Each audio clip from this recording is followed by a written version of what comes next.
Welcome to the Cultaholic Wrestling Podcast. Boom! Oh, no. Boo! Because it's the Halloween. Ooh. It's November the 1st. Yeah, November the 1st. It's May the 2nd.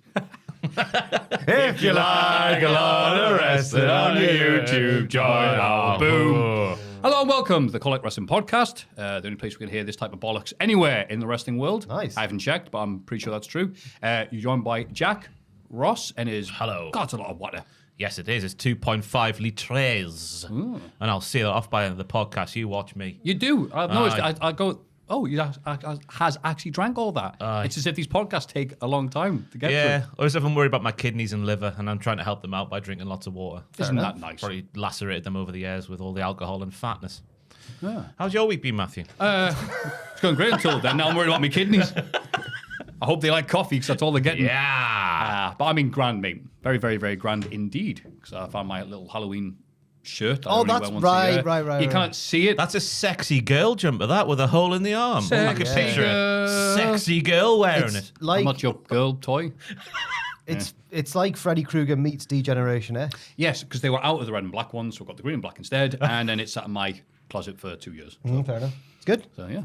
Yeah. If I wear it today, and you does not work with the lighting system at all. So Moody Oh, Goth yeah. Maffew, hell yeah. Well, Yeah, at least last- on our monitor, but Yeah, sorry. the viewers might be able to see. No, it. last week's it's been- podcast, I was wearing a Oh. green T-shirt, and it just looked black. Oh. Did it? Yeah. Ah. A British Racing green T-shirt it was, Joe. British and Racing it was green. black. Wait, no, I thought it was Jack that likes the shirts with cars on. You got me. Then hid.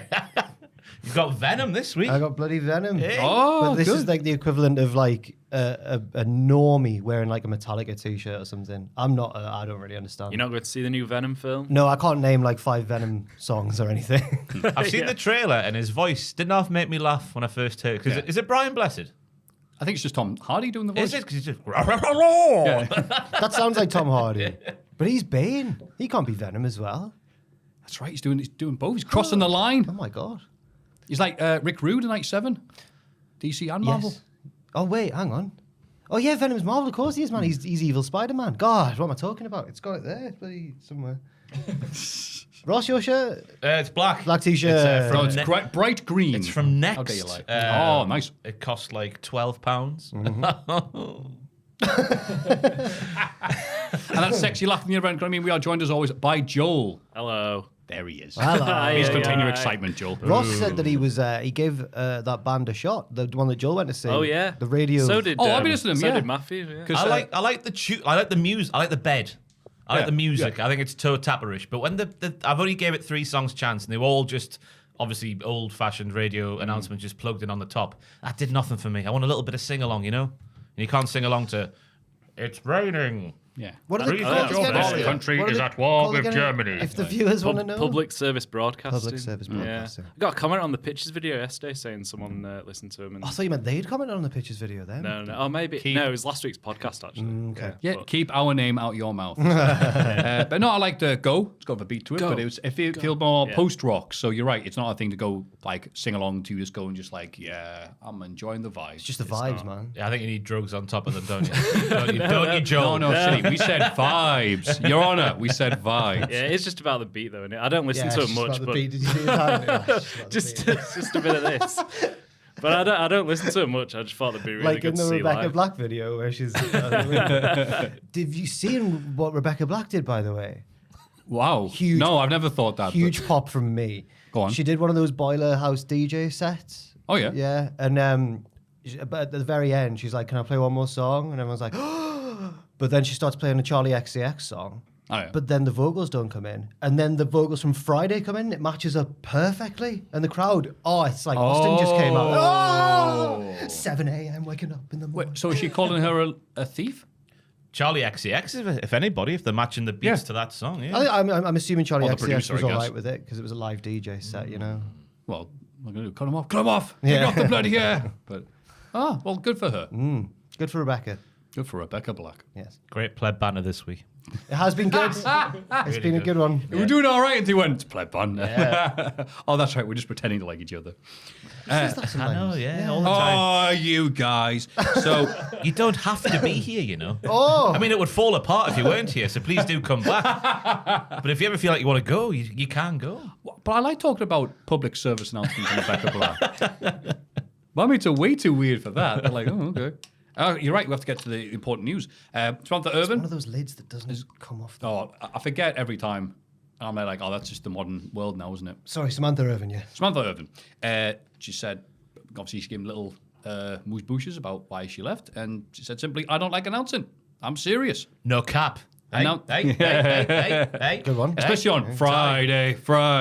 Announcing was only supposed to be my way in. I wanted to manage, maybe even become general manager one day. But WWE saw no other future for me besides announcer. I love watching the action, but I don't love being an announcer. So That's such a baller thing to do. This thing that I'm the best at, I don't even like it. It's like when Andre Agassi was like, I don't even like tennis.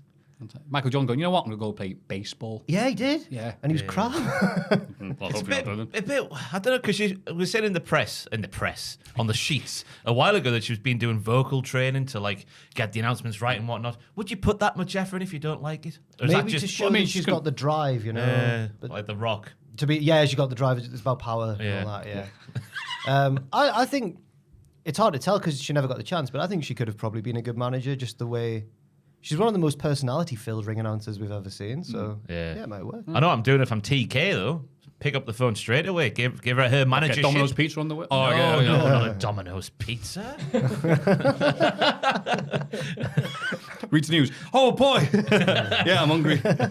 No, seriously, it's good. And I thought she's been online and people are like, obviously, you know, God know why if you were in wrestling go on Twitter too long, but she's been replying going, no, I love working there. No issues with people there or anything else like that. It's just I want to do something else. Yeah, it's just the weird climate of wrestling fandom at the minute, isn't it? All going, how dare you leave? I can't believe she left of her own volition and had nothing but nice things to say. I miss Sasha Banks wrestling every week. Seen that this week as well, people doing that. She quote tweeted someone going, I miss Sasha Banks. She's like, watch me every Wednesday on Dynamite. Just proving that there's fickle arseholes. It's probably the same people who are saying when she left, she was never that good. Anyway.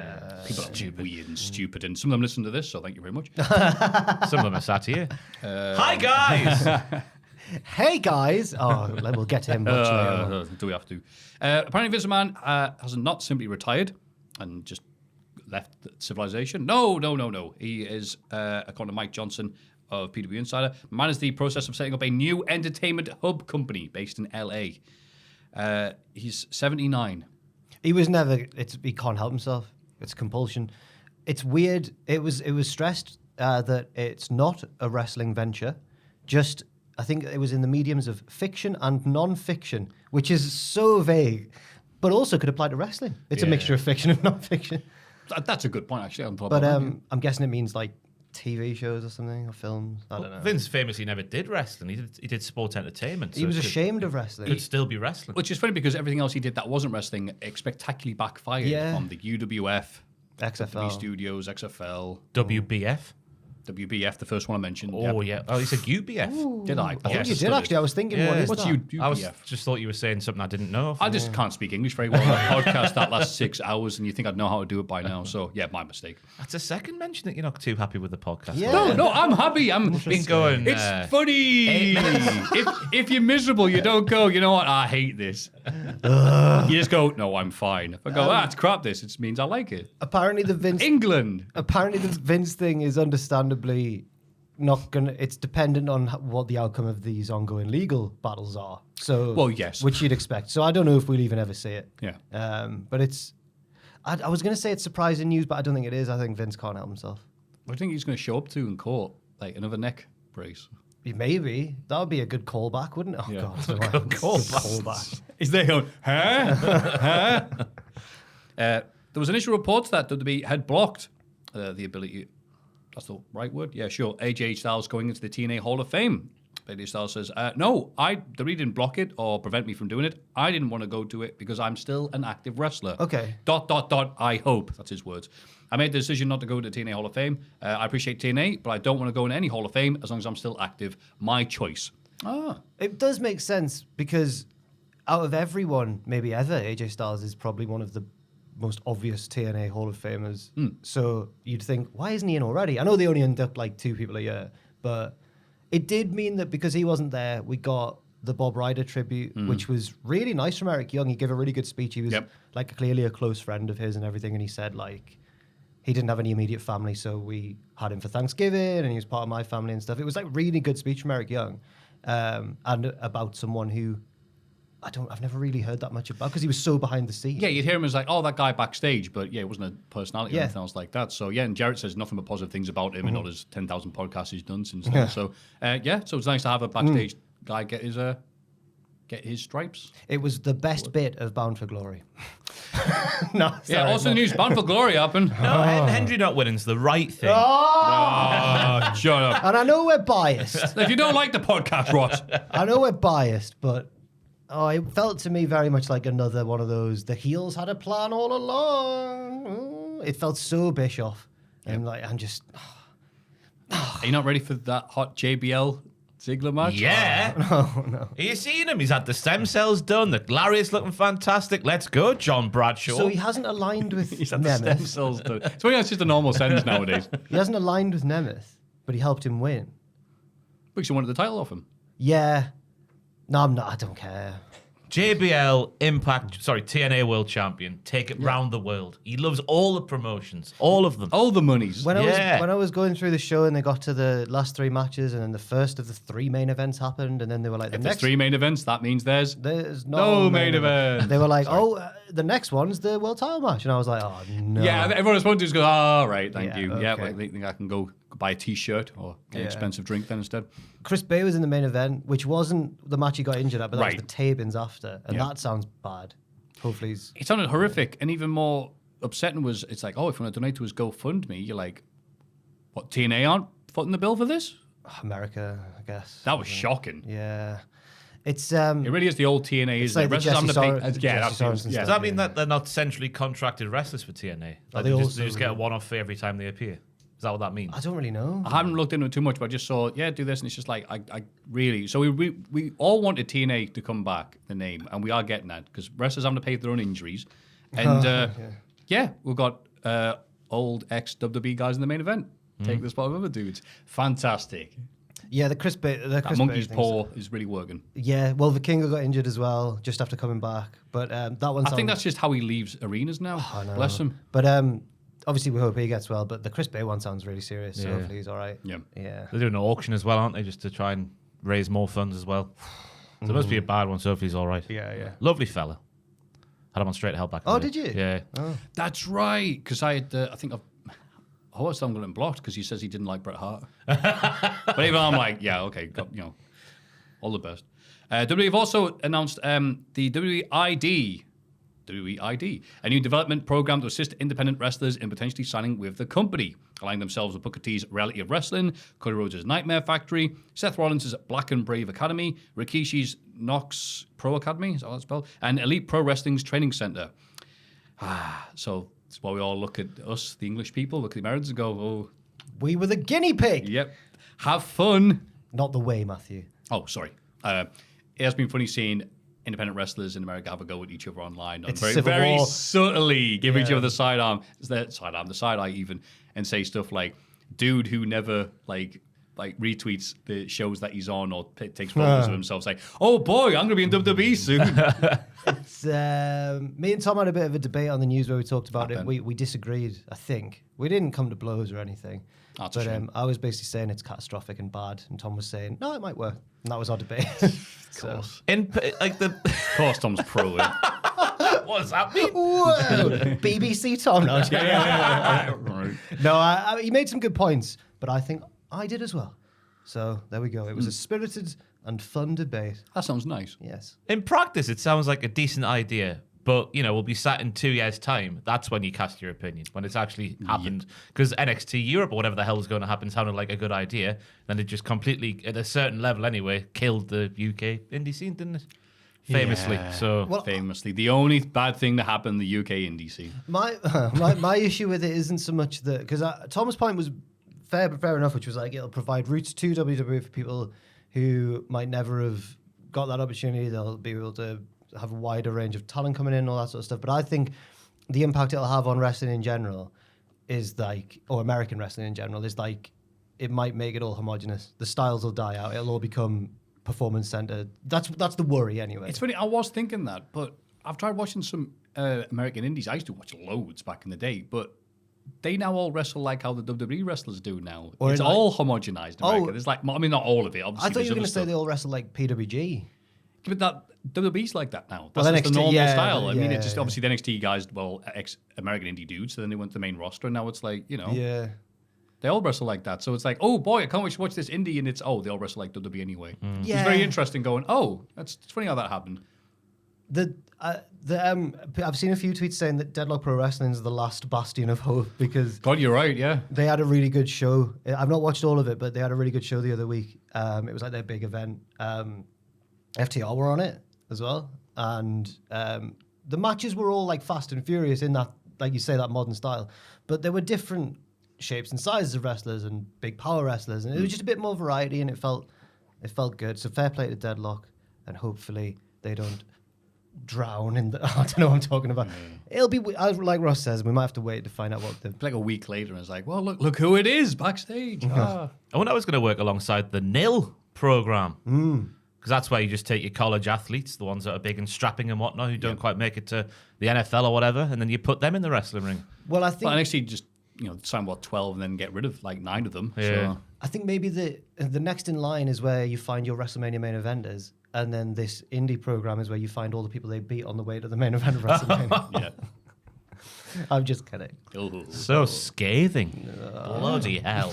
And those are the big news. Obviously, I like to finish on an insignificant, funny little thing there. It's like, Ross is engaged. Oh, Christ. Jesus Christ. I am engaged. It's happened. And I'm not going to bore anybody with speeches about it. It happened. Why not? It was a nice moment. Wait, people don't want to watch that, do they? Oh, yeah. If there's one thing they hate, it's you. I was about to, for the Hall of Fame, I was going to do a swerve and pretend like I was going to nominate Ross. I was going to be like, I want to nominate someone who really stepped out of their comfort zone, made a big change in their life, and then I was just going to go with my actual pick. But now I can't do it anymore. So, which film did you propose during? Was it Saw 4 or was it Terrifier 3? Actually, Smile. No, it was just a spur of the moment thing. We worked out what our rest of the year's looking like on the weekends and whatnot. And I didn't have many weekends that didn't have a wedding or a stag party or anything like that. Or a pay-per-view or stuff like that. So I was like, I've got to do it now. Because I want to get it done by the end of the year. Because she's done the big move up north from down south, and I've bedded and whatnot and made sure she was settled, and then went and did it, and it's over. It's finally done. Nerve-wracking. Terrifying. Wouldn't recommend it. I was saying to Ross, like, even if you're pretty sure they're going to say yes, is it still nervous? And you were like, yes. Oh, I nearly had a heart attack on the way in the car. I had a pain down my arm. I was like, I might not make it to the proposal here. And then she said, You're like, everything all right, Ross? Yeah, fine. Why are you driving down the motorway in first gear? and I thought, she's got like an affiliation with the Angel North because she's from the south. So when we pass it driving back, she's like, oh, hello. So I was like, I'll do it there because it means something. That's really sweet. And then I was like, she also said, don't do it anywhere like public. No people can be around. I don't want to like a scene cause. So I was like, right, I'll go to the Angel. It's sunset. No one's going to be there. It's the middle of October. It's sunset. Pull up. There's 2 buses of people there. About 50 people walk around. So I was like, wow, look down there, Kayla. There's lots of memorials for dead people. Let's go and look at them for 20 minutes so I can allow the crowd to clear. So then we did that, and then, it happened. Oh, very good. Aye. Congratulations to her. Absolutely, yeah. Aye, she's a good lass. Changed my life. Best things ever happened. All that sort of stuff. Very nice. I just know people get angry. Teenagers watching this going, way. Did they get mad? Way aye. People having fun? Yeah. Oh, bollocks them. Aye. I'm surprised I'm the first, though. Oh, fair enough. Joel. Well, of the 4 that started here, had to be in the rank outsider, surely. No. Adam's 6'5". Sam's had the tattoos, still has the tattoos. Yeah. Jack was the heartthrob of what culture? That's right, man. The heart I'm not throb. sure about that, but He put the throb in heartthrob. I remember reading those things on the bathroom wall. Aye. On the bathroom wall. Bathroom wall. Ooh, yeah. My goodness. Sorry, my bathroom at home. I apologize, not a public one. Yeah, I don't know what else to say. Me neither. Congrats. Yeah. Thank you. Yes. Congrats. Champion. Move the. I don't know why I'm getting so awkward about it. Let's stay focused on this. Let's stay focused on this and see how red Ross can turn in that segment. I don't think it's Ross getting awkward. I think you're refusing to move the segment on. No, let me just check the news. So, do you know where you're going to go get married? It's going to be down south because all my quite a horrible reason. All my family are dead and hers aren't. So it made more sense to do it down there. Fair play. Yeah, they Have all you? live down there. Is it just like a? Have you got a date, or is it just like? In Oh the no, I'm future? Fair enough. miles away. Aye, fair. I've heard from Tom. Money. Bit of a nightmare to plan a wedding. Yeah. Oh, mine'll be easy. I'll make sure about that. Your second wedding as well. Third, What? got married to Adam, didn't I? On the What Culture stream. Kenny Yeah, officiated it. yeah. Got divorced. Got married to Sam. Got divorced. This is the first one I want to be involved in, though. So it should end differently. Oh, God. Hey. You're the Ric Flair of Cultaholic. I really am. No, I know. Just in terms of partners, that doesn't matter. My cock bends to the left. Oh no. To the left. End the news. Oh, I'm squirming here. I don't know why. It was a nice thing that happened. End the segment, Maffew. That was the news. Everybody get excited for the Cultaholic Hall of Fame. It's the Hall of Fame bit. In condescending order from last week, the various possibilities of the ambulance match at NXT Halloween Havoc, 9%. None of them happened. Yeah. Yeah. It's a shame about that, isn't it? It really is a shame. It was a dark day Sunday for NXT and fans around the world. More on that later on. We'll get to NXT later, obviously, as you've said there, but Ross said something shocking on the Pitches video yesterday to me. He went, before the Pitches video, he went, don't know if I like NXT anymore. Yeah. I don't know if I like where it's going. Ooh. Wow. That'll be a very The interesting bit faith later on. was restored slightly after the first half of NXT on Tuesday. Wendy Chu, Tatum Paxley casket match. That's 2.0. That's what I'm here for. I get what you're But saying. who wants Bubba bloody Ray mate. Dudley in the main event scene? I know he's not sticking around for too long, and it's a means to an end. But still, who asked for this? Not me. I'm with you, mate. And probably that's why this came third. The intro songs and stings for the Patreon producers towards the end of the podcast, 37%. That was Ross, yeah. Disgusting. Very surprisingly, I mean, it's because it wasn't the best bunch of things we've ever had. Ken the Box, 54%. Japanese wrestling legend. Yes. Everyone's doing it. He's a worthy winner. We do that on Jimmy Fallon next week. So, God love you all for voting for that. Big Ken the Box fans everywhere. My pick this week is because sometimes we have to accept that this is reality. And sometimes I go, nah, this can't be. I refuse to accept reality. This is obviously just a wonky matrix you're living. And sometimes I get some stuff to help my argument there. Joel, can you show us the thing that I sent you? The Vatican unveiled its new mascot this week, an anime character named Luce. No. Lucy. No, Hang I on. guess. The real Vatican. This is the Shoot Vatican. Them that like the god. I assume he put his hands in inappropriate places after that photo was taken. As unbelievable as it sounds, the doll is inspired by the Catholic Church's desire to, quote, live even within the pop culture so beloved by our youth. Well, if anyone would know. That's all the kids saying. This is disgusting. What's happening? Come here, children. Look at our little anime character. Nothing bad will happen to you. It's just fun and anime here at the. Chicken. I wonder which of us would make some sort of reference to this. I didn't think it would be Ross within 3 seconds. It was unveiled by Archbishop Reno Fisichella, the chief organizer of the Holy Year 2025. Oh, you're the blame, What, are it you? wouldn't have happened, would it? 2024 ends. What do we do? Luce, translating to light from Italian, is supposed to represent the Catholic pilgrim. Wearing a bright yellow raincoat, muddied boots, which you can't see there, but I thought were red with blood. Why is he It's just got because it's muddy- bright. Yeah, hang it's on. clearly mud. It's He's clearly been in the mud. Coliseum. What's going on? He's going for him. Look at him. He can't help himself. Dirty bastard. The design choice here is... I'm confused as well. Obviously there's muddy boots, a rosary. Her image includes some traditional symbols of Catholicism. Her outfit is also represent the Vatican flag, and the journey through life's storms. Oh, is that why the colours are clashing? Yeah, is that why it doesn't work? All right. Meanwhile, the cartoon's eyes are the shape of scallop shells, which are traditional symbols of pilgrimage and hope within the religion. Didn't know that. Yeah. So the Vatican's, I didn't read this, Dicastery, I don't know what word that is, for evangelicism, these are just made-up words, will host a space dedicated to Lucy and friends there, the Catholic news agency says. Whoa! There's more. Why are they all so muddy? Lucy and friends. It must be like a the Catholics of Maybe the like- sea. maybe like wrestlers. They like wipe their boots to show respect before they go into the. Yeah, you're not coming to my house. Wipe your feet. At least the dog's happy. It must mean With its something. hat. It's about the trials and tribulations through life, isn't it? You got to Yeah. go through a few Yeah. fields, I guess, Right. from time to time. They look AI designed. I don't really think it's very good. I would just the idea of the Vatican going. We need to how can I word it without sounding like Modernise. Ross? Fitting in with the kids. There No, we go. don't- You know what the kids love? Anime, and they're right. They should have just had Aidan Gibbons. Just make a cartoon version of him. There's no questions asked if you just do that with Aidan Gibbons. He has the spirit of the Blitz pulsating through his veins.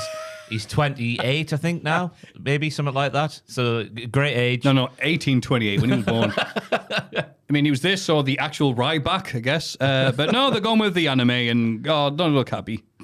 Yeah. The now, yeah. seashell's eye. Well, she's got like raging fire in the left in her eyes. I don't want to trust her, but the one in the middle's all right. I don't get it. I don't get why they've. Oh, it is a landed on this seashell, sorry. design. I'm just confused, to be honest. But that picture, holy Christ. Yeah. It's just strange. Isn't it? It's bizarre. a strange It's bizarre. tactic. Yeah. I want to watch that. What's he called? Voldemort? Is it Rafe Fiennes or Rafe Fiennes? Rafe Fiennes, yeah. He's in a film this year that apparently is meant to be pretty good about finding a new pope, but it's all like political intrigue and stuff. In the what's it called again? I have no idea. Like The new Pope. Convent or Conquest? Star or Wars, a new pope. a new pope. I'll find it. No, Luke. I am the Holy Father. Conclave. Oh, because there was that weird Jude Law TV series from a few years ago, which starts off promising and it displays up its own arse where he becomes the new Pope, but he's Oh, a bit wow. weird. Oh. It was just an odd show. In the film, Cardinal Thomas Lawrence Fiennes organizes a papal conclave to elect the new pope and finds himself investigating secrets and scandals about each candidate. But then he unveils... Because he's Voldemort. Sorry. Do you think people go up to go, oh, you're fine? He goes, damn right. Yes, I do. Good. I think that happens. We're in agreement there. So, yeah, that's the anime churches. There, that's what I meant to The say. anime church. There you go. The anime church's new mascot. Yeah, that'll be fine. And the Lord looked upon his people and said, Kamehameha! That's a Dragon Ball Z. Well done. How is it And lots different? of people in Dragon Ball Z die and come back to life. So, Like Jesus did. yeah. Big up. So there we go. What's your sacrilegious pick this week? It's Ross next. It's Is me. it Ross? I sent you a link on Slack there, but it's been a big week in my personal life, so I thought I'd nominate the thing for it. Obviously, me and Kaylee's been wanting to do something for a while. I wish I'd sent that before the podcast, so the little surprise there wasn't quite ruined. I've seen what it is. But the viewers won't have. Yeah, but obviously been a big week. It's been coming for a while. It's a big life step. I've bought a new kettle. Whoa. Okay. And this kettle is going in the Hall of Fame. There was a recent Amazon Prime. It was not a Prime Day, but it was like a Prime event where money was knocked off stuff if you got a Prime subscription. So I got this kettle. It's $99.99 there, which is obviously horrible pricing for a kettle. But I got mine for $67.99. But I'm paying it off in 5 monthly installments, so it feels like I'm buying 5 regular kettles. That's Unagi, everybody. That's still... That's a good line, stuff like that. But me, Whoa. middle-aged Maffew, has to go, what makes it worth that much? Yeah. And you're about to tell Let me. me tell you, Maffew. you You can have this kettle go to any temperature you want. 1 degree, 2 degrees, 3 degrees, Oh, that's good. 67. Any between 0 and 100, you Keep can on have going. it at. Keep listing numbers. Oh my God, it's fantastic. The buttons along the front there, they are different settings for different beverages. So if you're making some sort of fruity tea, specialty tea there, look, you can have it at 60 degrees with one hit of a button without filling with those plus and minuses at the top there. Hold temp, top left there. Crucial invention. Sometimes you like to go 2s up on a banjo with a cup of coffee within half an hour of each other. That'll hold the kettle at the temperature you initially boiled it to, thus saving you a little bit of energy.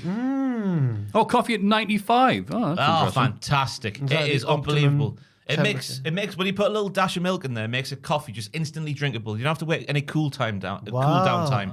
It's an absolutely fantastic invention, and I'm paying about £16 a month for it, something like that. That So makes it feel less. It yeah. feels like a regular kettle being bought 5 times. But this is the life kettle now. We're not going to get divorced from this kettle. We'll have it until we It's a die. commitment now. Yeah. It looks impressive. Already bought the descaler and everything. It's a lovely colour scheme as well with the rose gold on top. It's like an iPod. Oh, it's very impressive. But it's an unbelievable invention. it will win the Hall of Fame as well. I The think. 4.7 is harsh. What are some of the negative reviews Oh, there, no, Joel? no. What's a what? Who's go up a bit?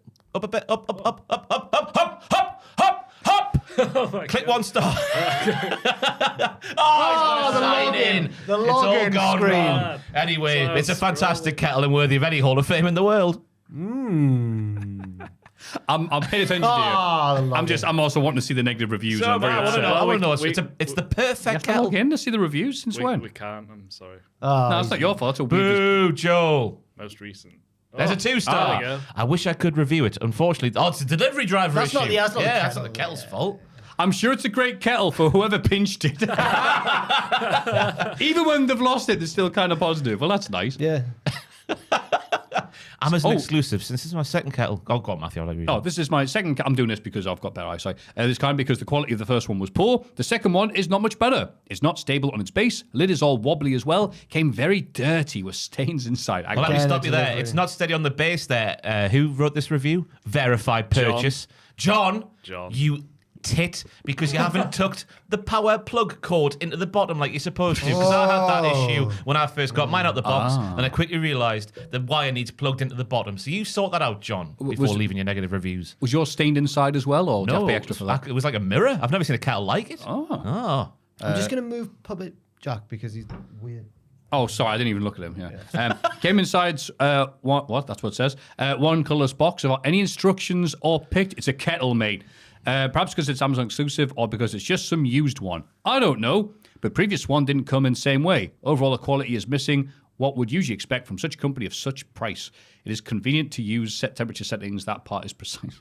John, I you're hate just you, John. anti-ninja. Anti-ninja man. He's more of a samurai, man. Yeah, he is. But Ninja's a great brand. It makes the same noise the air fryer makes. Doo-doo-doo. When you turn it on. That's the sort of stuff I'm here for.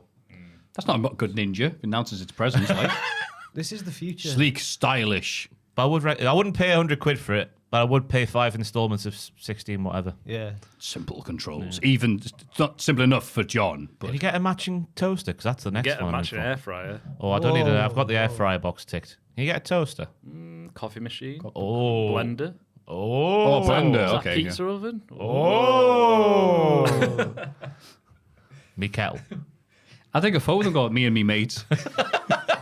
Oh man, Joel's so excited. Oh, wow. How much for a pan? they just look nice, don't they? 55 beans for a pan. That's standard for a pan. Yeah, it goes, but after the eggs are done, it goes beep, beep, beep. Hey, there we go then. God, sorry, I'm going to have to move on now, but it's really hard to draw my attention away from such an amazing display. Yeah, that was amazing. Thank you, Ross. Thank you very much. Right, I'm at that point in my life there. I'm like, do I really want to invest in it? Part of me does, but then part of me's going to go, I can't believe you did that. You know when you don't think you want to go that way, but then Yeah. you go that way and you can't then go back. It's like when I went to the cinema recently and I went to the recliners. I had that experience the first time. Then I saw Terrify and your regular little Poverty seat like seats, that. yeah. Yeah. I can't go back now. Yeah. I need to just be in the recliners all the time, paying £35 for 2 tickets. Oh, Disgusting. two. Yeah, okay, we were two actually. That seems. That's what it was, yeah. Unless, do you know, you pay the £14 a month at Odeon. Do you ever do this, Joel? Anyone? Sam does it. I haven't. Do you reckon you get the recliners included in that price, or do you still have to pay more? Because if you do, that's a steal. Yeah, I was going to say, yeah. Anyway, that's That sounds too good to be true, so I don't believe it is. yeah, same. Terrifier of the tickets 3. Jack, what have you got? The Rizzler. So basically, Right in there. as most people would have seen already on Twitter, Jimmy Fallon had 3 very special guests on. Is he late night or is that James Corden? On his show that he does. Which one is Jimmy Fallon? Is it the Tonight Show? I think it's just Yeah. the Tonight Right, Show. So Fallon replaced Leno, Oh, and Conan got all screwed Yeah. over and stuff. and then Tonight Show's. Well, that's because Leno's like Hogan, isn't he? You wouldn't piss off. Yeah. Basically, yeah. My spot, brother. Is Conan like the Bret Hart of that situation? I guess he is. In the WrestleMania 9 of the late night TV world. Yeah, I think there's many people he could be in that. Okay. But he's Canadian, so we would appreciate the Bret Hart Ah, is Conan Canadian? I just thought he was from like Boston or somewhere. thing. It just looks weird. He's Irish, isn't he? Yeah, he's so That's why he's Irish. got the Irish hair. And the name O'Brien. Ah. O'Brien. Who put the ball in the Mackham's net? Oh, for O'Brien. Congratulations on Newcastle winning the other night as well. Yeah. Chelsea gone. Sun on top of the league. Come on. The league below. So Jimmy Fallon had 3 very special guests on. AJ and Big Justice, the Boom, the Costco lads that we've talked about many times. Oh, you on, love them. Yep. And also their friend, Yeah. the Rizzler, the Rizzler I've heard mentioned several times before because Triple Jump Upstairs kind of ironically quotes sometimes like Gen Z humor and stuff like skibbity woo and all that sort of stuff. And one thing that's said often is the Rizzler. Look at him, man. He's like Yoda sat in the Jedi Council. The Rizzler is not related to them. He's just Jesus, the size of that Ben. I'm scared. I was going to say, I was a thin child, and look at the state of me now. Imagine him when he's my age. the Rizzler, right? Has kind That's of actually him next to Jimmy Fallon, by the way. Someone's not put 2 pictures together. he's kind of captured the internet's heart. Watching the snippets of it that I've seen, AJ and Big Justice are fully in shill mode. Jimmy Fallon's getting a bit annoyed with them, which is rare for Jimmy Fallon. He's famously sort of like falsely positive all the time, isn't he, on these things? Everyone's like, oh, he always fake laughs at people's jokes and that. But That's what he was doing the whole in time. this one, every time that they go, the Costco guys go like, he's like, so what have you been working on? We bring the boom! And Fallon just got lost his temper a little bit and went, all right, yeah, we bring the boom. But I think he quite liked the Rizzler because he kept like looking at him and doing the Rizzler's catchphrase taunt thing that he does, like where he rizzes up all the lasses with his face. The Rizzler's whole thing is that it's basically like the people's eyebrow. He can do like a facial expression, but he also like runs his finger down his jawline for some reason. He's There's just a lot of it, you know. It's a child. It's a child that we're laughing at. Not for much longer, bloody hell. But he has swag. That's what I think. Do you think the Rizzler's got a certain presence about him? Yeah, Swaggy's got bad He knees. does.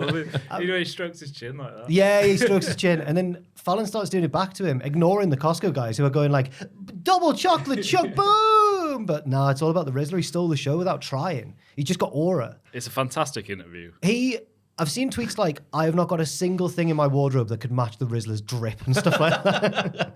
He's dripped out. The Rizzler brings the boom as well, because I saw the clip where he has like little suite. Yeah. He's like, it brings 2 booms. Boom, boom. But he's got like he's got like a New York accent, I think. He's like got a little New York voice. And then after he eats the sweet, he has the rest of it. He goes, where do I put this? And no one answers him. No so one he- talks he- to he him. just- I'll need to watch this now. I saw a comment that had quite a few likes or a tweet or something. It was like, everyone agreed. It was like, watch Big Justice when the Rizzler's talking and has the attention on him. Big Justice is jealous. He can't handle it. He's like, I hope Moxley puts a plastic bag on that Big Justice's head. Like, the kid.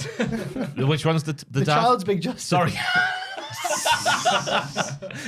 Quote Ross of Cultaholic. AJ, I hope sorry. Moxley murders a child.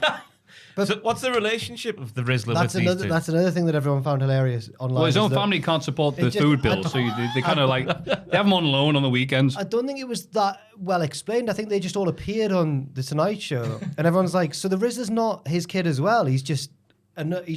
He's just I have no idea I who don't he know. is. He's just another meme. He must have a Wikipedia page now, the Rizzler. Yeah.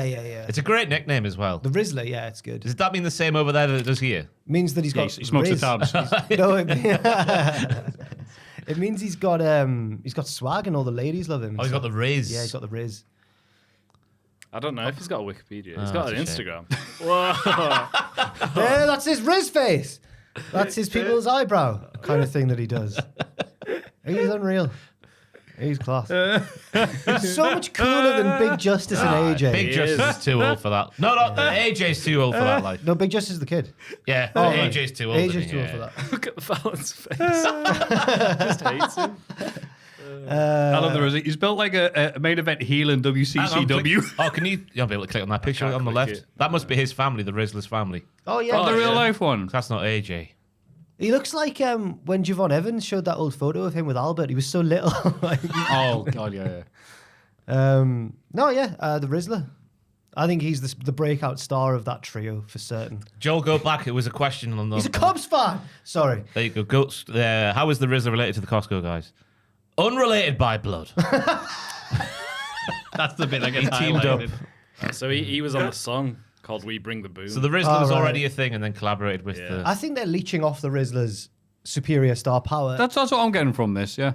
And there's a bit where Fallon goes like, it's clearly a pre-planned skit they've got for the end of the segment. He goes like, how about we do like a food test with you guys and like give you some, and you can say how many booms they give. And Big Justice triggered me at that point. Because if you seen Fallon's going, right, now we're going to play this game. And he goes, oh my God, shut up, man. You knew that was coming. Whereas the Rizzler's just sat there. He's just like a enjoyed boss. himself. Yeah, man. He's brilliant.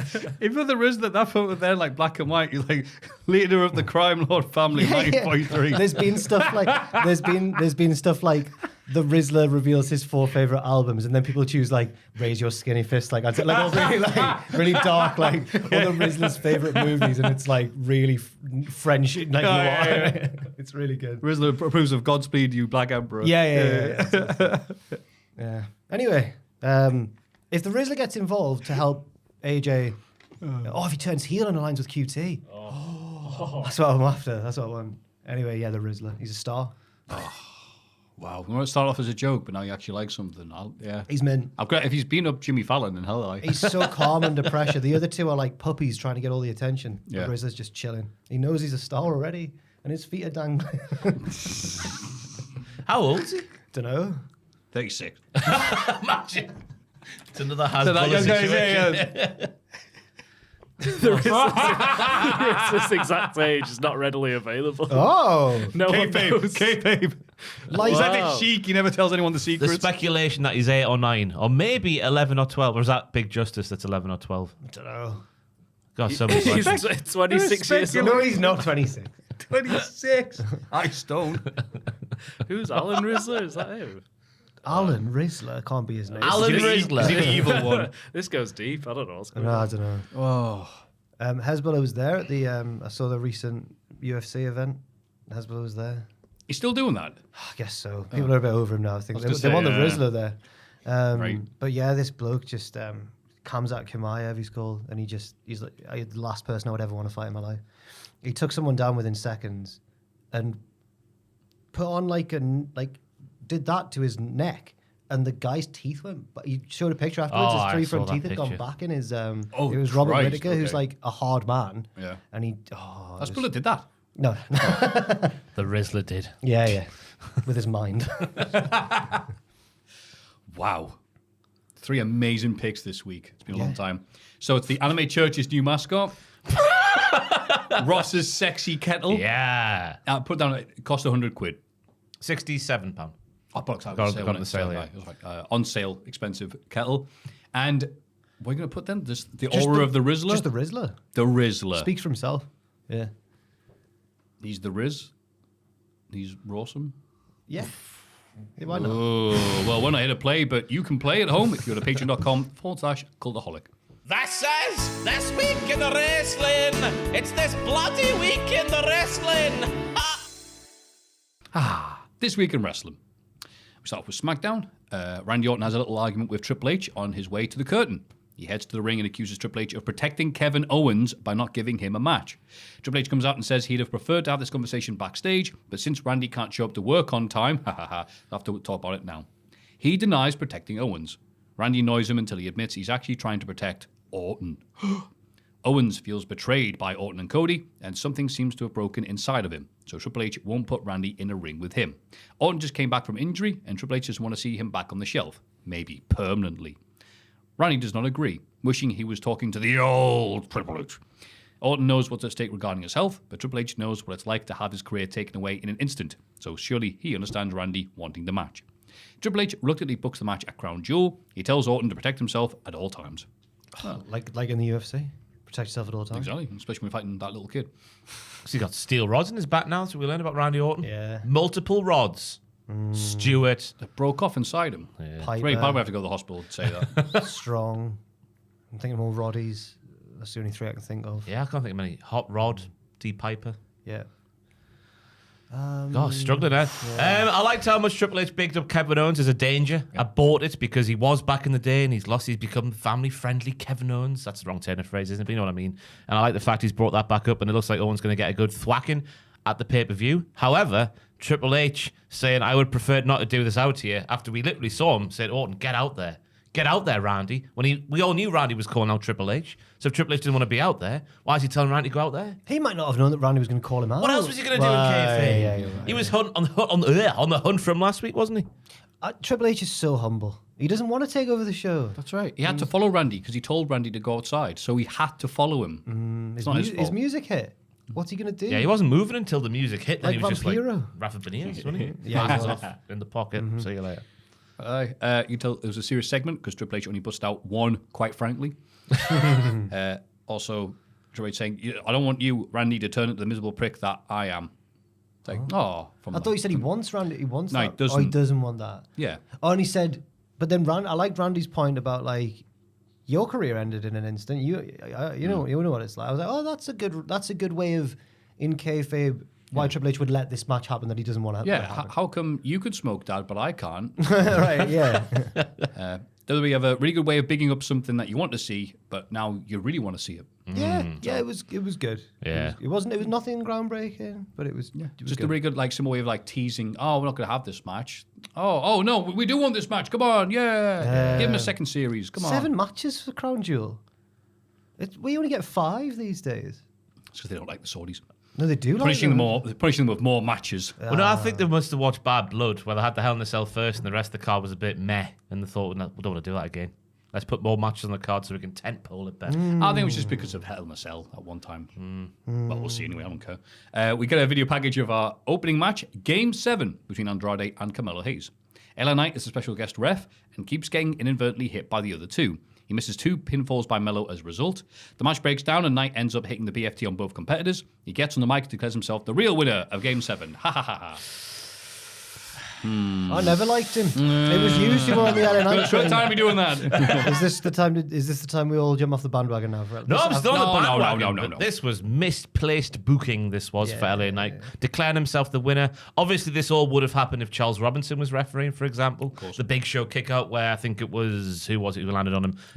Mello landed on LA Knight with the thing, the kick out. Oh, there was the Big Show-esque kick out. That's the first bit of contact for LA Knight. Right. I'm sure that would have happened if Charles Robinson was the referee for this one. I'm sure the super kick would have happened if Charles Robinson was in there. It was just a very weird thing to do in Game 7 for me, having LA Knight out there.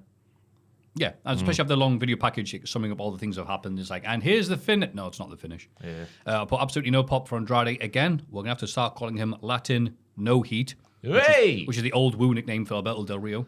Wow. Knight reffing with his title belt on. Wait a minute. Crowd chanting yeah after every count Woo's like that. Woo was a 4chan thing, Matthew. Woo was a 420 chan. How dare you? Completely What different is kettle that? of fish. Oh, right, okay, fine. It's not longer alive. It's all right. Okay. It's dead.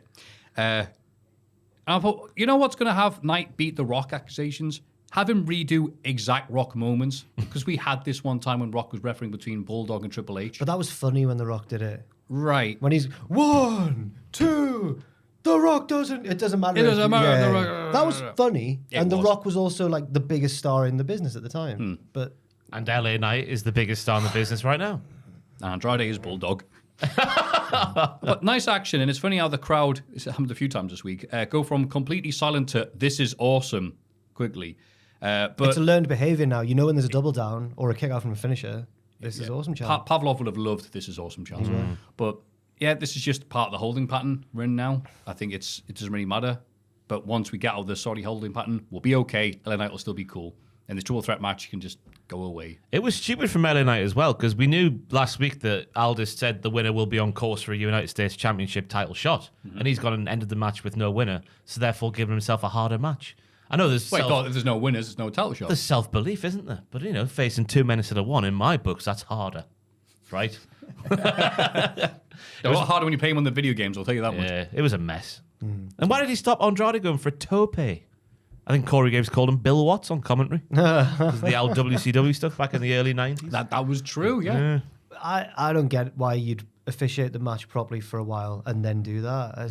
He should have done Bill Watts and got his Johnson out and start pissing off the side of the balcony on this match instead. Okay. According to Eric Bischoff. Backstage, Tiff Stratz offers to take care of Naomi for Nia Jax. Nia says Candice LeRae will probably do a better job. Candice arrives and tells Tiff to relax while she takes care of things. That is so stupid, man. Why would you annoy the one woman who has the power to instantly take away your title? God.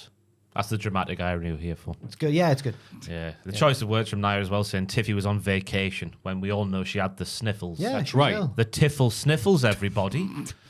It's a horrible disease. Sounds like you're talking to your cat. Who's got the tiffle sniffles?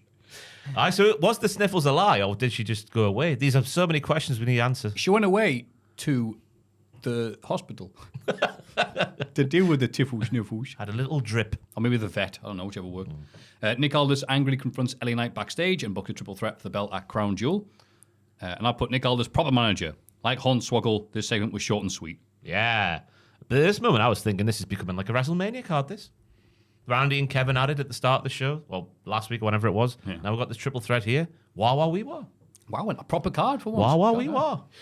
Indy Hartwell interferes in Candice LeRae's match with Naomi, but Bayley runs out to even the odds. Naomi gets the win. Fantastic performance from Harley Lee Race. I've put on there working that arm like Harley would have done back in the day, no doubt. A little bit messy because it felt like there was communication issues between the pair, especially when they were in the corner. But then Candice was getting presented seriously again, which is nice because she is very, very good at wrestling. She just hasn't got that gimmick that makes you care. Yeah. So that's the one bit that's missing there. She's the poison pixie. What does that mean, though? She has wings, we know this. Yeah. Does she poison people, yeah? Yeah, she likes Kip Sabian. That's all we know. But yeah, look good for what we got. Naomi continues to remind us all why she's great and needs more push. And that's all we have to say. Yeah, it was given time as well, which is nice to see on the current day, how things are going in the ladies' ranks. Especially later on, yeah. God. Gunther and Cody make their entrances.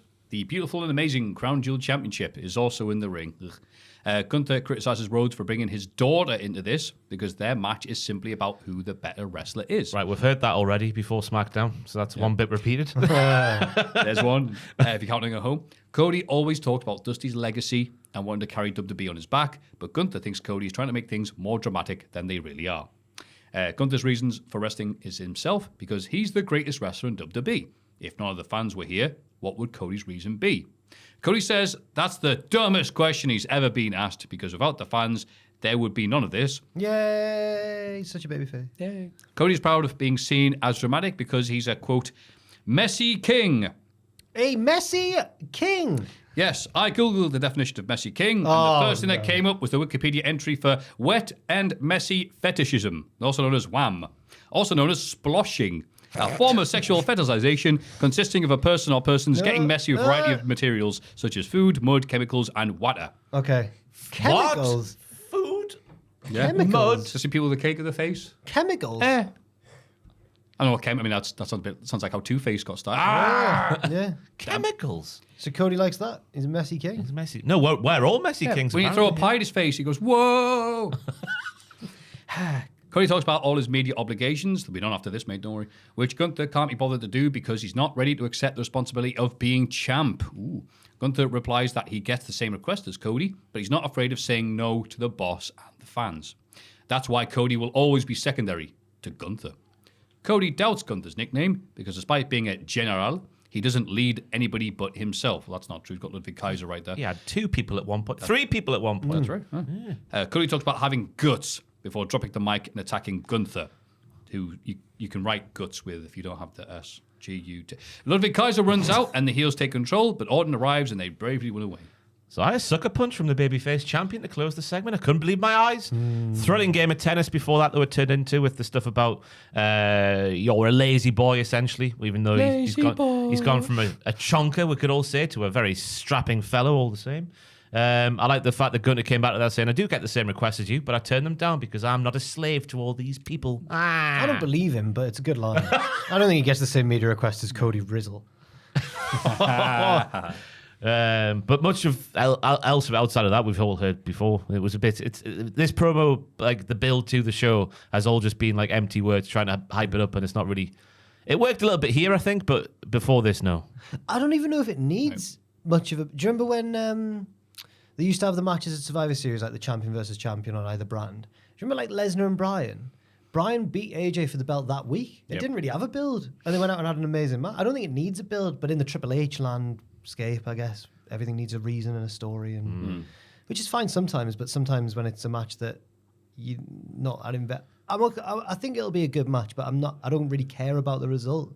Yeah. So Isn't it just finding out who the better world champion is? That's all it needs to be and nothing more. And it just feels like it's all being hot air. Right, and there's only so much you can do with that. It's Yeah. like, ooh. And I think everyone's kind of just waiting in both the men's and the women's ones, like who's going to interfere to screw who? Is it going to be Goldberg or Owens or Tiffany or whatever?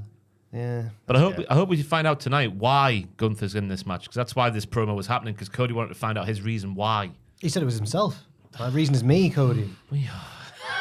Bit of a lazy answer. Reason is you. It's a stupid question and a lazy answer. I put lol at Gunther's music starting during the whoa of Cody's entrance, and then Gunther going, "What do you want to talk about, Cody?" with a big grin on his face.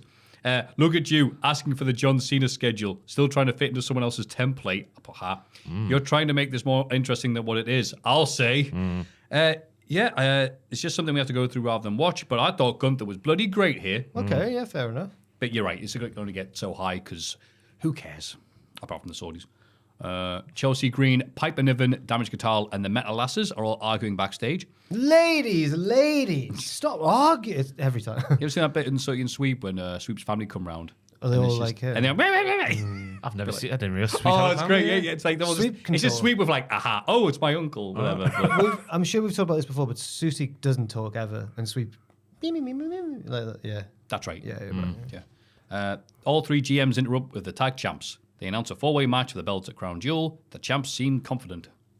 Well, yeah, I mean, it's get everyone on the card sort of match, isn't it? We've had all those DQ finishes, so it's got to be a winner. I guess I don't know why the champions feel confident actually, because they lost the belts to the Scottish lasses in Glasgow in a multi-team match. That's right. Well, Cole mentioned that on commentary because I think he thinks that Bianca and Jade are idiots. Because he was like, the quote is, maybe they think the odds are better for retention than they were in the triple threat match. How where does they he- dropped the titles? Why would he say that? He said it with real sarcasm in his voice, and I don't quite understand why. It's He's like, I don't know what to say here, so I'm going to say something. maybe they think the odds are better. Cole's a bit of a messy king. Maybe so- they're... Yeah, speaking of messy kings, Michael Cole. No, Michael Cole's not a messy king. I think they should all wear antlers. No, Michael Cole, don't say it out loud. I reckon Corey Graves is more likely to be a messy king. Of all the commentators, Wade Barrett's the messiest king. We all know this from his stint in NXT. Oh, absolutely, yeah. Closely followed by Booker T. But I reckon Corey Graves is a good third position. Messy King Booker. Yeah. All the heck. Oh, it doesn't I'm going to matter. stop saying Messy King now. We'll show up some very weird algorithms. The Motor City Machine Guns face DIY for a tag title shot. We are. Oh, it's not that tune anymore, is it?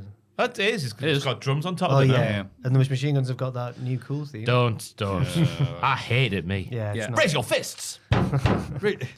It doesn't get me excited. rubbish, isn't it? Yeah. Crap. Death Rebels themes all sound like they come from that big sound library of generic themes ICW and VXV started using during NXT UK. Oh. Yeah. And Gargano accidentally super kicks Ciampa, and the Machine Guns get the win. DIY don't look happy with each other afterwards, but who cares about you? But it was clearly a mistake. It's fast becoming my least favorite trope about wrestling. The incidental collision, and then the one of them thinks it's real. Maybe it's not that he thinks it's real. Maybe he's like, you should have been more careful. Now we've lost the match. Maybe. Heels come back to each other every week accidentally. It's all right. One babyface touches the other. They go, you think you're special? I thought Cole did a good job making this sound more important than it was, which is a bit ironic after the Cody and Gunther promo, just saying that Shelley was the one who taught Gargano the Gargano escape. Nice little bit of layer in there to the story. We should know that already in story. Yeah. Wow. Then there was sowing seeds, so they were the commentators. Sowing bear seeds, Maffew, because this is the building we learn where Gargano and Ciampa had their last standing match. Foreshadowing. Did you know that Ciampa was once called a black heart? Call you little minx, I'm thinking on commentary. you little minx. Well, he's foreshadowing a heel turn for Ciampa, isn't he? I thought they brought it up there not to foreshadow for once, because Graves has been killing it on commentary when it comes to putting his mates over. Graves pointing out, this might be the arena that I had the last man standing match, but sometimes those matches can only bring you closer together. Oh. And you think, well, that's bollocks. And he goes, no, they've been tag champs since then, so clearly it did work. You're like, okay, you know what? Yeah, all right, I'll allow it. We've got Graves pointing out that Motor City Machine Gun originated many tag moves that are commonplace now. I put, they stole them from Torimon before anyone else could. Yeah, take that Yeah, one. sorry, man. Yeah, we're watching that, right? Yeah, is that the Dragon Gate thing?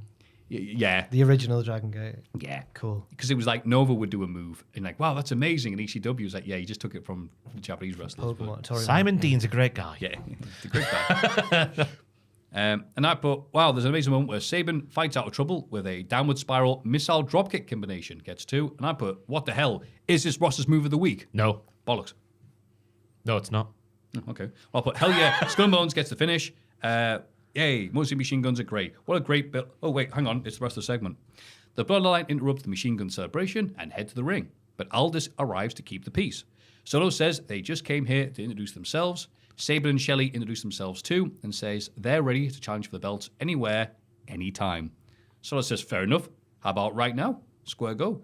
Aldis steps in and says the Machine Guns won't have a title shot at less than 100%. Machine Guns interrupt and say, Motor City. Sorry, they say they're ready to go. Raise your fists. Raise your fists. Midway through the match, Jimmy Uso arrives to attack Solo and Jacob at ringside. The numbers game is too much, but Roman Reigns comes out to even the odds. They all brawl backstage, so the match continues. The ref gets bumped, so Tama Tonga grab a pair of steel chairs, but they're taken out by a mysterious man in a hoodie.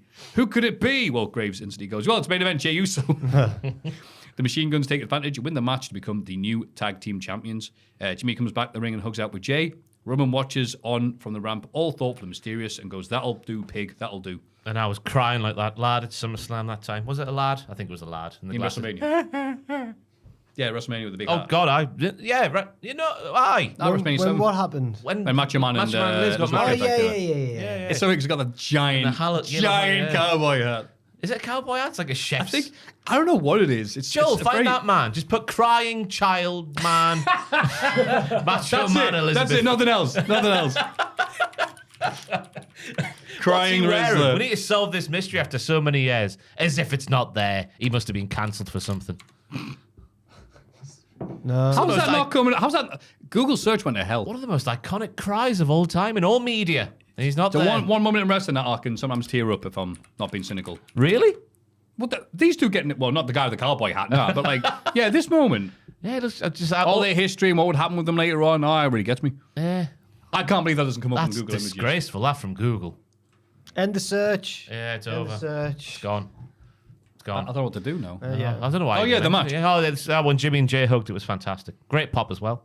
Roman ends the show by going a bit Rizzler, actually, wasn't he? A bit like... Eating. Yeah, because he doesn't want... Well, him and Jay's got a lot of water under the bridge, haven't they? So to speak. So he's got a decision to make, which will go... It could go either way. Yep.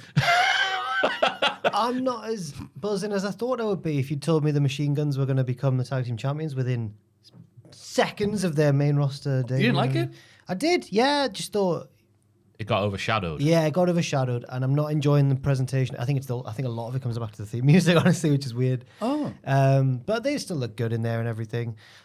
I must have heard Sabin cut a promo before, but it's not the voice you expect to come out of him. Shelley's got wrestler What does he voice. sound like for people who didn't hear it? I can't even Good think. evening, I'm Christopher Sabin, Esquire. It sounds It's a bit like like- that, doesn't it? I'm just studying my mathematics, meh. Like that. And then Shelley's like cool and sexy, and Sabin's like, meh.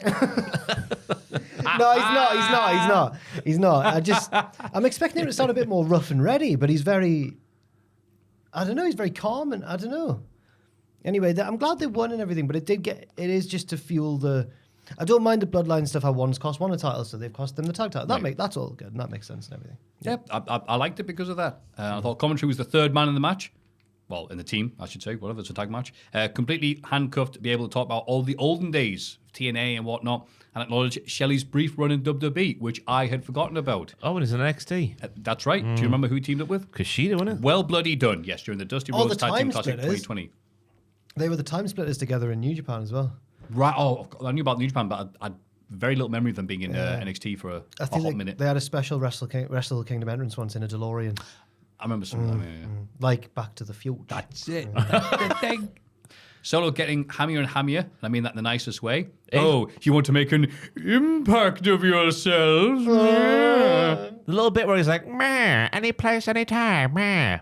Impersonating one of those Motor City Machine Guns. He's getting better. They're not saying to him, just go out there and be what Roman Reigns was, just like a cheap impersonation of that. Go and be yourself, Solo. Yeah. You clean king. They've realised he's a bit, they've realised he's a bit sassy, and they've said lean into the sassiness, Yeah. and that's good. I like that. You clean, sassy You king. sassy bitch. I like that. Even if Fowler means I'm the sassiest bitch, Roman. King Charles is the tribal chief now. See him he became tribal chief in a ceremony. I was like, uh-oh. I can't wait for that match. Do you know what that music means, though? You might call He's that's found right. it. Look at that hat. Oh, it's It's a fan-made like hat. a chef's beret kind of thing. Is that? I loved him in Ghostbusters. It looks like Toad from the Mario universe. Yeah, I got that. I've never really looked at that hat that much because I've been too focused because obviously they're crying their eyes out. And he's on seconds on TV for like less than a blink. I like how someone's holding up the Rizzler just in front of him. Yeah, that's a custom-made hat, I guess. No, that's fashion, Maffew. That's fashion. Oh, that's why I don't understand it. You're right. Maybe it's like maybe they're dressed as Savage and they've tried to make like a. Oh, God, yeah, the big old daft cowboy hat. Maybe. But you can't go out and buy a neon cowboy hat I don't know. It was the unless you're 80s, Macho wasn't it? Man. So, You'll be able to do somewhere. Yeah. Not the place. oh, maybe we went, that's it. It's like the sellotape's really. That's why he's crying. It's ripping me skin off. It's a Isn't great it- cry. You know, every time Yeah. you go to like a big wrestling show, like a big WWE one, it's like that you will see a Randy Savage somewhere. Like it's just one of the most popular fancy dresses to still wear, and they'll probably have a match in the car park with like a Hulk Hogan or someone. Yes. There's lots of Hulk Hogan impersonators, especially on the trains. Wearing fancy dress. Oh, that over Aye, here. aye, Just got the penny dropped. Thank you very much. I bring the boom. I like Jay's appearance, how that was done with the refs down. Yeah. Bloodline with the chairs. He's here because they cost him the title on Monday. I like that bit. But I do see what Jack's saying with the... But it is the tag team titles in the WWE. Yeah. When have they ever really mattered? Oh, shut up, Triple And H. at least this is a result that gets. It's a notable result in the tag division, I suppose. They've won 2 matches in one night and become the champs. Maybe I've been a bit too harsh. You know? I'm here to bring the positivity up. bring the Graves boom. and Cole again saying that instead of them going, yeah, get them boys, we're going, why are you doing this? Maybe they're blinded by the bright lights of SmackDown, which I think was a nice line there. I did like that. Do you see that little clip of Sheamus welcoming them to the company? And he was he kept inadvertently going like, basically saying like, you finally made it to the big time. But he kept getting halfway through the sentence, then realizing what he was saying and stopping. You finally made it over here. What was it, 25 years? It was just funny watching the mental gymnastics of Sheamus. Bless. You're both quite small fellas, aren't you? Cool, you can carry this bag and you can carry the other bag. Cheers. And yeah, I just liked all the moving parts. New stars building the Walter Survivor Series match with the Bloodline, followed up on what happened on Raw, while keeping the Bloodline protected in a loss because they don't need the tag titles. Mostly Machine Guns getting the pop. Yeah, those was great. Very good business. Lovely bit of biz. Lovely bit of business. I might say that. Rizzlers. Oh, lovely bit of business. Oh, you can smell the business cooking. Put that one in the pan for a bit. Collision happened. The highlight was the interview for me with the great Yuta, whose voice is not suitable for this gang of hard men. We had no choice. Oh my God. I saw people praising the hell out of that. I went, I don't know what you're watching. But after the developments on Dynamite, do you not think it does suit? It does fit? Yeah, 'Cause he's not really one of them. He's just, he's like just their sacrificial lamb when they Yeah. want to. So I guess it does fit. It's just, I wrote down he sounded like an F boy. I can't say the F, but you know what I'm saying. Oh my God. A flip boy. Yeah. What, like a Spice, but like a... Yeah. Like What? from the Geordie Show, the Jersey Show. Really? Yeah. I didn't get that from him at all. You didn't? Oh, fair No. enough. I thought Nigel's performance was fantastic. Though. Nigel was fantastic. I think it overshadowed poor Yuta. I thought I was watching like a Taken film or something. He's like Liam Neeson, the way he was talking. My feelings for Danielson aside, I've been tasked with finding out why you did what you did at WrestleDream. Listen to me, Yuta. You're going to be taken. Be precise. Why did you suffocate him to near unconsciousness? Let's be clear. What you did risked permanent, imperishable brain damage. Fantastic promo. Shut up. You hit him with an iron one time. I like the bit as well where Nigel says the only reason he hated Danielson so much is because he was hell-bent on trying to prove he was a better wrestler. And then that sassy Jersey boy Wheeler's like, that went well, didn't it? And then Nigel's like, what did he say? Whatever he said. I've not written it down. Whatever. It was good anyway. Yeah, That was the highlight. Yeah, Nigel was fantastic, and Yuta at one of those kids who like snorts when he laughs. All I've got here, Leo Rush has an amazing giant jacket. I like it so much. Good match with Ricochet, showing some more of this Twitter personality during the match as he wouldn't stop moaning at the camera. Well, like, Funny enough, yes, you didn't see Collision was makeup or anything. people watch Collision.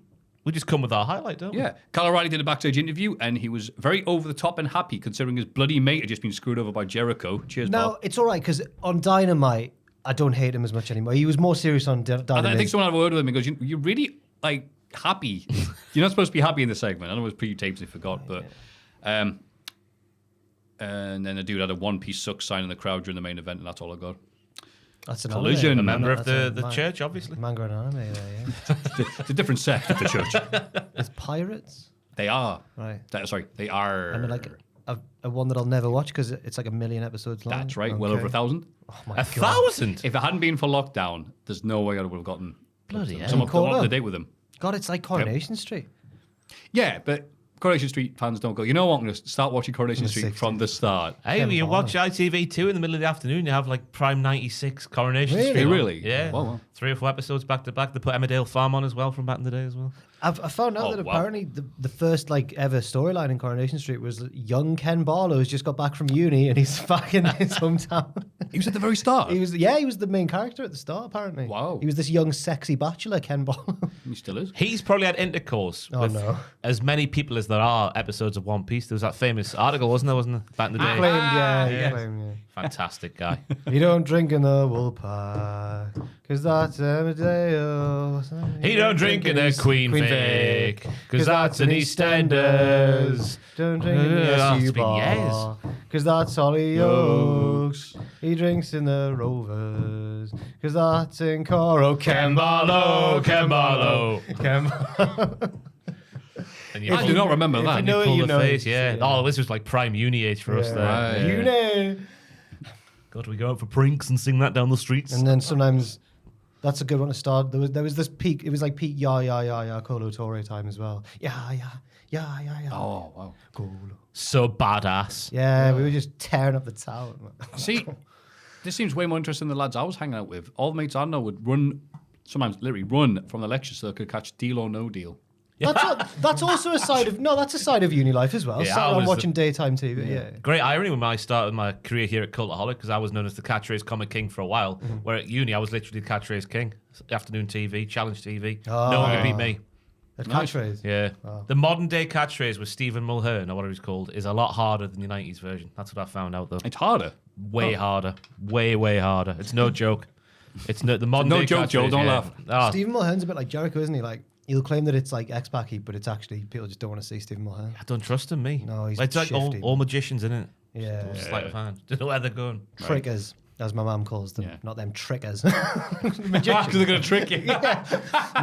She doesn't trust magicians; she calls them trickers. Let's not get tricked by doing the different bit. We'll do the right bit. NXT Halloween Havoc. Yeah. Force won it. What a show! Sorry, NXT's back, guys. Yeah. It's a dark day in the history of NXT. I compared it to a purposeful pube soup. Sometimes you end up with a I soup. suppose with an a- accidental one. Yeah. Oh, okay. right. Chef Michaels has actively shaved off the pube and thrown it in there as a little garnish. Why would he do that? I don't know. No, but he could have avoided it, like you say. Could That have. yeah, Just yeah. the booking was wrong here. Really wrong. As a big old pay-per-view, there wasn't anything actively terrible. It just felt like part one of a thing we get part two of, and then part two was a big gash as well. But anyway, Gigi Dolan narrates our spooky opening video package. They started playing spooky, scary skeletons at Morrison's when I was last in. Spooky, scary. I didn't realize that was a song that you'd hear on the radio. Come back now because it's a TikTok trend, I think. Oh, wow. Yeah. I'm happy to hear it. But it's so like I was just sped there, up, but I was it's just like there a- like singing it to myself like a weirdo. It's like a sped up version, though. The biggest Of song on course it is. TikTok at the moment is pop music from back in the day. Pop music. Yeah. It is crazy what comes back. I've heard a lot of Because it's got the high-pitched vocals. I guess, maps yeah. by the Yeahs. Oh, nice. Yeah, it's a good song, but like, Just make it really good. Now it's what I call TikTok. Whatever they but call it makes the kids think that they've invented music or something. I don't know. We invented music. Whereas we in the 2000s invented music. That's right. Yeah. The only match is tables, ladders, and skirts. Tony D'Angelo beats Obafemi with help from the family, thus retaining the North American title. Go on, So the Ross. story before the match was Oba wiping out each and every family member, only for each and every family member to come out with no mark on them or anything like that, just to help Tony win. That for me just negates everything that happened before the match, and it made it all pointless. I like the start of the match because you'd expect the underdog Tony to fight with lots of piss and vinegar, like he was with the big spear through the barricade. Then Oba takes control. The choke slam on the chair, on the mat, is enough to win any matchup, especially when at that moment in time you have a 94.4% win record, Wow. which is what Oba had. The best in the entire company. Vic Joseph tells us this on commentary. Well done, Vic. Then the leapfrog over the spear is better than Lesnar ever did it because Oba is thicker, as was the uppercut through the table that followed. It's going well.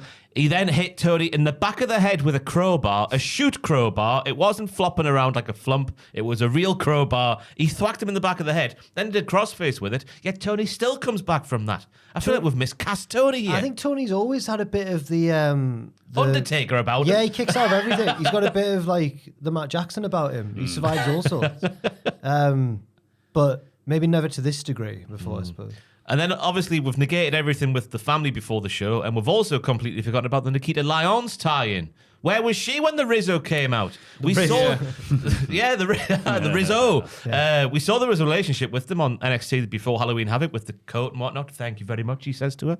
What? Just forgotten Was she about. meant to run out and help him? Like You'd think so. she might not have been there. She wasn't on the card. Oh, she's always there. She's always there twerking. Yeah. She might have been busy doing one of her many things she likes to do: sing, dance, create, vibe. Yeah. Nunchucks is another one. Yeah, that's right. Yeah, that's a hobby. That's the other thing, yeah. No. Everyone's dressed up. So Mike Rome is dressed as Beetlejuice. Slightly not the one with the small head. Who's probably doing boxing YouTubers would type in this.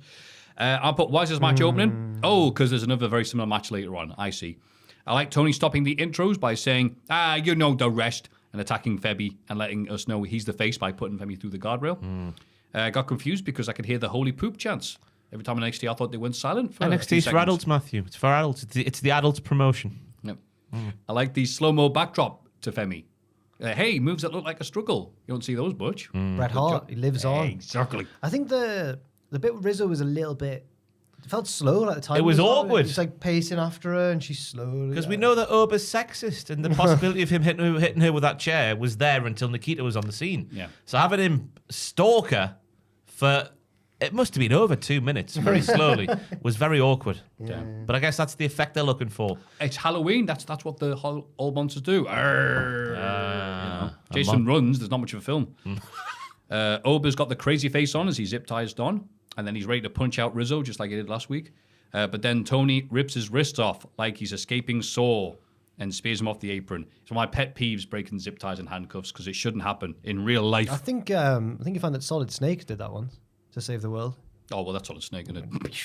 I saw one for the first time the other day. Oh, what do you think? Oh, that turn at the end. Oh, That's one of the only horror films I've When he probably... shakes hands with Vince McMahon. We saw that one coming. Probably one of the only horror films I've seen, and I remember thinking, it doesn't get too complicated. It's its own little thing, and then I guess the rest of the franchise goes off the rails. Yeah, I've not seen any of the rest. There's is it like 7, 8 films? 30? I thought you were. They used to talk Saw. about Yeah. There's at least 10. There's at least Yeah. 10. Wow. I think I got shown a bit of one of them in the later on. I think you said something like you would like marathoning them. I was marathon Harry Potter for a while. Yeah, and then it's just like, and I said, Saw. Those two films go well together. Oh, maybe I have seen the You've later seen one. Saw 10. Have I seen Saw 10? Yeah, I'm sure you have. Right. I'm sure This is you've the first time I talked saw about it Saw 1. Get yourself Next time you see Saw 1, well done. Yes. a letterboxed and keep track of all the films you've seen, and then we can all join on. There's just so many films. There's too many, yeah. They should release, in the world, Earth should produce about 10 films a year. Okay. Everyone just talk. This is so crazy. Next on my list is that Hugh Grant one, the new Hugh Grant one. Apparently that's very Is good. he in Saw? No, it's That'd be similar. amazing, I that. guess it's similar to Saw though. I think he's a religious man and he has a house in the woods and 2 women. Maybe they're Jehovah's Witnesses, I think. And they go and knock on his door, then they get taken into the house. Oh, wow. And it's like, how will they get out? Oh my God. Something like that. Oh, Forgot what it's called. It's got a weird name. interesting. Joel watched Fargo for the first time the other day. Heretic. Oh, Heretic, I yeah. did. Owen watched Fargo the other day. Oh, you think of Fargo? I was like, it's one of my favorite. I was like, oh my God, I love the Coen Brothers. It's so good. 5 stars. And Owen went, yeah, I really enjoyed it. I give it 4. I was like, okay, well, what more do you want from a film, Owen? That is a 5-star film. It is a 5-star film, I know. A 5-star film and a 5-star strut. The Fargo Fargo, strut. yeah. Great strut. So there was a wrestler back in the day, Joe, called Jack Fargo. You're too young to remember it. Joe's face just went, We remember Jack Named Fargo. after the film, even though the film's in the 90s and Fargo's in the 70s. Obviously, we all remember Fargo in his prime. Yeah, back in right. the day, yeah.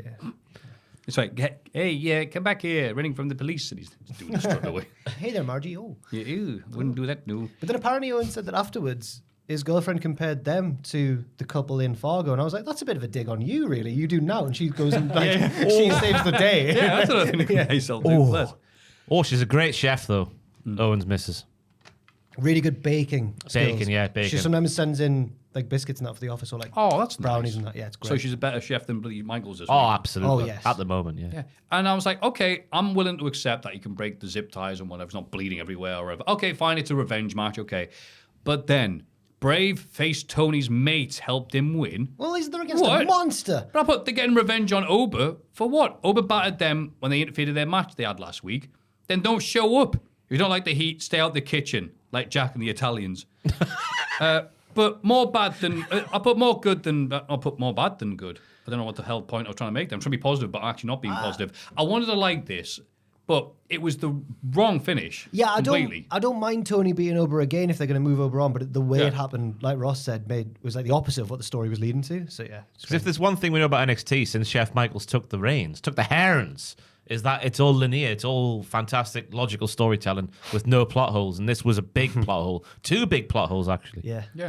Oh, well, I'm glad you won, you and your 6 mates. Fantastic. Oh, It was a mugging. You can't wait for Tony to turn heel one day. He is a heel. He Not a murders heel. people. He's heroic. Tony Art the D. Clown's got the popularity, I guess, so that makes sense. Great guy. Lexus King is interviewed backstage. Not a great guy. Great guy. He admits he still can't find a cornerman for his match against Charlie Dempsey. William Regal arrives and says the apple doesn't fall far from the tree. I think you find it does many, many times in wrestling. But he appreciates that Lexus is trying to be his own man and agrees to be in his corner. See, Chef Michaels has now taken the pube out the soup because this is genius booking. William Regal going up against his own flesh and blood, but not overtly referenced as such on the weekly show, as we'll find out a bit later, where Ava's like, he knows a lot about Charlie. Woo! Yeah. Still probably too subtle for many members of the NXT universe.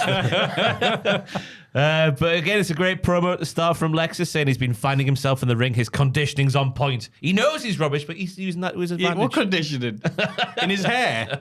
Not against it. His hair's rather nice. Yeah, I'll give him that. But like, what conditioning? The juxtaposition of Mr. Regal being involved. Mr. Regal, by the way, is now his gimmick name. It would appear. There's a Mr. in there every time. Genius booking. Mm-hmm. Fantastic booking. What? Nothing can get me to chin his mouth. We see footage from the pre-show.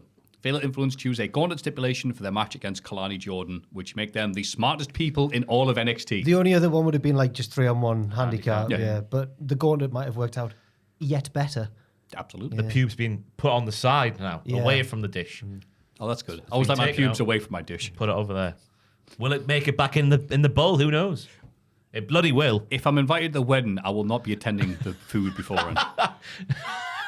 Julia and Stephanie Vaquer win their tag match against Roxanne Perez and Cora Jade, with Stephanie getting the pinfall on the champ. Oh, yo, Stephanie Vaquer. They say Vaquer, don't they now? Vaquer! Stephanie Vaquer. Oh. I only noticed it this week, though. I was like, oh, I should remember it. But I guess she got the pinfall on champ because she's going to get the first crack at... But then I think Julia's still the one that they really want to push. But having watched this match, I was like, I think I prefer Stephanie. I thought Steve was She's breathtaking in this match. unbelievably good at wrestling.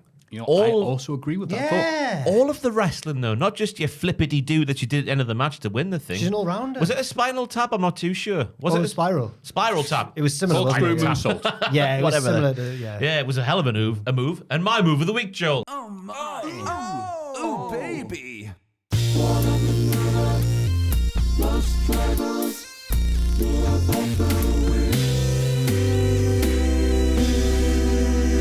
That's the move of the week. All right, cool. Because I did not expect to see it, even though there'll be people in the comments going, well, she's done that 50,000 times, Ross. What are you watching? Well, not her before here. Whoa. Yeah. And that's all right, Get 'em. okay? Yeah, I'll fight you. But her stuff at the start with Roxanne put the mental in fundamentals, never mind the fun, because it was crazy good, but also fun. And I thought this was a proper...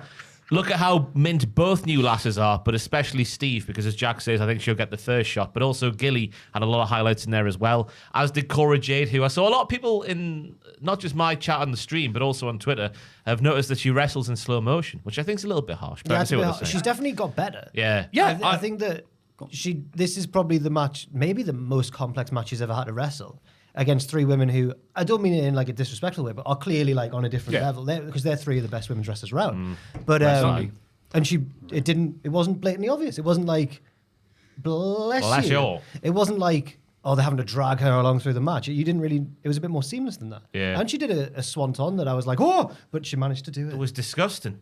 Because she fully lands all weight, which is not much weight, obviously, but still, when it's got gravity attached to it, I assume there's more weight there than there was to begin with. Call me Einstein. Did she land right on it? She landed right on like Jeff Hardy does now. Yeah. Oh, God, someone sent me Men in the Mission's first TV match from 93, and Mabel's finish is a back senton off the second rope to Dwayne Gill. And apparently, he goes, ugh, you watch it, go, Jesus. But then apparently the story was that he went backstage and Shawn Michaels just chewed him out, goes, why would you do that to one of our best job guys? Like, you're an idiot. Yeah. Oh, wow. And Mabel never injured anyone ever again. That's one of the... Is that why Dwayne Gill had started walking like that? From that moment on? He was just like that from now on. He was about 6'4" before then. Strapping tall Dwayne Gill. I was going to say, if you've ever wondered why Mabel made it into the ministry, it's so Undertaker didn't have to work him anymore. Oh, that makes sense. That's why he was in there. You know what? I hadn't thought of it like that. You're right. He says it on the podcast. I watched a couple episodes. Oh, he's actually said that? Yeah. Was it Mabel who broke Taker's eye? Yeah. It's orbital. Yeah. He it was with a punch, but they said it's on his fat ass because It was a that's a better punch. finisher. I always thought it was the leg drop. Yeah, because on TV they did the it was actually a punch. do that. He did that. He injured full force on Kevin Nash's back. Injured one of the Samoans, Gordon and Nash. And they're like, "Yeah, you're great, aren't you?" Yeah. I was so scared of him when I was a kid, Viscera. I loved him. When I first got into wrestling, I realized there's so many scary. Kane, Taker, Mankind, and Viscera were my four. Where I was like, I don't want anything to do with these lads. Well, have you seen them? I think I might have been most scared of Mankind out of all of them because he was. Oh, he's mad. Oh, Kane was the one for me. You've said you had nightmares about him, Terrified, but he yeah. was also your favourite. Yeah. Just terrified into liking the guy, you know.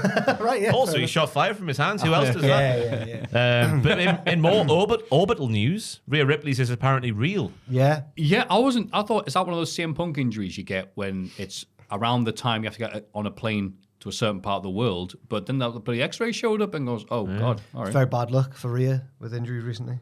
It is, yeah.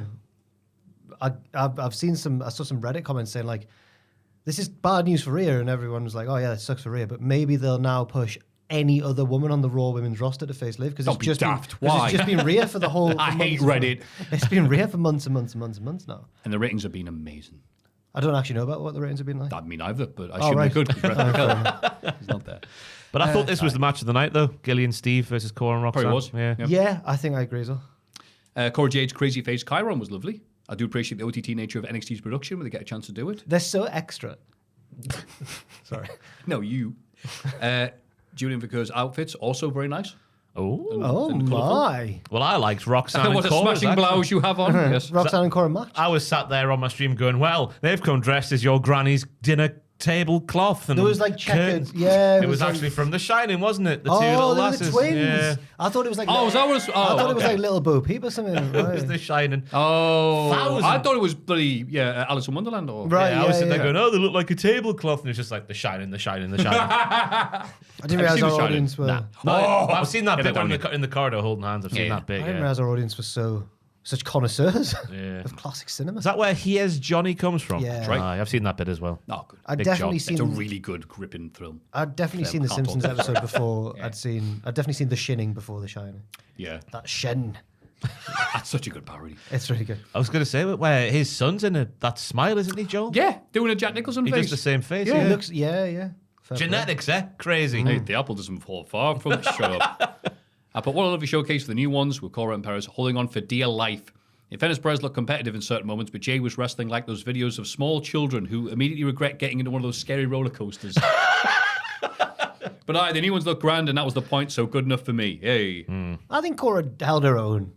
Do you mean deliberately she's terrible? She's like, what? It just looked funny, like mild terror, like, okay, please let them not Okay. forget the next bit. But you know what? Good enough to be the match of the night. Yeah.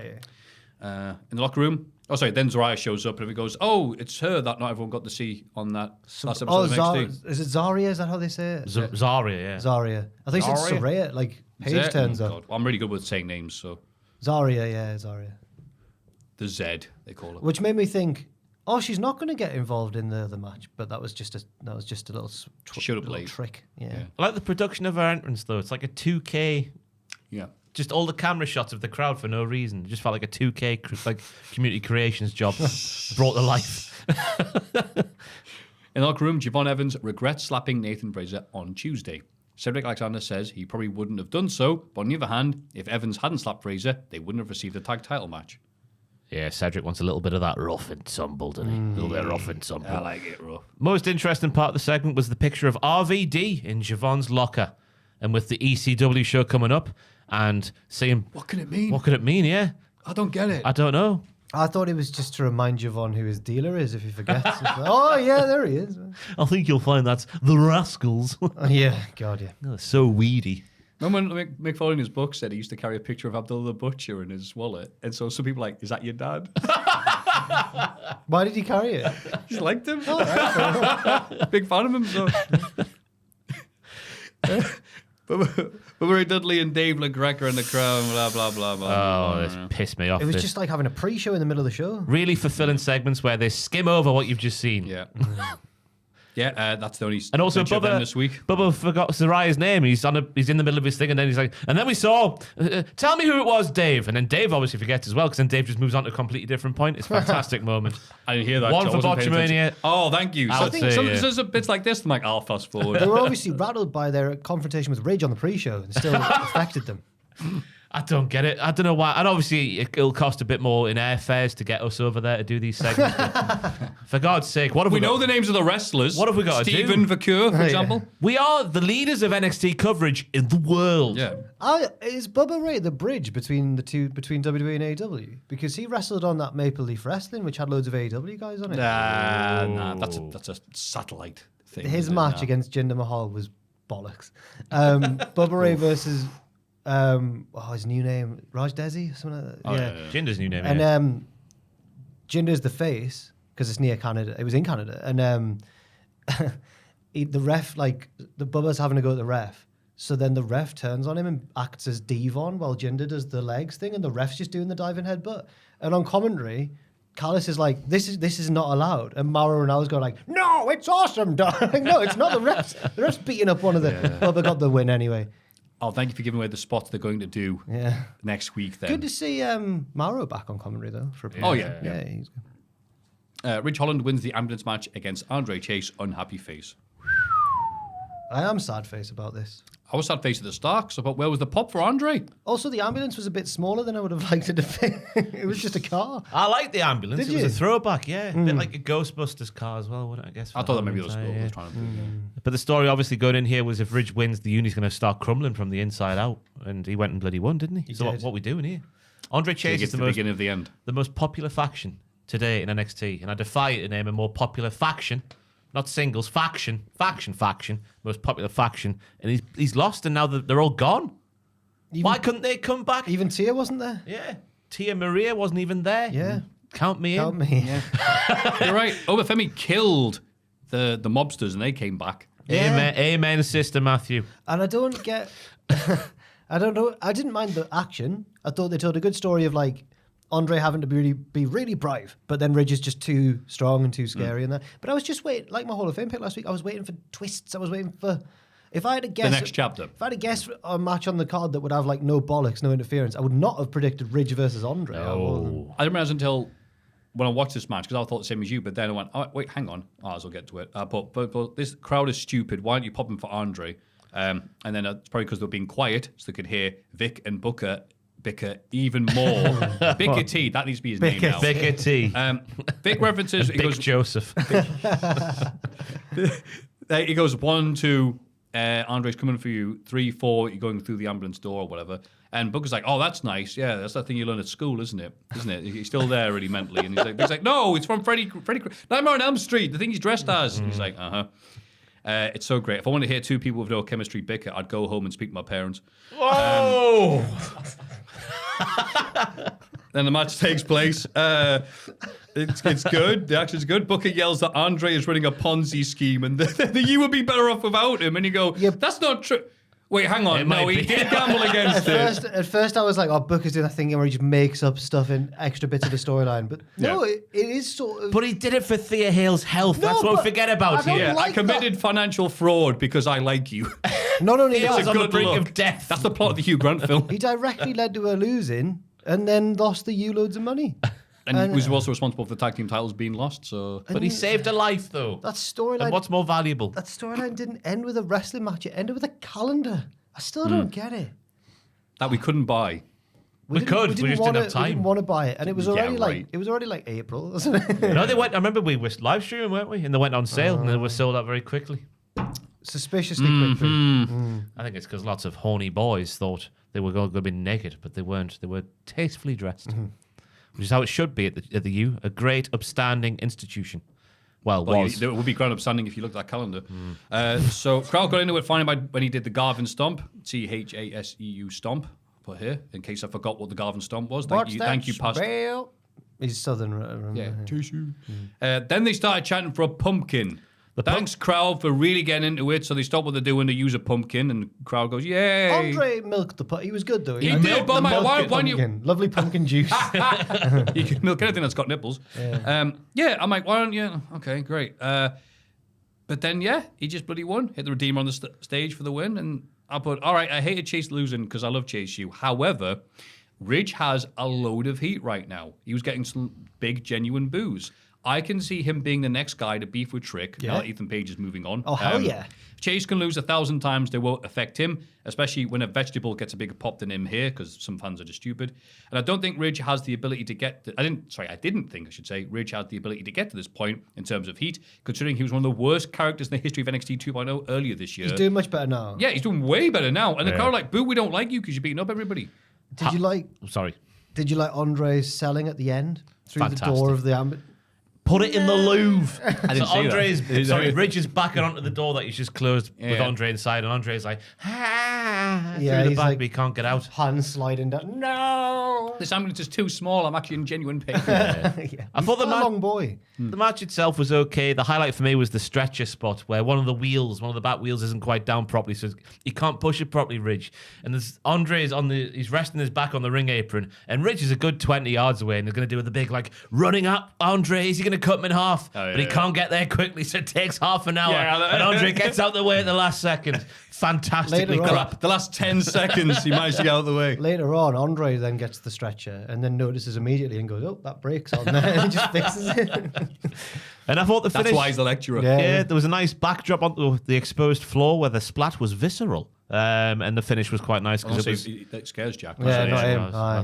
It was quite Mabel. That's fine. But I thought I liked this bit where he did before the finish there, where he cut him in half like Darth Maul by doing the alley oop on the bottom of the door. Fantastic scenes. But it's Sad the wrong ending. story being told. Yeah. Whoa. You don't think it's a good thing? No. The more that Ridge does live promos, the more it's backfiring because he can't do them. Oh, he can't. He bloody can't. The crowd have booed him loud. You've watched his stuff with Bubba Ray and then his stuff on NXT this week. I and thought he did yes, all can. right. Yes. And I like his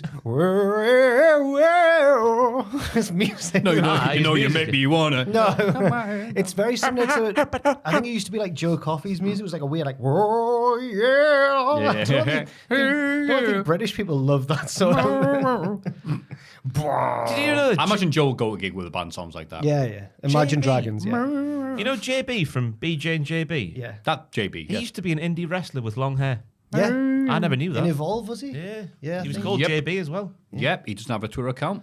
No one knows why. Oh. Hey, what's next match? Nathan Fraser and Axiom are training at the Performance Center. Fraser apologizes for his actions this week. Axiom says it's fine. He's learned to accept Nathan as the hothead he is. Fraser accuses Axiom of being condescending, and they continue to bicker. Nathan's the most condescending man of all time with his hybrid English-American accent. It's not his fault, but he is the most condescending man of all time. Hey, amigo. Yeah. I like the story being told, though, because Randy's put a little word in Nathan's ear, and he's going a bit too far for Axiom, who just wants his partner to be measured like a mathematician superhero would be, which is what Axiom is. Do you think Nathan and Stevie Turner are secret siblings? Yeah. They could be. Wow. Yeah. God, it'd be the most annoying household in the world. Well, you Hey, sis, do you want to go and play some EPL down? You know I do. Real life wrestling relationship news. Do you know who? Oh, God. who Wait, breaking news. Who Nathan's girlfriend is? IRL. Yeah, Who? still. Thea Hale. Yeah, the, Oh. Imagine that the household. energy. Yeah. Off the walls. All the Exactly time. how they are on the show. Oh, my phone's going off. I hope it's Professor Chase. Professor Chase. That's My the word. dean. That's Mr. Chase. Mr. Chase. He's not. Yeah, that's right. He's the dean, isn't he? But he's nothing now. He's dead. And then we get Ava being interviewed backstage. and she books a hardcore match, the ECW Arena show. Wow, fancy that. Lola Vice versus Jada Parker with Dawn Marie as a special guest referee. Took me by surprise. What a bitch. Murderer Dawn Marie. BYTCH. Who obviously murdered Al Wilson. Shagged him to death. Shagging. I hope there's a tribute to Al before we get going. No. I hope they have a man appear in Al's famous white panties. I was about to say, I hope Dawn's out there wearing the McDonald's. Oh, yeah. Oh, yeah, I think they were married, so that what's his is hers. She kept his poo-stained whiteys because he died while wearing. Whitey's no more. Can Dawn do the hardcore things? No. Oh. She might. Did she ever do any hardcore things in ECW? No, she was a manager. Am I thinking of Beulah could do the hardcore Beulah things? had the match with Bill Alfonso. Get Beulah in. Who took the pile driver from Rhino through the table to the floor? Laurie Fullington, Oh. Simon's wife. Oh, right. Ah. God, they all got involved, didn't they? Apart from Dawn Marie. The least qualified person to do this. We'll get to it later, but Jada Parker's promo hype up the massage. The massage? The massage. Ooh, the match. She's like, oh, Dawn Marie, haven't got a clue who you are, basically. I thought she said I've never met you, but it did come. I'm sure that Jada's one of the college athlete women who came into NXT, so she probably has no clue who Dawn Marie. Yeah, never mind. In the gauntlet match, Kalani Jordan beats Jasmine Nix and JC Jane, but both heels interfere in the final four, allowing Fallon Henley to get the win and become Women's North American champ. Bittersweet for me, this. Fallon's been one of my faves for a long time. Now she's lost everything that made me love her so. She's still a cowgirl. Just a saucy she wears one. a coat. She's now just a cowgirl who won't say there's no better thrill than riding a horse. Yeah. There's no better thrill now than probably drinking into clubs. She was on the roster for about a year and a half and decided I'm the biggest veteran around. It was very weird. The match, though, I thought the first bit with Nix and Kalani was the one carrying that one. Everything she does is so smooth and crisp and well put together, and Jasmine Nix did okay to keep up with her in this Because she's a portion, robot. yeah. Sorry, the 450 for the win was nice. Then, this is where it gets interesting, because I'm shocked to see JC Jane out there second, because that, in my mind, means she's not even the leader in her own faction. I think that Fallon's the powerhouse. But JC was the originator of the fatality and the influencing. It is like Flair giving Arn Anderson the last fall. Yeah, Fallon yeah. is the Arn Anderson of Fatal Influence. Because I was thinking, has she done this to Jasmine's the Tully. has she done this to take on Kalani to make sure Fallon's not the one to win, so she gets the first dibs? But no, she might be the best pure striker in all of the company, though. JC Jane, her strikes fantastic. She get good. Yeah, she does the leg things, Yeah. kicks them hard. Shock win in the midst of awesome action. Awesome action. And then obviously JC Jane then knocks down Kalani after the second fall to set up Fallon for an easy win. So Fallon is actually the leader in what was JC Jane's faction. It's a weird trajectory for JC Jane. Oh, there's no real leader. It's all. There's a leader, and it's Fallon Henley, who's now actually Mandy Rose after seeing her on Tuesday. Do you see the picture going around? Mandy wore a similar outfit to what it was like, just basically the same. Right. Oh. To what Fallon was wearing. And they can't wear the same outfit. No, they can't. Or one of them has to go to prison. Subtext. There was a lovely tornado DDT position into a standing suplex from Fallon, which was then called back to later in the match, but Kalani reversed it into one of the Big Show's final cuts, but using her leg instead of his arm, like he used to do back in the day. Then the numbers advantage is what gets it done. Nix is back out there. Fallon's back out there. You might be saying bollocks, but I think it's fine in the context of being a gauntlet match and them being professional wrestling heels. And yeah, I thought it was good that they did the gauntlet stipulation, and it was good that they won. Yeah, good for Jimmy Fallon Henley. There was more after the match, of course. Yeah, it's not a good week for Fallons and three people at once, sir. No. That couldn't be half more of it- forced if I Half of tried. it was, yeah. Kalani the belt off her because it just wasn't working. Stacking the deck helped get crowd care about her. Yeah. It's been an issue for a while and very protected in this loss. So very Ron Seal, but you know what it did to do. Crowd, again, typically quiet, and then this is awesome after a double down. That's a recurring thing. I think Kalani is good. She's really good. And she managed to wrestle. I mean, it's got to be hard wrestling three different opponents and remembering all the things. Yeah. And you couldn't tell. So she is really good. They should play to her strengths more than trying to make her a personality. Yes, I think you can compare her to Roman Reigns when he had blue eyes in many respects. Oh, yeah. He was obviously being told to be someone that he's not. I think she's being told to be someone that she's not. When he went and be the tribal chief, laid back and cool with hazel eyes, I think he's got. I wonder what her real personality is. Yeah. Just let her be more her. She must have some kind of riz about her, considering Yeah. more breaking news from the real-life relationship scene, who her real-life fella is. Not the Rizzler. No, Jesus, that's a felony. she's not a non-star. Is that what she's called?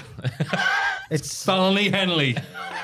Likes the burns. I think I know who it is. It's Carmelo Hayes, isn't it? Yeah. Oh. See, he's not going to put up with some boring lady, is he? No. I'll ask her. Mellow don't miss. And that's the same in relationships. That's Yes. it, yes. Congratulations to the pair of them. The heels got a promo after the match. God, I hope the wrestlers go, hey, you know who Ross is engaged to now? Do you think they'll start doing... Yeah. Do you think they'll On start their podcast. planning fake relationships to see if that gets picked up on it? Oh. Like you thought Becky and Seth were doing and probably still do. That's right. That very, very real had a child. relationship. Fake kid, just an actor. The heels got a promo after the match, but Zarya... That's why they called the kid Rue. And his surname was... Rue doesn't work at all, does it? It's a horrible bit of wordplay. Zarya appears behind them in the ring. She beats them all down and hits Fallon with the F5. She's got the F5 now. Lesnar's done. Was it you? Done. Dun, dun, dun, dun. Dun, dun, dun. Lesnar's Was it dun, dun, dun, You dun. who tweeted this or maybe retweeted it? Someone said, she hits the F5 the other way because she's from Australia and the water goes down the plug. I didn't know that's funny. I bet she can shapeshift as well. I don't know if that's the right word to use, but she was in the skybox. Now she's in the ring. Teleport. Teleport. Yes, it's not shapeshift at all. I'm a different person. Unless there's two of them. Yes. Oh, great. Now Was there's that two of them. the shapeshifters? Shapeshifters. I'm a different person. They're called the shapeshifters and the song says, I'm a different person. I like it when bands sing about the thing that they are. We're the green days. Turn my world Not around. like those brown days, but the green days. Goodness me. They only did weed. That's why it was Green Day. They didn't do anything more strong than that. Is that why they're called Green Day? Yeah, because they used to get high. If they had a day when they just slack and smoke weed, It would be a green. day. You know what? Yeah. That makes so much sense. I've never thought about it before. That's why they called it, yeah. Oh. Because they made the band when they were like 16. That's why. That makes me wonder why Weezer are called Weezer. I went for a run. We're all out of shape. How you doing? Green Day's original name was Sweet Children. I'm glad they changed it. That's not it's not as good a name, is it? Really? Alan Henley, calm down. That's like, what they call, they used to be called slaves, obviously. That's a bit of a... Soft play. Now they're called soft play. Yeah, it makes them sound a bit. Oh, the juxtaposition Soft of play. soft play and the gnarly music we make. Get out, you. Why are you hanging around the soft play? And The Angelo family congratulate Tony backstage. Rizzo says she knows who attacked her on Tuesday. Everyone does. It was Obafemi. He told us. He wouldn't lie to us. Also Nikita. No. The segment starts with Sarah Schreiber, if that's her real name, Maffew, saying, "Isn't it good to see the D'Angelo family doing well?" Piss off. You're meant to be an impartial journalist. it's great to see the mob running the riot. It's great to see them cheating to win. I know Yeah, there you're wasn't right. breaking any rules, but there was 4-on-1, right? Another clean victory with 6 people interfering. Gotta love him. Thanks, Sarah. It feels good to be the Don. That's basically what's Yeah. happened there. Yeah. And it's still better. It's still a more convincing accent than Bubba and the Greca, wasting more time. But Ridge Holland interrupts, thank Christ, turns face, and says, I did that on the pre-show as well. Bubba says, don't do that again. That's strike 2. How did you hear him? Yeah. Rich had a mic in his hand and then used it for the first word and then put it by his side. Put it to him. Yeah. Why he had it in his hand? And he's Someone just wanted to talk about fair warning. so fair warning. I like that's When convincing. Ridge does it, it's not okay. But when Samoa Joe used to threaten people off mic, everyone went, this is groundbreaking. It's the best thing ever. Are Yeah. you saying that Ridge isn't as good as Samoa Joe? I'm saying exactly that, Jack. Oh, right. No, I can't And I'm believe you saying said that it. maybe Samoa Joe pointed his voice towards the camera He as well did, so you yeah, could hear he him. did. If he was called Yorkshire Joe. Joel. Oh, gimmick infringement. We're going to be 90. This is like Wolverine Deadpool. 90. And we'll still be talking about EC Bloody W. Wake me up when Zandig shows up. CCW ran way more shows than Heyman ever did, and his wrestlers got paid. Its legacy is never ending. It's obviously been what's the word I'm looking for? Put on such a scale. It's been canonized. You know, the Catholic Church, when they stop talking about anime characters, will be thought about, he's Father Heyman. Yes. Well, I've been the wrong religion. Saint Now think son, about it. yeah. Yeah, it's been canonized so much. It's like the greatest. Well, you know, that's how much they love him. They even put Heyman in. But yeah, it's just crazy having to explain to people. No, it was good, but I didn't expect to be talking about it 30, 90 years later. God. But the breaking point for Bubba was the fact that Rich has confronted him on the PLE. He's like, you did it on the pre-show, that's fine, but not on the PLE. Meh. Yeah, you can't be doing that. Do you know who I am? Because at this point, I'm thinking RVD just mustn't be available. I thought as well. Because we're building a Bubba versus Ridge here, when maybe RVD should be involved, but RVD's going to be there as well. Obviously, we know now. But who asked for this? I've seen, because I was quite vocal about it on my stream, and people were like, why are you complaining about it, Ross? Oh, really? Who wants Bubba Dudley versus anyone in 2024? It's crazy, the fandom behind this is still, it's great. Like, have you not seen any of the matches? 7 years ago, he was having the same bloody shtick in WCPW. I was literally about to say, we basically did this storyline in WCPW, but people liked it. But that was 7 years ago. That's because Adam was involved, a And genius. He teamed with Kirby. Yeah. No, he teamed with the heel. Sorry, he didn't team. No, because then Pacitti got in the way of the finish. Yeah. Team with Will Ospreay and nobody else. Yeah, the team of Ospreay and Bubba Ray Dudley is amazing. And then The Hell from the Omega. But then he turned on. Yeah, then he turned face because Pacitti was the heel. Yeah, great times, man. Yeah, that's what he did. And then he He's put very him. Art the Clown, isn't he, when you think about Adam? He put him through a How weird's it going to be when Pacitti's murders come out? And like, did you suspect anything? It's like, well, now you've said it. That's I didn't great. kill anybody. They were poor. He was They're not great. human. He was great. The way maybe it's just that we didn't use him. He wasn't like winning the belts off people and stuff like that. I'm not saying he's going to now, but it's Bubba. You know what? People are going to go, EC-dub. He's the world champion's only friend. That's the role he's got in NXT. There's a better alternative, and I'm not saying that I can't. He explained why. He explained why though, and NXT we'll see. He explained yeah. why. Yeah. But there's so many other people it could have been. Right, exactly. Then Vic and Booker on the stage to hype up the main event. But It could end here. It could end here. It could end over there. It could end over there. Falls count anywhere. we can't go under it. We can't go over It went on for so long. It could end over there. It ended in the ring, didn't it? Yeah. Unreal. Really Not many good. of these Falls Count Anywhere matches actually end anywhere. No. But mostly right here in the ring so you can see. Steve Blackman wasn't averse to an outside of the ring pinfall during his hardcore title reign. Al Snow and Bob Holly pinned each other in the Mississippi River. One of those that was near the arena. But apart from that, no, not a lot. Probably the Mississippi one. It's long. People are weird. They want the main event to finish so they could see it and the money they paid for the seats. That's just weird. Yeah. It's wokery. Tatum Patsy pops out of production crate where she's presumably been trapped since Tuesday. Must stink. Ava rushes out to check on Tatum. He wants a match against Wendy Chu. Ava books the match for next Tuesday. That's her name. But Tatum wants to make things more interesting. She spins the wheel and it lands on a casket match. Yeah. This guarantees the appearance of La Parka again. Coming to a sudden halt, that wheel did. It was incredible. As if there's some powerful forces making it. Yeah, you're here. Well, there we go. That exact one we need. But it makes you wonder, is Wendy Chu part of the production crew? Because that was part of the set, that box that you put Tatum in. What does it mean? Who's Wendy working for? Dark forces She's at got play here. insiders as well. Maybe she's affiliated with NXT Anonymous, who we learned last week is Von Wagner. Yes, Oh, we did. that's right. That bit of canon, yes. Pay no attention to me. Bob, how do you record, Rob? He's got a really old camera, like worse. I can't believe he's gone still. We need him. We need him. He's back. not gone anywhere. He has. His spirit lives on, yes. Yeah. No, I bet that's obviously one thing, but I meant like he hasn't wrestled for any other company. Like, No, I know. That's a weird What's thing. he doing? We need him back. We'll have to get him on the podcast. Yeah. I'm going to do it. I'm going to reach out. He's stacking up the cave with meat for the winter. That's So good, you know? I'm so scared of him. I wouldn't want to go near him. I think he'd kill us comfortably, easily. Oh, a good way right. to Yeah, go. he would. Yeah, he would. Yeah. But we're in Newcastle. We'd all get. And he's tabled. over there. He will table us through this table. Hang on, there's a knock on the door. Sorry, our special delivery. Who is this tall delivery man with his big coat covering his face? Oh god. In the main event, Trick Willie defends NXT title against Ethan Page. The match is almost stopped when Trick suffers internal bleeding, but he fights through and That's very retains the serious. That's actually. What you're laughing the at? spot that they did here. A gentle kick. They hold the ring steps. Kick. Matthew. They're metal. was They weigh rubbish. 1,000 pounds. Ethan Page is a It was dangerous man. rubbish. He's the devil himself. He goes to places no one else will go, and Trick's having to drag himself through. Oh no, only the devil would do a gentle kick in the midsection. It's perfectly placed. Rich Holland attacks Trick after the bell and Page helps him beat the champ down and then Bubba Dudley. Hey, what do you think about the match? The match itself, I thought was nice. It was back and forth for like the Willy Wonka get up for Trick Willie at the start. He did the Trick Willy forward Wonka. roll. Whee! I just got that was a reference to that. Lash Legend still getting that that's right. chocolate. Hell yeah.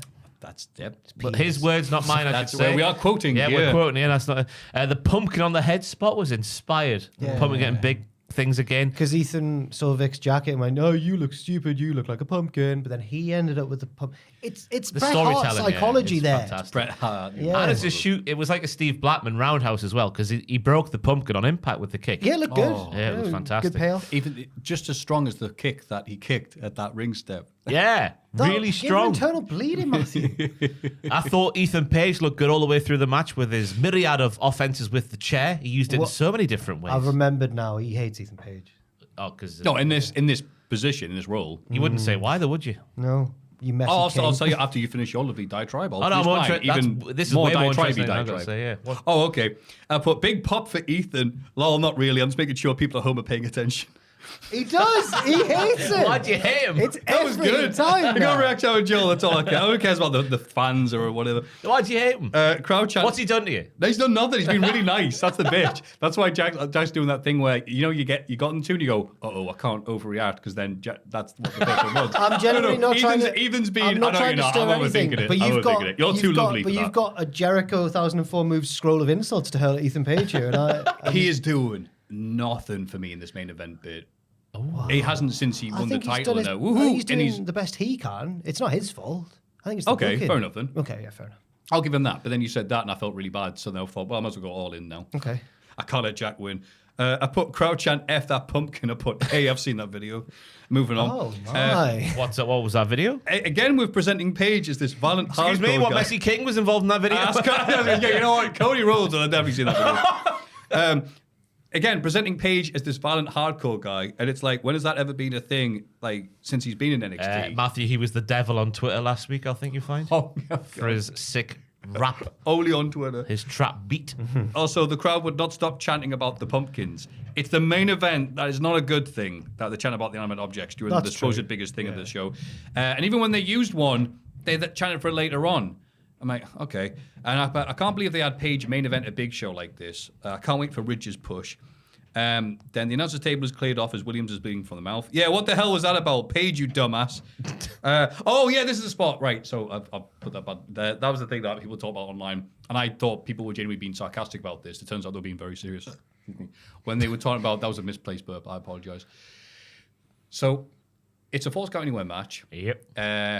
Trick does the big knee to Ethan's face. He lands near the corner, covers him. 1, 2. Paige puts his foot on the rope. Ref goes, rope break. Goes, oh, bollocks, wait, Falls Count Anywhere. And then goes for a 3 count, and then Paige kicks out because he realizes, Son of Rick Knox. Yeah, and then the crowd boo, going, wait, what was that? That was rubbish. And then I've seen people online go, that was great Kavorka from Ethan Page. He knew the ref wouldn't know that. I'm like, wait, man. What level of irony am I supposed to be enjoying your content right now? No, it was a mess up. And I thought the commentators, Vic and Booker, just went and treated it like a serious thing and went, like a sports thing, and went, referee made a wrong call there. Yeah. These things happen. I think that's and then fine. Vic even said, how often do we have these type of matches anyway? It's like, not many Yeah. times we have a Falls Count Anywhere match, so, these things happen, whatever. And I thought they treated it very nicely like that. Just, that's a sporting issue. But to go, Ethan Page, Mr. Satan Hardcore himself, knew the referee. I'm like, come on now. I think you could try and kayfabe explain it by saying like Ethan was dazed from the big knee. He just instinctively put his leg on. He wasn't thinking. Right. about Yeah, staying. there we go. I think that's And then what the ref made a mistake. Yeah, Right. yeah. But what's the ref supposed to do in that position? It's not it's not the ref's fault. It's Page's fault for doing it. What's the ref supposed to do? Count to 3 and then laugh at Page before getting fired. You would have loved that. Maybe The be ref given- should have counted to 3. That's how they should have ended, horribly and dramatically. Maybe you can give him a shoot stunner too, then join the Prestige. How did it go over live on the stream? I thought Page was concussed, which is why he went for the foot on the ropes. I thought he initially forgot the rules. But no, it's just a big monumental mess up from the ref who forgot the rules. Obviously, I don't think it was a planned spot. Right. And I think the way they dealt with it in the heat of the moment was all right. But it should never happen in the first place. For me, anyway. Oh, and then no pop for the circle bolts that apparently keep the ring together, but are used here like thumbtacks. It's just like, oh, the bag, what's it going to be? Metal, what's it? That's Fantastic. great. It was That's because real. It was because there was too It's such an anti-pop. Oh. there was too many spaces, right? If there was more bolts than spaces, it would look better. But there was too many flat spaces laying flat on the mat. They got their bolts to spaces ratio mixed up. I hate it when that happens. Yeah, it's terrible, isn't It's it? a terrible pie. Action spots were fine, but the lack of heat compared to really over matches from this time last year, like, I don't know, Ilya versus Mello, As well as the bit near the end when they were teasing that Willie is bleeding eternally after an innocent-looking bump into ring steps. Like, come on, man, I got taken that bump. God, you hated that spot. Page was miscast as Lucifer, as Vic called him. He couldn't play Lucifer in a sci-fi channel production. Ba-boom! Oh, you've done him again. There was nothing bad here, but nothing must see either on the show. So if you saw it, then yay. But if not, don't worry about it. Listen to the podcast. I think... It's not often we walk away from a show, an NXT pay-per-view, PLE, whichever one you call it, going, all right. The PLEs are normally much better than the TV. Yeah. Yeah. I was so deflated at the end here. Just again, there are people who were defending it. I can't defend it. Bubba Ray Dudley be involved in any main event picture, no matter if there's a show at the ECW arena or not. I don't get it. Oh, yeah, have we mentioned the aftermath yet? Oh no, yeah, not yet. Bubba showed up. Yeah, Where Rage and Ethan attacked Trick, and then Bubba helped him clear the he's ring. got no friends. No. And that's the story. So Bubba's got to step up and be his Yeah, friend. Bubba's his friend. But then he does clarify... 95-year-old on Bubba NXT. Ray Dudley's his mate. I didn't actually do it to help you. I was just annoyed. Oh, nice one, Bubba. Cheers, mate. Wow, thanks. Yeah, I'm worried that Trick's becoming... Like, it reminded me of the 2015 Rumble, where Roman spent most of the match recover. Like, they're trying they're trying to pour the sympathy on too much. Like, oh, he's been put through the table. But in doing so, you've got to for that to work, they have to undergo like horrible punishment, not just the sort of thing that you'd expect any babyface to fight through. Yep. And it just makes it seem like Trick's getting favorable treatment in a slightly Roman Reigns mid-2010s way. Okay, yeah. So- And I think you're right. It highlights the negatives as well. He hasn't got any friends. That's a great thing you want for your babyface champ. I think he's friendless bastard. I think he's friends with Javon. He's pals with Javon, isn't he? He's like his little brother. I think they went until he had it was kind of a feud, I guess, because they both won the title. But yeah, I'll tell you what you're missing from the internal bleeding bit is the scoop slam onto the steps. What a devastating move that was to take. That's not going to help your insides. He took the bump like Drew did at Hell in a Cell. Don't remember that bit? I don't Horrible. remember. Yeah. Horrible scenes. Classic finish on one of Maffew's Botchamania endings. Drew goes for that and then flies off into the sky. Yeah. We've watched it. Yeah. Oh, thank you guys. It's all right. I know that bit wasn't you, but it was good, Because it was good. Aye. I just hope that people stop now listening to... I include our own website in this as well, by the way. I hope people stop listening to Bubba Ray Dudley criticising AEW. He's on the payroll now. We can see it with our own eyes. Oh, yeah, 100%. He's been on a yeah. Legends deal for a while now, and now he's on the TV. If he criticises AEW, just ignore them. It's not coming from a good place of faith, a good faith position. Why does Bischoff do it? Yeah, I so don't much? know. The money, you know. Is Bischoff salty that AEW might outlive WCW in his tenure? And No, it's because people have gone, well, I can talk positive about stuff. I can go through my history of stuff about this great match I had in 96, or I can crap on AEW and get loads of hits. Cornette figured out ages ago. He's doing rather well out of it. Now everyone else is going, oh, yeah, screw talk about the history of 93 or whatever. Yeah. But it's boo, Tony Khan doesn't know what he's doing. mind-numbing. Bischoff says, I won't work for AEW. It's like, well, no one's asking, so don't worry, mate. He also did appear on AEW. Yeah, it's like, Weird. yeah. I don't know. You were there twice. He was also in WCPW, briefly. Not our decision, by the way. yeah. No, do you not want Bischoff there? I don't mind. Well, you didn't have to He give him seemed- he for did- he did- ruining the wedding of Billy and Chuck. He did his job, you know. In hour one, he was smug Eric Bischoff, and it worked. Imagine they doing it. We were in Atlanta, take it to the WCW arena. We were probably going to be Bischoff. Bischoff teaming up with Trick Willie because he has no friends. Got a horrible thought. They've Sorry. just been to Atlanta, man. They have what's his face with Cody in the car. I've forgotten his name already. Oh, Metro Boomin. Metro Boomin. Oh, Yeah. famous WCW wrestler, Metro Boomin. Every time they go to Philly, ECW. Whenever they go to Atlanta, it's anything I but think WCW. that just Shocking, literally the that. other day, some allegations have come out about Metro Boomin, so Oh, for probably God's won't sake. do anything with him anymore if they are true, allegedly. Can I go for a Wrestling. piss? We're having a break now. Monday Night Raw. Monday Night Raw. The announce team recap what happened last week. A video package recaps what happened last week. Jey Uso heads the ring and recaps what happened last week. Jimmy Uso arrives too. He thanks Jey for his help on SmackDown. But Jey reminds him that not too long ago, they were fighting each other at WrestleMania. Why would you bring that up? But a lot has happened since then, and now both are their own men. Yeet. Jey became IC champ by himself, and none of his achievements top being Jimmy's brother. Aww. Jimmy wants a hug, but Jey says they've still got things to sort out. If they end up teaming together again, they're not going to be anybody's yes men. Oh! Jey agrees to come to SmackDown and fix things with Roman Reigns. The Usos are attacked by the Bloodline, but manage to fight back and clear the ring. Limping towards Survivor Series we are with the beatdown bit. Feel like I've seen it 3, 4, 5, too many times maybe. The interesting part is obviously not going to be yes men. Will Roman Reigns like this? He's the one that calls the plays. Nobody else. Yeah. when Jimmy went for the hug and Jay went, whoa, no, not yet. I thought he was going to say, like, there's still a few weeks until Survivor Series. We've got to draw this out a bit more. But to Jack's point of listing all the stuff that happened before Jay got to the ring, it was over 9 minutes of showtime that had passed before Jay even started talking, which is not the way to go when you've knocked an hour off the show. Yep. You want it to be jam-packed of stuff, not just limping towards whatever Jay did here. I like the bit where they're like, they know who we are now after what we've done this year, to sort of make it a good thing that they weren't together. Now they're coming back together. It was definitely good for Jay. I don't know if it was good for Jimmy. Yeah. He got some time off. Yeah. There you go. Gotta hang out with his annoying dad. Yeah. But I wonder how Roman's going to react on Friday to the no yes men bit. Ooh. I'll have to find out. I know. We'll watch it. And then we'll tell people here. That's how it works. I like how Jay was talking more like he was before he became a mean, clean yeeting machine. Yeah, true. What do Jack and Ross say to that? I agree. Fantastic. Boom! Boom! Also, chair shots to the head are okay if you throw them. We checked with the doctor, Austin, and he said it's okay because it's only CTE. Backstage, Adam Pearce is on the phone to Nick Aldis. He's furious at the Bloodline invading his show, but is interrupted by the Judgment Day. They want to know Dom's opponent tonight. Pearce reveals it's Damian Priest and leaves.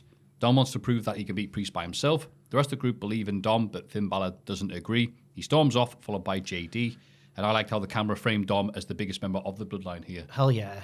Hell yeah. Hell yeah. Fisheye lenses. Aye. My disappointment was immeasurable. I thought Goldberg was going to be the former world champion, but it's just Damian Priest. Ugh. And I like the bit with Finn Balor because he's getting really pissed off that Dom not only thinks he can be a world champion, but also that he doesn't want to listen to Finn, who knows a lot about Damian Priest after their matches. Yes. I mean, but Dom's got a point. Everything's Finn falling didn't win. apart. You can't control me. You can't control me. Falling apart. Well, JD's a little bitch, though, isn't he? Oh, Daddy, are you okay? Let me follow you to Ireland.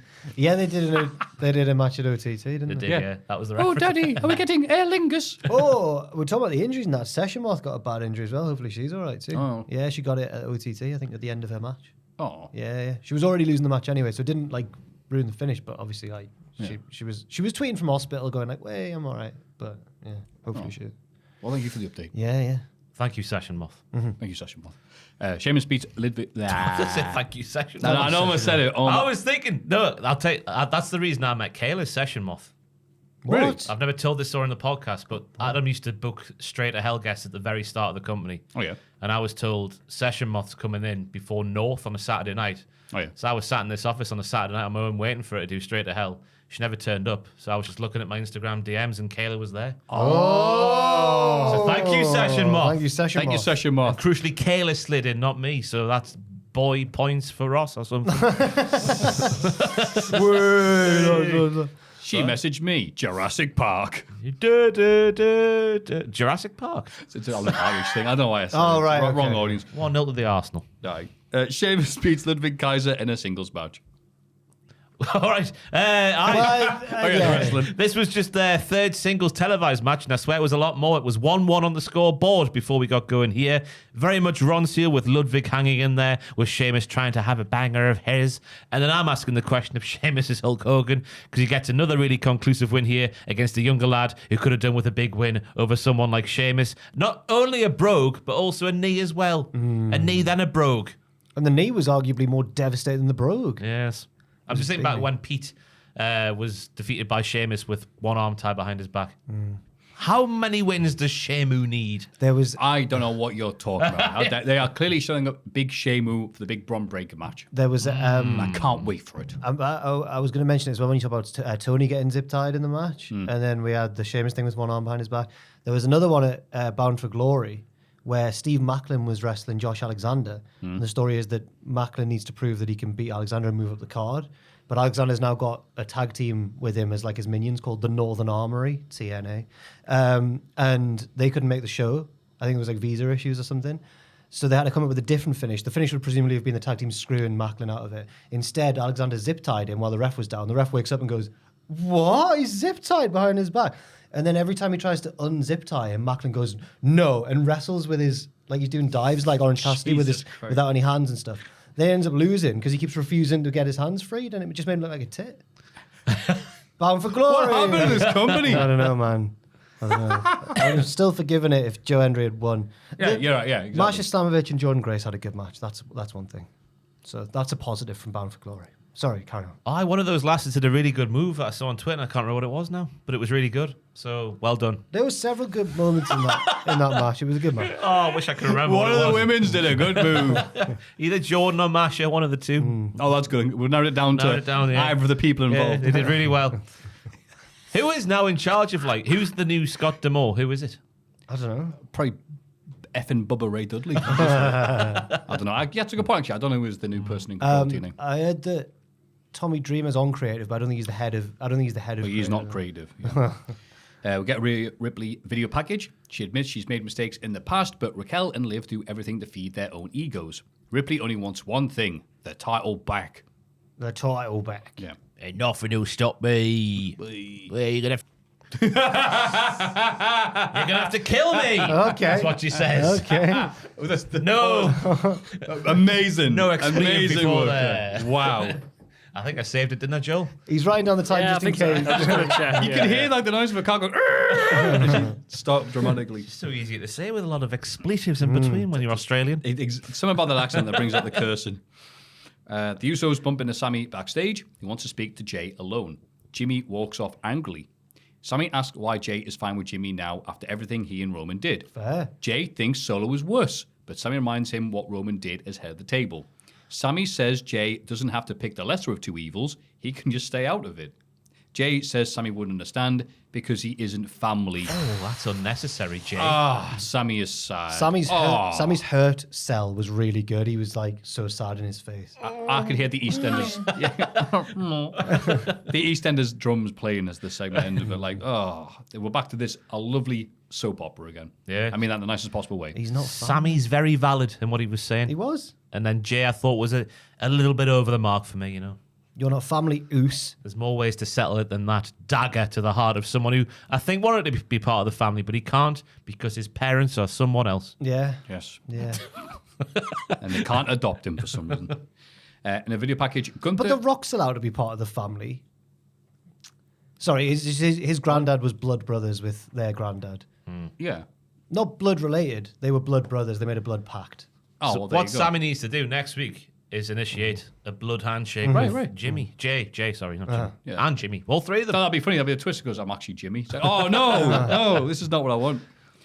In a video package, Gunther criticizes Cody for dragging Randy Orton into their business. He accuses Cody of envying Randy's career and hypes their upcoming tag match on SmackDown.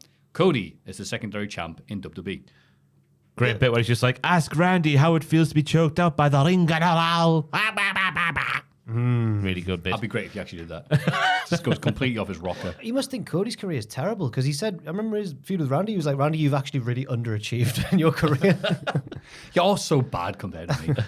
But hell yeah, 2 video packages Hell yeah. and then backstage promo. It's the Raw before Saudi, all right? They're just they're just spinning their wheels. I don't know why I need to say that. I'm actually spinning my own wheels by just saying That's that. it. Yeah. We're not going to be reduced to the move state on. of Raw. This is the last week before Crown Jewel. We're nearly out of this. It's nearly done. I'm off next week though.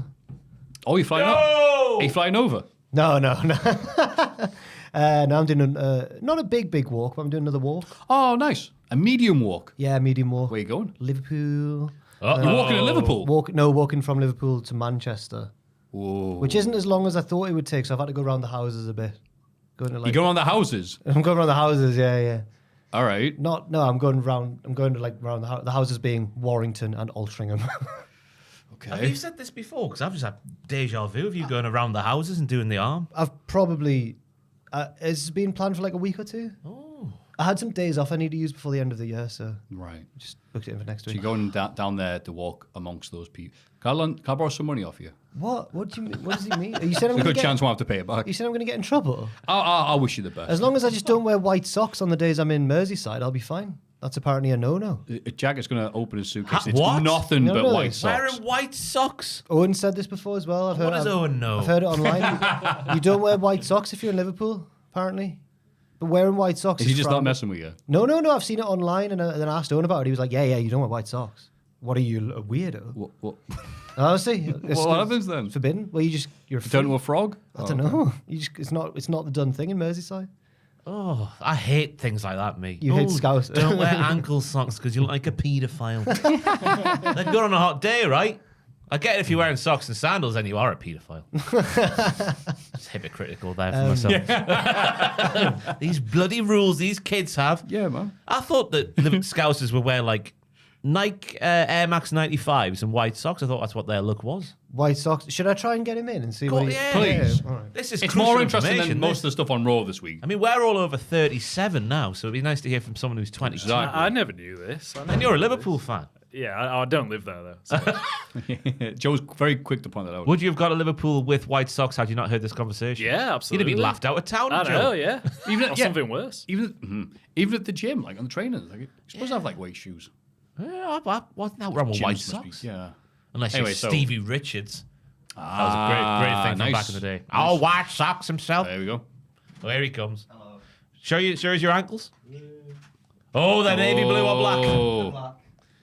No, I don't... Wait, hang on. We'll simulate how people act when they see you. Is it getting the camera shot? Hello. I don't know the reason. Thank you. No, but it's a real thing. It's a real thing. So it's a real thing, but I don't know the backstory. But if you were a kid in my high school and you wore white socks on that day, you got bullied. That just sounds like a school thing, though. Like, Well, I think it still happens now. If grown-up Jack goes, I'm not going to wear white socks when I'm on the day. okay. if he wears a Liverpool shirt with it. The gauntlet's here. See, Bully me. Oh Owen. no! What are you I gonna dare you. I wouldn't. Oh no! The table! I'll bully you. Don't do that, my Hamstring's gone. No, I wore white socks to the office This is last. the worst table. I barely had any weight on that. It's nearly fallen over. I wore white socks The to the door at office. the end of Titanic had more weight on it than this. I wore white socks to the office last week, and it's not safe around these parts either because Ryan Riser said, "You've come as Michael." He said, "Go on." He said, "You've come as Michael Jackson today." So nowhere safe. Who's a famous Liverpoolian resident for the young ones listening, Michael Jackson. But yeah, I don't know the actual reason, but it's not safe. Ryan's never I said don't that to recommend me. it, Jack. Thanks, Well, you know I what wear white happens. socks every day. Thank you. Cheers, Owen. Boo! Bring Owen back! Boo! Podcast sucks now. All right, okay. Thanks for nothing, Owen. Well, you live and learn, don't you? Don't wear white socks, apparently. Do what I I will like. continue to wear white socks Yeah. every day. Yeah. Be told what to do by superstition. Every horror film has a character like that, and they always die horribly. What, like Owen? No, so I'm going to ignore the advice you've just given me. I am going to open the mummy's sphinx. Wouldn't you get? Why can't we just buy a couple of table legs to tack on here? Most prestigious wrestling Stupid podcast table. company in England. Can't get a table that works. Let the stretcher in that bloody ambulance match. Ivy now takes on Zelina Vega. Judas Creed drags Ivy out of a code red attempt, so the LWO try to attack the Creeds on the outside. Brutus and Julius win the brawl, and Ivy beats Zelina back in the ring. Yeah. Yeah, it was a weird little match. I don't think they clicked too well together because their stuff didn't look as crisp as it normally does. The finish was nice though with the swinging Urnoge. I don't know. I put that with a Scottish accent on. Scotland's famous favourite son, Ivy Nile. I've hit the wall here. Anyway, it was short. It was not very good. It was Don't say that about Zelina Vega. Oh, you! She couldn't be shorter. I'm just kidding, though. I stood next to the lady. She's very short. Oh, you met her? I interviewed her Oh, on yes. Oh yeah, the press thing last week. I don't think she's Last year. I don't think she's... Sorry, you're thinking about your hamstring right now. It's okay, Ross. I would just like to take back. I think she's good. I don't think she's... No, I usually like it, but this was 1-0. This was 2 hours means you have to cut time out of other stuff, and that means, well, of course, it's the women, just like it is in AEW later on. So they didn't have enough time to get going. Yeah, it couldn't have been the 9 minutes before Jay Uso started talking. It had to be this match here. In the locker room, Jay tells Jimmy about his conversation with Sammy. He isn't family, but when Jimmy left, Sammy stepped up. Jimmy wants to go talk to Sammy. He promises Jay he won't cause any trouble. Jay's being weird, right? Because he's just said to Sammy, "You're not family. Stay out of it." Then he's gone to Jimmy and gone, "Here, Sammy was really sound with." I'm like, "What? Yeah. Say that to Sammy then." Yeah. Weird. Yeah. This is Triple H, sorry, this. go on. Because since Triple H has become an executive producer of NXT, the linear storytelling's not been quite the same. And it's happening here again with Jey Uso. One way then t'other. Doesn't make sense. So you're saying that Chef Michaels is better than Triple H? I'm saying exactly that. What, the creator of the El Pube sandwich? El Pube, there was El Pube soup, actually. Oh, balls, you're right. I'm Yeah. thinking of a You different wouldn't find experience I had. Where from? Well, a restaurant I certainly won't be going back to, Ross. Seth Rollins comes out and cuts a promo. He's excited for his match at Crown Jewel against Bronson Reed, but Bronson interrupts on the Tron. Hello. He promised Adam Pearce he wouldn't cause any trouble in the arena. But if Seth wants to fight in the car park, he should come and fight him right now. Seth storms backstage where Pearce tries to stop him. He charges past him and attacks Bronson. Seth hits a stomp on the hood of a car and starts to cut a promo about how cool he is, but Reed gets up and continues the brawl. They fight in the back of a truck where Reed hits a DVD out the door onto a pair of tables in the car park. Oh, Just as well we had those tables delivered in that big truck. Just saying. it was good. It was a cool move. Oh, it was really good. Yeah. Very good. It did look nice, but I'm just like, hang on. Wait, it's out the back of the lorry. There's a chance it's just going to store stuff then they'll put it all back in. Yeah. Makes sense for The me. tables with a big cloth on it. They can't do that now, though. God. Now the tables have been destroyed. I know. Pierce should be like, oh no. Pierce did a bad job of trying to stop Seth. He did. He got in his way briefly and went, no. And Seth skipped around him. I liked the subversion of the usual trope where Seth wins and starts, he faces the camera, he's like, that's why I'm the better, and then gets I like that destroyed. moment, yeah. I think Seth will win. I think Bronson will win. Whoa. I think they've hyped up the injuries here with Rollins so much that'll be a plot point of the match. I think Seth will win because I think they want to keep him strong for CM Punk. That's it. Not him again. I love Seth Rollins taking off his shirt to reveal another shirt. Yeah, and then taking that one. I like him at the start of the match saying, I'm on the hunt for a monster. Took me back to the days of, have you seen the Demon King? Have you seen the Demon King? And he's also teasing being a dick again because apparently Bronson's woken up something inside of my soul. Reminded me of what I'm capable of. And I just, Bronson, they're doing it again. Just all the big moves he's doing just makes him seem larger than life. Yes, but I still think Seth will win. I've missed you doing Seth Rollins' voice because you just sound like an Adventure Time character. Thank you very much. I like new commentator saying, the auto pair shop's dream, Bronson Reed, because he's always landing on cars. Yeah. Was it real glass, though? Because when Rollins did the first stomp on the bonnet of the car, the hood of the car, he slipped and his arm went onto the windscreen. Auto glass repair. I think, bloody hell. And one more time, what is it? Auto glass repair. Auto glass replace. Was nearly happening, but the glass did not break, which tells me it was real and he got lucky. Yeah. I have to stop myself so many times from doing American jingles because people are like, where have you heard the American jingles? You've been watching American TV? I'm like, no. What's an American? Like, love that chicken from Popeyes. Don't know that one. Arby's, we have the meats. We have the meats, yeah. How do you know it? Because it played every 3 minutes when we're in WrestleMania 2017. Oh, in America. Yeah, 23, fair enough. Yeah, Lads, yeah, you shouldn't be illegally streaming the wrestling. I'm not. No, I just know the Really jingles. terrible, that, I remember mate. them from back in the day. Yeah. I want my baby back, baby back, baby back, baby I know that back, from The baby Office. back, Michael baby Scott back. sings that. Chili's baby back ribs. Barbecue style. That's good. Because then Ross found the video of them That's right, actually yeah. singing it, yeah? Or you did. One of you. I did. did, and I tried to put it in the Hall of Fame. Don't think it got in that one. Oh. Very disappointed. But I went, sorry, you'll have my fun. Yeah. Oh, that was it, wasn't it? Is the And match then, still yeah. on, though? I'm asking, because Rollins gotta be. he's dead. No, It's gotta over? be. No. Internal injuries, rods in his front and his back, probably. If Trick can do it, so can Seth. Everyone's got rods in them. We get a recap of the Wyatt 6 attack on the Final Testament last week. We learn that later on in the night, Miz tried to leave the group only for them to intimidate him into staying. Was that? Yeah, I missed this last week, or was this just? No, this is like this thing happened on Raw. Okay, They didn't got you, show got it. you. I think it was after the show last week, but They didn't have enough time last week, and they didn't have time this week either. It felt like it should have happened last week, really. But Right. yeah. Backstage, R-Truth says American Alpha look a lot better without Chad Gable. Miz interrupts and apologizes to Truth. He wants to get the team back together, but American Alpha try to convince him otherwise. Truth says, nah, that's fine. So AA leave, and Truth agrees with Miz. And they do a little dance. He goes, remember we used to do this? Slap. Slaps Miz in the face. He wishes Miz luck. The Wyatts, with the Wyatts, walks off. Says hello to Butch as he passes by. And he really misses out the bit. He goes, ha ha, best of luck with the Wyatts. You're going to die, Miz. Yeah, he did say that. Love this. No, this should have happened No? in the ring. You wouldn't have had Virgil turn on DiBiase in a backstage segment. Has this not been built up to for years? What? What are you talking about? They split up weeks ago. They did, yeah. Finally, R-Truth pretending to be a bit well, obviously not with it, but then outsmarting someone, that dance slap. Yeah. I howled. Okay. Yeah, it was good because Yes, this is the good truth. We like. Miz just wants away from the carrying cross and the lads just because they're scared. He's scared of the Wyatts, isn't he? But he's been held as a hostage now. It's fantastic. Yeah. Oh, yeah. Good from Truth. A really good bit with Carrie Cross. Good evening. We're going to break your kneecaps He if said, you well, try and leave. break your legs. Yeah. Break your He's legs. getting threatened with death and breaking of the legs. Here. That carrying cross is good. The way he, we'll get onto it later, but the way he stops Miz, whatever Miz is flapping on about, he's like, no! And then just starts, we'll break your legs. Fantastic scenes. It was good. The wordplay, not even wordplay, is it? Just calling AA Snow White and the Two Dorks was the Miz. Yes. That's good, isn't it? It's fantastic. What was Truth doing? I like you guys without Chad Gable. Because they're good guys. But that's actually, he used to mistake people for things. So I was like, am I supposed to be getting this? He's becoming lucid. He's actually smart now. I reckon he's catching up on Raw. And that's the bit he's got to. Yeah. He said, Truth just got to say, wow, it's so much better being 2 hours. What do you think?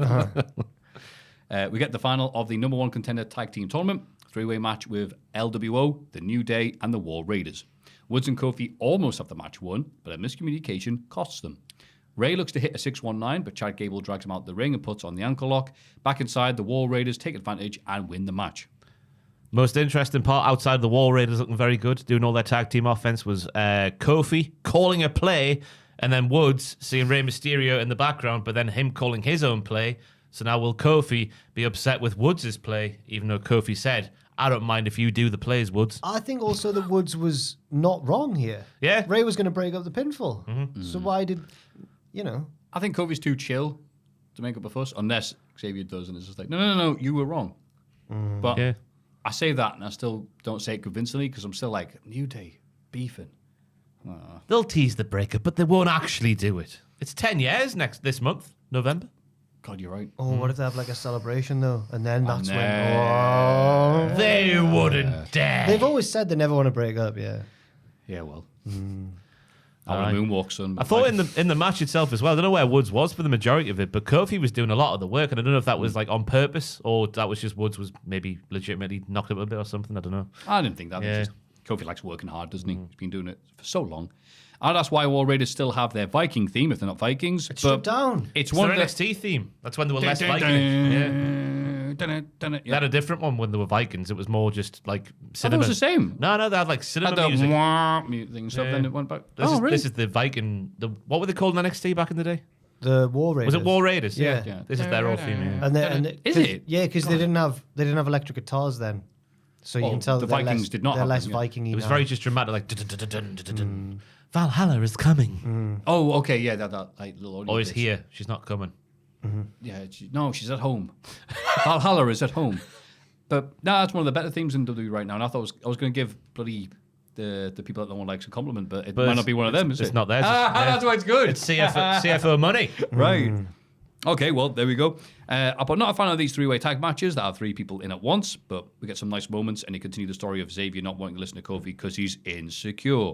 Also, LWO protected in the loss, and War Racists get the win to kickstart their heart for Saudi. Yep, ticking all the boxes in one segment, because Raw is 2 hours, baby. Uh-huh. I'm just double-checking it is actually one of the CFO dollar signs. Which is But checking. my laptop is really slow. Dollar sign. Just music group, but it's from 2019, which I think predates. Music group. They're a music group. Is that what the noise? The noise. I think that's how they just collate them all, like, historically. Oh, yeah. okay, right. Okay. I think 2019 is before Def Rebel arrived on the scene. I think. Maybe. Right. Maybe. Baby, I know. Well, obviously, you're the master of the themes. What do you think of the War Raiders theme? Good. It's what they should have. It's stompy. It's badass. It's heavy. Like Ivar. Good times. The Miz complains to Adam Pearce about a lack of security. Pearce literally laughs in his face. The Final Testament arrive. Can you do us the honors, Jack? Good evening, Bless you. The Miz. Cross tells Miz to find Bo Dallas and ask why he's getting involved in the table's business. If Miz refuses, Cross threatens to break his legs. Oh, this segment, sorry. Yeah. This was the bit that, hey! When he stops Miz talking. That carrying Cross I can get on board with because it's actually doing something that benefits him. Yeah. Keeping the Miz hostage part of his group to help take down the Whites rather than him going, well, I did something 7 months ago and now something unrelated's happened and that was all my doing. I think that, did he say in this segment, you need to go and find him tonight? I feel like he said tonight, but then there was no follow-up. Yeah, he wants Miz to go take Bo Dallas out Tonight. in general. But Tonight. I And don't- Miz how long went, did it's he nearly say the end of the show, and he goes, all right, we'll wait till after Saudi Arabia. Yeah, I don't know. I hope we get a bit where he does break his legs, though, because Oh, that's be so great, yeah. I only say that because he does the bit with the bat, doesn't he? And he gets very proud. Look at this, honey. Oh, I've yeah. snapped my baseball bat. Yeah. And he could do that with Miz's leg. Look, Scarlett. Look, all that practice wasn't for nothing. Knee cartilage everywhere. It's great. And like, you're showing Miz this. Look, that's ye. That's ye if you don't do what we tell you. Outside the arena, the Usos spot Sammy talking to Solo. Their side family is all they have. That was a bit bloody rushed. Or Sami Zayn was interviewing Solo on transfer deadline day. And Solo's his car. He was doing the full Harry Redknapp. Is that a good time? Oh, this was shocking, this. What could he be saying? Well, clearly in the cahoots because two people talk to each other. I feel like it They're should have shagging. It should have been a bigger deal than it was. Oh, this was earth-shattering. This is betrayal. Yeah. It's just like, look, I know we're beefing right now, but where? How do we get out? Do we have to go off the interstate and go there? And so I was like, oh, no, you have to go around there. You know. Is Sammy going to join? Is this a bait and switch? Is he going to actually join the original? Oh, yeah. I reckon Solo said, look, if you're going to Liverpool, don't wear white socks. I think if Because I want to beat you up. Kevin Owens is currently feeling unloved, so is Sammy. Maybe they'll. I hope not. No, because that storyline last time ended with them losing to Shane and Brian. Do you remember when they made Brian's return match a tag match with Shane, where it was all Shane? Yeah, and if you don't remember it, don't worry, it'll be happening in AEW any day now. Oh. I don't know, the longer it goes on without him there, the more I'm doubting Well, it now. they need to have Orange Cassidy lose to Mox, and then they'll have Shane. When Brian comes just, back- Matthew, just strangle yourself. so When no one Brian else comes listening. back, I know someone who can take out you, John Moxley. He knows the Muay Thai. The great Mutai, who retired last year. The main event, Dirty Dom takes on Damian Priest. He's a little hippo. Boo! Sorry, yeah. I can't wait for Moxie to hit that I hip saw over someone chair. about the Rizzler say that he was like if Mudeng was a person, which is nasty, but also kind of his popularity is similar to Mudeng. So I get Yeah, it. fleeting. Oh, Ooh. it's my Hall of Fame pick. Not for long. Not when I've talked to the people on Patreon. Liv and Raquel distract the ref while Carlito and JD attack Priest on the outside, but he fights back with a chair. Priest continues to battle Carlito in the ring for being a racist, but Dom takes advantage and rolls him up with the tights for 3. Who's a racist? Carlito. Oh, yes, of course. Dom tries to run away from the bell. From the bell, Maffew. Yeah, that's right. The actual bell chases him. Dom tries to run away after the bell. That's better. But Priest catches him and beats him down to end the show. Yes, Dom. Yes, lad. Yes, boy. Yes, Yeah, boy. the only thing I've got is I laughed hard at this result. It was Ron Seal to the power of 3. Dom hanging in there while Priest batters him for a bit, getting a couple of moves in there, but then Priest fighting back in the middle of the 3 amigos. Ron Seal again with the JD and the Carlito coming out to help Dom. And then Ron Seal with Dom getting the roll-up win on Priest. After the interference from the outside, the most interesting part was no Finn Balor, though. Yeah. Carlito and JD were out there. Finn is really pissed off with Dom, thinking he's a world champion, and ignoring his advice. Shocking. I was quite glad about the result here because I think Dom versus Gunter will be funny and a good TV main event sort of match. Hell yeah. Yeah, Hell yeah. Really interested. Again, it's style of maybe possibly as a joke, but now I just do hell yeah for everything now. I mean it. I never say hell yeah if I don't mean it. Oh, fair enough. I want to see Dom. But we've already had it before, right? Have we? Dom and who? Dom and Gunther. Maybe. Swear we have. Oh. Get yourself on cage know how- match, Joel. Because Hang'em High's definitely done a few like gifs of him. I can picture Gunter chopping Dom. Yeah. But I can't remember what match Sonic that was Ring's in. coming out. Yeah, it has happened. Yes. As a singles In- match? Yeah, on Raw in March this year. Wow. Yes. This year, by Christ. Wow. What a year. What a yeah. Maybe I'm not happy about the result then. NXT. Yes. Here We're we back. go. We're back. Part 2 of Halloween Bollocks. Tatum Paxi interrupts the opening video package because it's time for her casket match against Wendy Chu. Paxi wins after sending Wendy through a bed. Oh my God. Well, when the bed got revealed at the start, I was thinking, here we go, this is fantastic. But then Booker lets out not his generic, oh yeah. It was more like a, oh yeah.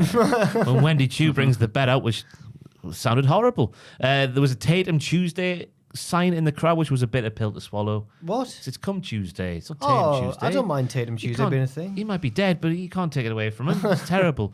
This is a ghost. More seriously, Oh, though. what a great gimmick change that would be. I've come back to haunt you, Rob. God, I'm trying to think of a pun. I can't think of one anyway. Gone Wagner. Ah. Gone Wagner's good. I like that. Yeah, yeah. Wagner the friendly ghost. Wagner, the friendly ghost. That is what NXT will call her. But Tatum, again, I thought her time in a diamond mine was not wasted because she was a very smooth wrestler in this match here, including doing a senton off the casket's edge, which I assume is quite hard. She's actually really good and doesn't deserve all the hate she gets from Dave Meltzer. She's actually decent. Well, Meltzer doesn't understand what a supernatural gimmick is, clearly, if he thinks Tatum Paxley's supernatural. She's just spooky. What a stupid idiot. She's just a spooky bitch. She likes Halloween. Yeah, Meltzer's a very literal person. I don't think you can watch films like Casper the Friendly Ghost because, well, that's not real. It was a shame to see Tatum inadvertently murder all of her friends in the dollhouse via the throw from Wendy through said dollhouse. Yeah. Rest in peace to all of her friends. The Lego bit was very tantalizing as they went back and forth and back and forth and back and forth. And speaking of backs, Tatum's must be dead now because she went through the Lego. And then the final spot was fantastic. The fire extinguisher off the coffin through the bed. Yes. Before the casket. If that I should point out for people who didn't see it, no mattress on the bed when she went through. It wasn't a soft landing. This was IKEA without the purchase of a mattress. Yes. Just the bed frame. Shoot bed frame. This was Prime 2.0. We're back after the sad day that was Sunday. I love the way it was introduced as well with your generic, what happened at the pay-per-view? Interrupted. You never know what's going to happen next on NXT. Matthew's laughing at the bed spot there, but if Nick Gage had done that to I'd love it. to Mr. Bloody Bloodman, then it would have been... Hey, I'll have you know, Mr. Bloody Bloodman's a proud watcher of this show. Sorry, Mr. He wouldn't Bloody appreciate that. MDK, yeah. MD Clay sleeping all day. Yes. Look, I put Tu's gimmick is she's evil. Tatum's thing is she's goth, so they're always going to have issues. Match was silly dumbness, and the bed bump made me legit laugh. Oh. And it was better than Chu's usual matches, so yeah, no issues there. It was, yeah. Chew. Like less than the foot of the thing. Oh no! Another thing from Bound for Glory as well. When he took the pinfall and then Rosemary turned on her. So Oh, what an issue that is. TNA have outbooked WWE on that show. Jordan Grace lost, Hendry lost, Wendy lost. Oh, TNA are everybody that fighting back. NXT's used. Yeah. Oh, I see. It's almost like they're going elsewhere soon. Was Miguel there? Not Miguel. Wentz. He was in the pre-show Battle Royal and he lost. Sorry? What? Zachary Vance was in the pre-show Battle Royal. Yeah, Kazarian won it to get a cash in at any time, but he was also the special guest referee for the Hendry match. It was. He stole the show. What? NXT PLE. man. What the hell is I don't know. All they needed. We're to, back. All they needed to do. I know it's so classic TNA, man. You know, the only thing this benefits is deadlocks, like watch-alongs. Yeah. Like, hey, remember that thing happened in TNA years ago? Well, this happened last week. And then, lucky us, Trick Willie comes out for a promo. He talks about winning at Halloween Havoc, but there's only one reason he is in hospital right now. Bubba Ray Thank Dudley. you, Bubba. Trick brings Bubba out and thanks him. Bubba says he was just doing the right thing because he was annoyed after Ridge interrupted his rubbish time-wasting bits. Bubba says nobody else came out to help Trick because he's the champ and has a target on his back. Trick agrees and still wants revenge on Paige and Holland. Trick asks Bubba to team up with him against the baddies at ECW Arena. Bubba teases saying yes, but can't bring himself to take a spot from someone on the roster. You mother... Could you imagine my glee when he said that? I was like, he's being serious. Yeah. He's just an old man now, not going to take the spot of these young whippersnappers who he says are the best to do it in the world today. He wouldn't dare do that, would he? The best part of the segment, it was very inconsequential, was just Trick whapping out the stutter with Bubba Ray Dudley in the ring. Forget what he said. Bubba put the glasses on. Oh, Turned his hat backwards, didn't he? Yeah, he talked about himself. Oh man, do I not care about Bubba and his walking advert? What a way to put over the young world champion Trick, asking for Bubba's help. Then Bubba says, no, I'm not going to take your spot after plugging his podcast for 5 minutes. Not a fan. And I was relieved it'll that- only get better. I was relieved you mentioned David Greca. I was like, God, I hope Greca gets a mention. Oh, God, yeah. Need that. Ava watches on backstage and thinks Trick and Bubba would have been a good tag team. Shut up. She turns to her side and, oh my God, it's RVD. so why is Bubba there? I thought that was the entire reason. They're the only two people with ECW connections who can still walk. The framing of this was really funny. Why is Ava right over the side of the screen? It's because RVD. These cameras can't move. No. Bubba may not want to be part of the show next week, but RVD does. Ava says she'll find a place for him on the card. Kalani Jordan arrives and wants a 1-1 rematch for the belt. Nikita Lyons interrupts because she wants a title shot as well. Kalani says, fine, she'll take care of Nikita before going after Fallon Henley, and I guess the winner gets RVD. I didn't mind this from Kalani. Fine, I'll beat you first then. Yeah. Yes. She was speaking more like a human, which was nice to Yeah. hear. But there were so many moving parts in this scene here. This kicks off with Ava stand next to RVD. That's one moving part. Nikita is then on the sofa behind those two, speaking to someone. Who was I that? couldn't work out who it was. Same. Don't think we've seen it before. Then we have Wesley following Rob Van Dam. And I said Rob Lee there because of Wesley. He used to play for Newcastle.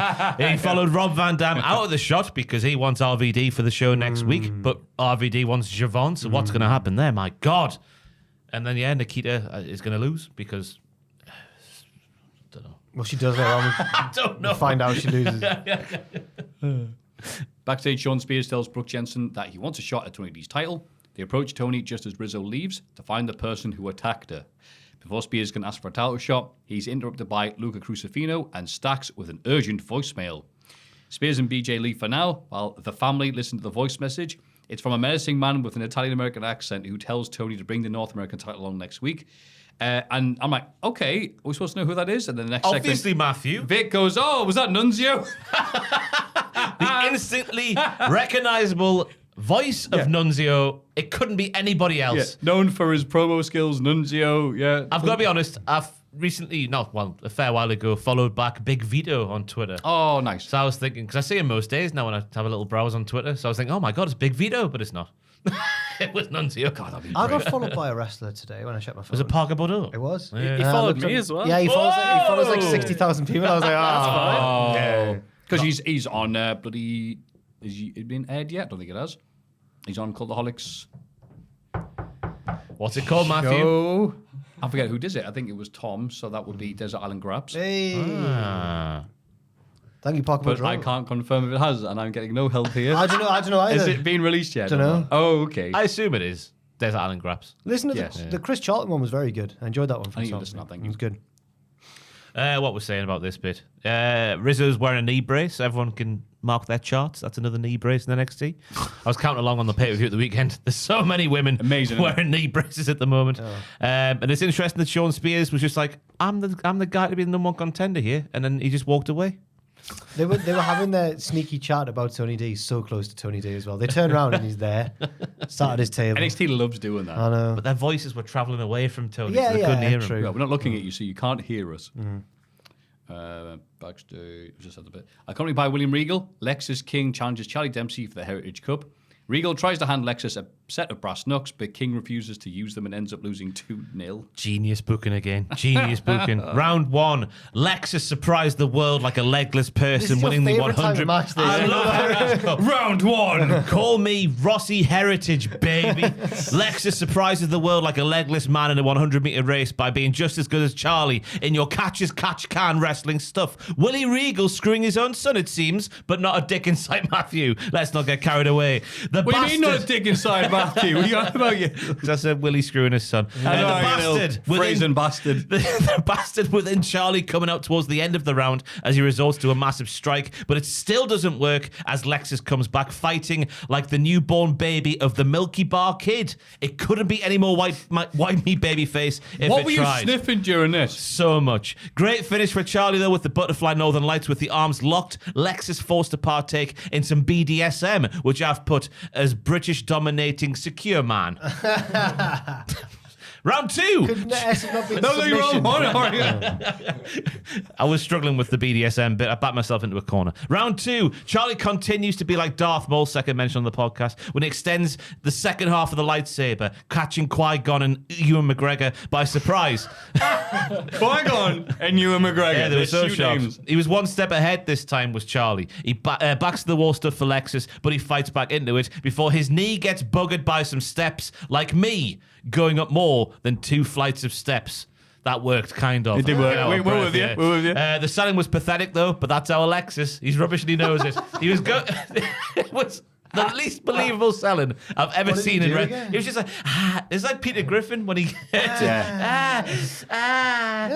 Fair enough. shoots a hope, though, as the round comes to an end. Charlie screeching after a sore-looking super kick. He was saved by the bell, though. Screeching, saved by the bell. Round three.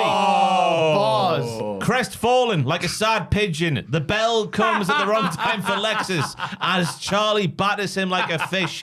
Regal then tests, this is the genius booking part of the match, tests the Lexus status of a bastard. I'm not my father. I'm not his father. Nobody's father's anybody's father. He turns down the offer of the brass knucks, and then Charlie gets the shoot win from there on out. Fantastic storytelling. Another fantastic installment in the lineage of the Heritage Cup. It really is the match that gives you so much. Arguably only the second, maybe only second to the Iron Survivor in terms of what it gives it's you. coming around to that time. Yeah, very excited. Thank God. No, I love the first. Thank you for that lovely I love the summary. first year of the Iron Survivor, but the second year they've already jumped the shark for me with Trick just beating everyone in a That minute. was exciting though in the moment. No, yeah, I remember liking it.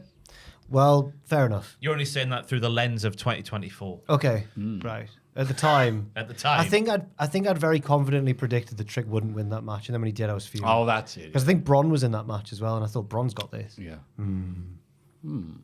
I'm not my father, yells man who was only here because of his dad. And I thought, wow, they had Regal a fake injury, and the crowd still wouldn't cheer Lexus King, probably because he's a loser and he didn't win. Slow burn. He's trying to prove he's not a dick, Maffew. Yeah. You just think he's a dick because of his dad. No, I think he's rubbish. No, it's- nothing to do with his dad. He wasn't there. His whole storyline is "My name is Earl." That's what he's doing. He's writing all the wrongs. What a good show that Up was. the beer, Binderman, my RE teacher. That's right. What? You just used to show My Name is Earl instead of doing Oh, RE. I think it was. Ah, good. Remember that show? I didn't realize like the second show just stopped doing the list thing. Oh, did it? Sorry, the second season even. Did they? They stopped. I'd stopped watching at that point because I got a bit bored of it. But like, yeah, apparently it's like, nah, they'll just do stuff. Okay. That's You know, a against the shame. entire point of the show. It's weird, isn't it? But yeah, look, they're trying with him. I'm not sure if it's going to work with Lexus King. They are trying, though. It's Like, not Maffew. Let's not get mistaken. It will not go anywhere. But while we're in the middle of this storyline of if he's a dick or not, it's fine. But he will be a dick, and he'll go back to what he was beforehand, which is nothing. But that's NXT. Good. I can't wait for it. Oh, wait, I will have to wait for it. Because we get a hype video for Lola Vice, who promises to knock out Jada Parker next week. Cool. Yeah. Yep. That was Jada gets one later. Zarya wins a squashy squash match against Brindley Reese. A celebration is interrupted by Fatal Influence, who complain about her stealing their moment at Halloween Havoc. They're interrupted by Cora Jade and Roxanne Perez, who wants to help them beat Zarya down. Kaya Jordan runs out the back Zarya up, followed by Julia and Stephanie Vacu. The heels still have the numbers advantage and prepare to attack, but then Jordan Bloody Grace makes a surprise appearance. The babyfaces win the brawl and clear the ring. A 10-woman tag match is booked for the ECW Arena show. Get all these lasses on the show. That was Yeah, it. I feel like we've had this segment. It used to be the stand at the back of the like where the fans are. Guess I don't want to do that anymore. Yeah. Yeah. They smell. It was. Normally, I'd be like, "Oh, this is lazy booking or whatever." But for the one-off ECW one, I don't think I mind it. I hope the match doesn't break down into carnage or anything. I hope it does. Yeah. I've labelled Bin Fit here because the arm bit, I was dressed like Viscera. the arm bit, it didn't look like. Remember when Alexa Bliss would do it back in the day? And it looked like her arm had come out because it probably did. Oh yeah. She was like double yeah. jointed or whatever. Yeah. Bin Fit was just doing that and going, oh! It didn't work for me at all. It was nearly as bad as Charlie selling for me. Cedric, we learned during this match as well, humps the mat. You see the picture of him warming up? He does like a groin stretch, which you would normally do from side to side. I guess it's a hip flexor thing because he's doing it like forwards ways. But he's just shagging. He's air shagging. It was Like what Michaels did to the Canadian flag. Was it like just that? about it. But imagine doing a groin stretch. Yeah. But put this leg forwards Oh, right. and hump that way. Oh. That's what he was doing. Fair enough. Very, very crucial thing for me to bring up. Lesnar's definitely not coming back now because that's another F5 for Zarya. Incredible scenes. And as I said earlier, it is now just Toxic Attraction because there is that picture somewhere, I don't know if Joe wants to try and find it, where Mandy Rose was literally wearing that same outfit as Fallon on this week's NXT. Ooh, Iranu. Let's see what Let's comes do it up. in the background. What's Joel doing right now, Ross? And I think as well. Oh. It was on the And I Twitter think machine. and I think as well. I'm listening. I can't remember what I was going to say. And I think as well that. Oh no, that promo's later on, isn't it? We'll get to that. Sorry, we'll get to that. There you go. Ah. Oh, it's a red top and a black bottom. But it's just it's what it's turned into. JC Jane is the second in her own group again. Dun-dun-dun. Look, that's sassy bitch next to Jasmine Nix. No. That's right, I'm in this group now. And look at that ponderous man in the bottom left, then horny man in the bottom right. No. What year is that Rumble shirt from?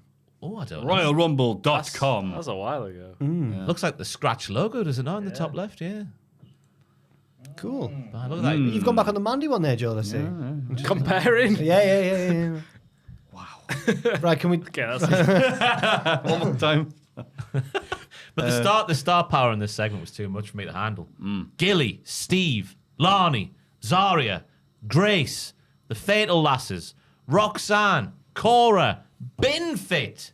Oh, I remember what I was going to say. I'd like to... So many stars. I'd like to apologise for mine and Tom's news video where we said that Zarya squashed Sol Ruka when it was Brittany Reese. Oh, no. I know exactly what's happened there. Well, I hadn't yet... You haven't seen I hadn't yet NXT and watched Tom's it. made the notes. Oh. If I speak, I can't confirm or deny that's what happened. But I don't blame Tom because... You should watch the best show. There's so many blonde women in NXT. That would be as preposterous as writing down Carmen Petrovic. It would, yeah, it would. But I remember almost interrupting him and being surprised, being like, they squashed Sol Ruka. But Yeah, I mean, didn't. it's astonished if that had happened. But then Owen brought me in here and went, yeah, we've got a problem. And I was like, just flash up the right name, He please. said, what was Take it? your socks off. We've got a problem. Kalani Jordan beats Nikita Lyons after distraction from the Riz. The Riz attacks Lyons after the bell. Kalani briefly stops her, but Riz explains it was Nikita who attacked her last week. No, never. Boy, get away. Also, mind your own business, Kalani. Yeah, Get out of there. Jordan lets Riz go, and she beats Lyons to the back. Refs try and separate them. This was Andrew's favourite match of the week Why? because they both did the splits and licked their fingers. It's the Andrew spot. It's the Andrew spot. Yeah. The Andrews spot. The Andrew. Can he do that? Probably. Should we ask him? He's very lithe. I reckon Andrew can do that. Andrew. Matthew, we're not turning this into smut, this podcast, okay? Oh, yeah, heaven forfend. The match, it was a back and forth thing. Nikita presented strong, considering who she's in there with, and then they forgot about everything that went over for earlier. Oh my gosh, forgot to talk there. Yeah, we know it was Nikita. We knew that Yeah, anyway. it was I all. knew it was you. Yeah, why are we acting like Over in the coat. Yeah, we knew it. stupid booking? Leon's still walking around like Kevin Nash in TNA. Yeah, that's horrible. She's thing got to say, two that. new knees. Yeah. I know, like It's all that twerking. She can do a jumping, spinning kick still, though, and all that sort of stuff. yeah, But how much damage is it doing each time? yeah, bloody hell. I know. It's not that I've got an issue with it's her character still. How she's got too many. She's like self-insert fan fiction. I have all the traits. I'm the cool. I've got nunchucks and I dance and I sing. My mum's a groupie. She's overly confident, I think, for what she's achieved in the game so far. Which is Meow. nothing. She's a lion as well now. That was the new. Oh, one, that's yeah. what they do. They meow. Ethan Page is here for a promo. Oh, but is immediately interrupted by Ridge Holland. Yeah. What's Ethan Page done? He hasn't done anything. I just this character. He's miscast, as I've said You're many times gaslighting before. us so much. How dare you? No, you are. Pronounced gaslighting. Ridge says everybody is sick and tired of Ethan, who keeps getting opportunity after opportunity. But Ridge is the man who will take the NXT title from Trick. Likewise, Ridge, you boring bastard. I don't mind Ridge here. He's something I different. feel like I'm defending both these boring lads from you two. Ethan Page has got the Riz for me. He feels like a main When? event boy. I think Riz Holland's coming through with a He bit wears- of the Riz. when Ethan Page is out there with his Dharmas on and his ankles showing, Dharmas on. Yeah. Oh, he wouldn't last 5 seconds in Liverpool, you're right. I like his theme as well. It's a rare one. Ego. I like that. It's not bad.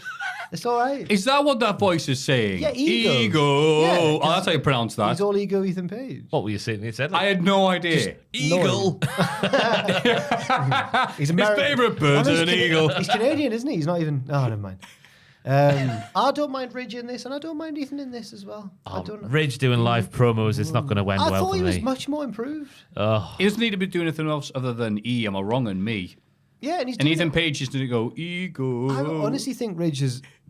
I can't believe I'm saying this. I honestly think the Chase U storyline has paid off for Ridge. I didn't think it would, but I I'm know, with you right now. But I don't know if it's worth shredding the most over group in WWE for. All of WWE, not just NXT. But They'll be all right. what's happening? Oh no. Hello. Oh. Genuinely got to get Joel's autograph.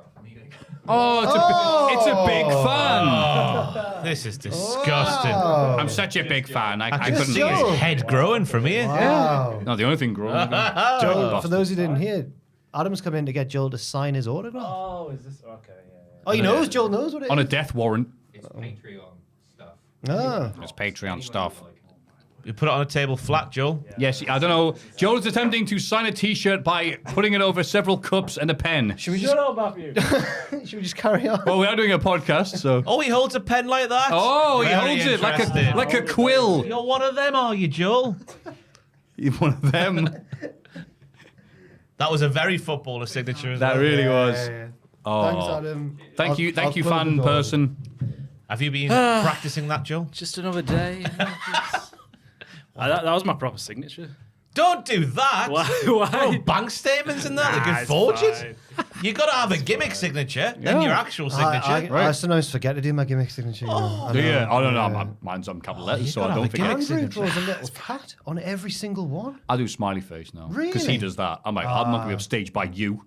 On the With your notebooks we cat. did, Owen told me to do. I was like, I need a different signature put in, and he told me to do a Joel cam, so a J, and then a box around it. And all the Nice. recording light. Nice. And I did that, and it looked terrible. But then I had to do it to every single one. Ah. This is what comes with fame, Joel. I know. I Right? just hope, I hope you're ready for it. I don't know what that even meant. This promo. Oh, wait, no, we haven't even finished describing it yet. Bubba Dudley shows up again, makes the smartest decision of his life in rejecting Trick's offer. Bubba interrupts and gets on the mic and puts over Ridge's toughness, but Bubba is one half of the greatest tag team ever. He's had more reigns than Ridge has had title matches. Fair It's debatable whether Ridge deserves a title shot, but Ethan deserves absolutely nothing.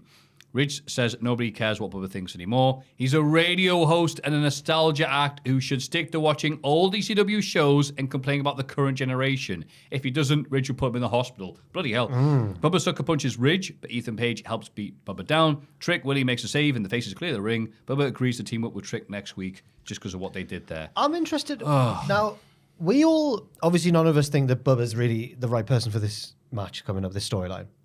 Because as he himself said earlier on, he's taken a spot away from someone who, and Trick doesn't really have many people around him in the main event scene, so it could have been a way of getting another babyface in the mix. But who do we now want to win this match next week? I think I want the heels to win. But you two don't like one of the heels each, so I'm interested to know. It's got to be a babyface win. It's got to be. Because that means Page, if he wins, is going to go back into the title picture, surely. No, Ridge is going to win. I feel He'll like get the pin and piss off all those ECW mutants Which who one of still them's- think it's 98. which one of them is he going to pin?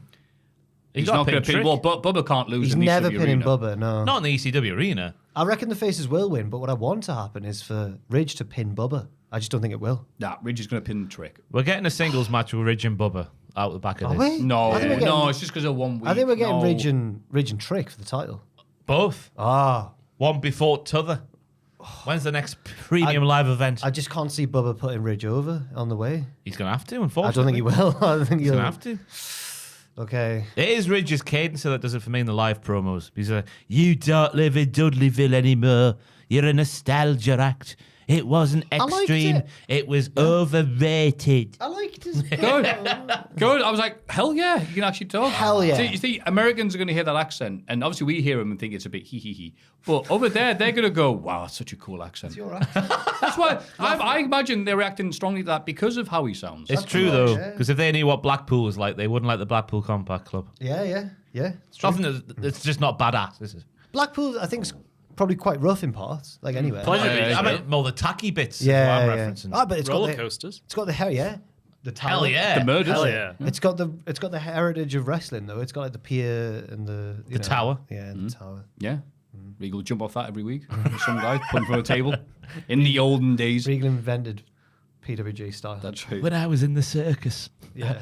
I used to hit Canadian destroyers I'm sure he told a story twice a once. week. I think it was Robbie Brookside. Him and Robbie Brookside once wrestled in front of like 5 people, and they decided to have like an hour-long draw for a laugh or something. I was like, Regal, man. What are they like, yeah? Wrestlers. I know. Popping themselves and causing irreparable damage over the years. Wrestle until like people just leave. Yeah. But wow, Jesus, 2 Bubba segments. What I do in a previous life to deserve this.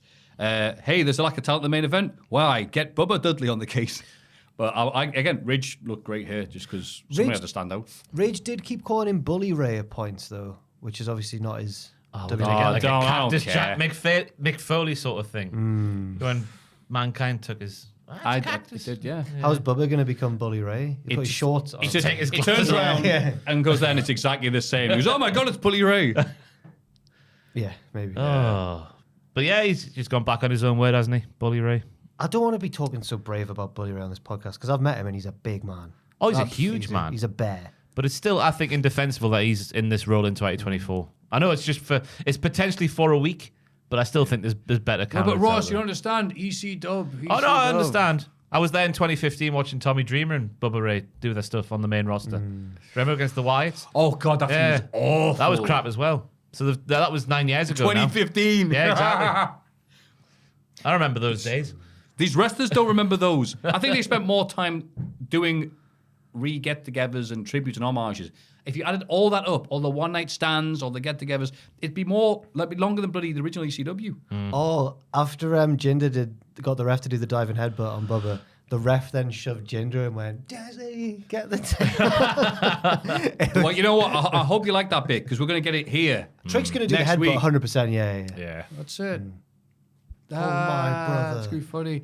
I'm dying for like Snitsky or Big Zeke or Kozlov, anybody from the proper ECW to come back and do something. Like they teased one time on TNA and then never followed through with it. I watched, it was for one of my previous weirdest episodes. It was a TNA show where the Dudleys were in the opening match against LAX. They had like a no-holds-barred fight in the crowd and stuff. And they're like, who's this coming to save the Dudleys? It's Johnny Rods. And he came down. Oh, God, I remember that. They had like a bunch of Italians, you know, it was like had the No, record it for was- most people interfering in one match. It was, so all of LAX's posse Yeah. came out. And then loads of guys came out. And Devon's friends. loads of like, they were like dressed like gangsters and that. Yeah, And then Tanae's on the commentary going, I know who these are, Don. It's Devon's boys from back in Brooklyn.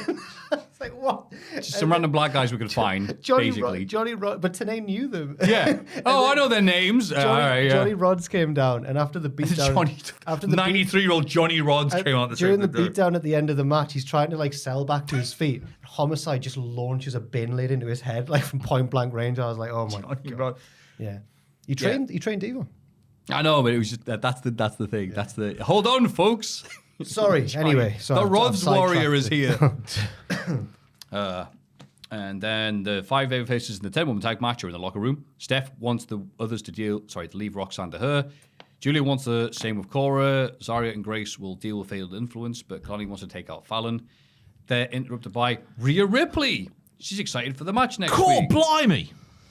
It's going to be bloody good. Yeah, she's scouting people for the Women's Survivor Series match, apparently. She's scouting people for the tag match next week. She shouldn't have gone. It all ended terribly for her. I know. Yeah. But wonderful moving parts segment again. Steve wants Roxanne. Gilly wants Cora. ZZ, I've written down, wants fatal influence, as does Jordan. That's good. It's good stuff. ZZ. Oh, she's a top wrestler. Shut up. ZZ Top. ZZ Top. Yeah. I was just thinking about the Italian restaurant chain. Great Oh, times. ZZ's. ZZ's. Oh, that's nice. Yeah. I always mix it up with the other ones, like if I ever went How to would Italian. you know? Yeah, this was very Star Fox. I want Peppy. I'm going to get my hands on Oh, okay. Toad. Yeah. Or whatever, the wolf or Star Fox and the wolf. Is that another anime? No, it's a game, a legendary game. That's why I don't understand. It's funny, they've got the exact same number of people as the goodies, and they all hate each individual person. Yeah. Yeah, it's all nice. Not so no fast, arguments. Star Yeah. Fox. The wolf's actually really camp now. And It's as not you're, camp, he's English. as you're flying around trying to help, Yeah. there's one lad on your team who's just crap and always gets in trouble. And he's like, help me, Star Fox. You're like, oh, I'm trying to fight the wolf. Toad. Yeah. What's he called? Slippy. Slippy, yeah. Slippy, the yeah. frog. Oh. And it's funny because they're all just like, oh, we can't let you do that and stuff. And then one of them just goes, your dad squealed good when he died. Oh and my you're like, God. Jesus Christ, all right, mate. Oh, the pig. Yeah. Oh my God, yeah. Yeah, I killed your dad. All right, mate, it's a kid's game. Calm yeah it down. was a kid's game. The final boss is a big head. Anyway. What a game. It's called Lilac Wars for some reason over here. Because another company had the trademark or copyright on Star Fox from like years ago. Now it's expired, so it's ignore whatever happened.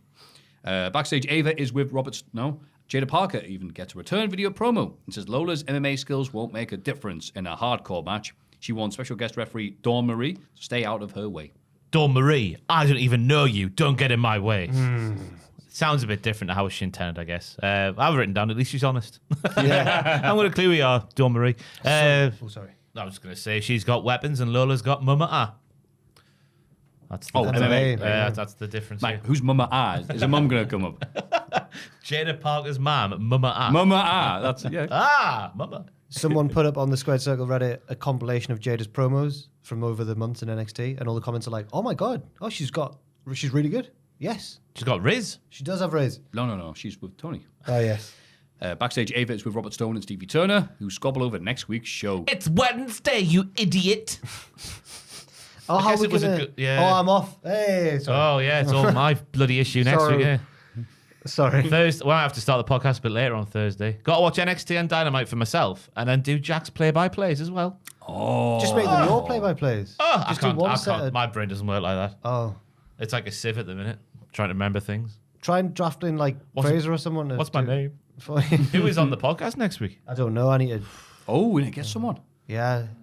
I might be off as well. Shut the front door. Ooh. Where are you going, Joel? Oh, I'm going. It's on Friday. I'm off, so I won't have time to edit it. All right. I'm going to Filey. Filey. I might be anyway. I'm not sure. What's that? Chris Filey. Filey? It's like near Scarborough.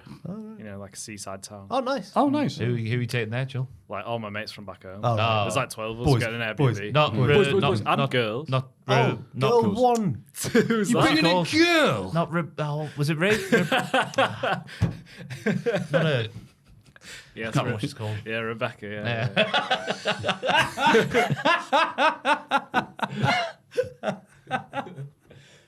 Is Ryan going? Oh no, he's No. your uni mate, not your home mate. Yeah. Yeah, right. We got a Right, hot tub. Oh, can't wait. all the boys. Boys in a hot I tub. hope there's drinking enough. beer. Yeah, I hope there's enough. 18 naked Yorkshiremen in a hot tub. I hope there's enough feet in the hot tub so that everyone knows they're not gay. Have you seen the meme? Yeah. So what's the occasion? It's a couple of them's birthday, I think. Oh. You think? I think that's the reason, yeah. And my mates got engaged. And also just to see. It's just, you know. Well, have I got to have a hot tub pie then for the lads? in the Yeah, office? yeah. Yeah. That sounds good. Very happy for you. Any thought about to speak to Ava? Ugh. But they're all interrupted by refs rushing to break up a commotion in the car park. We see Liv and Raquel walk away, leaving a bloodied Rhea Ripley behind, which is true. I look like such a tit on the news because I was like, I think now we're finally getting into the final stretch of this Liv Rhea feud. Because I was like, she's got to come back. Because me and Tom were surprised it was such a bloody beatdown. This is before the news came out of the X-ray. Yeah. And I was like, she's going to come back from this and finally win the belt back. And I think Tom agreed. And now look what's happened. Oh. The makeup department went above and beyond. Like she looked like she was dead. Yeah. Yeah. Aye. Yeah, Liv and Raquel walked away very casually from. Yep, just murdered someone. Yeah. That's the car park. It happens, doesn't it? It Like, does. like Pepe murdering Star Fox's dad. Pepe didn't. Pepe would never. He was responsible for the betrayal. Pepe's the rabbit. No, Pepe Pig. I thought Pepe. Am I going Peppa Pig? I think I am doing Peppa Pig in my head. Peppa, yeah, Peppa. Bollock Pigma. Pigma. Pigma the pig. 'Cause it's, look, it's the 90s. How do you know this? Pigma. Done. Yeah, he used to be, he had a heel turn, didn't he? Yeah. No, this is really unfortunate for Rhea, and it's crap. What did Eddie Thorpe want as well? Yeah, he's been missing for a few. He was last involved with Shantae Diadonis, wasn't he? Mm-hmm. And DJ the Platonic. and the ladies, yes. He showed up because he went semi-viral because he was on Main Event this week. No, he wasn't. It was a few months ago, but it was recorded ages ago. He fell on his ass and hasn't wrestled since. Ooh. He slipped on his entrance. So. Oh, God. Oh, did he? In a silly way, not now. Oh, He didn't get injured. Oh, right, okay, right. Yeah, don't think there's anything for him. That's all these late nights, man, Eddie. Knock Yeah. them on the head. Get a good night's sleep and train hard. When you're wrestling at 7 and booked for a set of 10. And then, thank God, something good happened. Fraxium defended the tag team titles against Javon Evans and Cedric Alexander in the main event. Wesley comes out midway through and brawls with Evans, who abandons the match. Cedric almost wins on his own, but the numbers game is too much and Fraxium retain. Good match. Oh, yeah. I was ready for this to be the end of the reign. Were you? I was like, this is it. This is it. Crowd hottest they've been all night when stupid Bubba and his walking advert isn't there. Like, this is it. What's happening? This is a proper NXT tag match that we used to have and love every week. Like, we already get now. That's the genius of Fraxium. You think every match is the end. They got me good. They condescended properly here. They've got the big cutter off the ropes, like over one of them.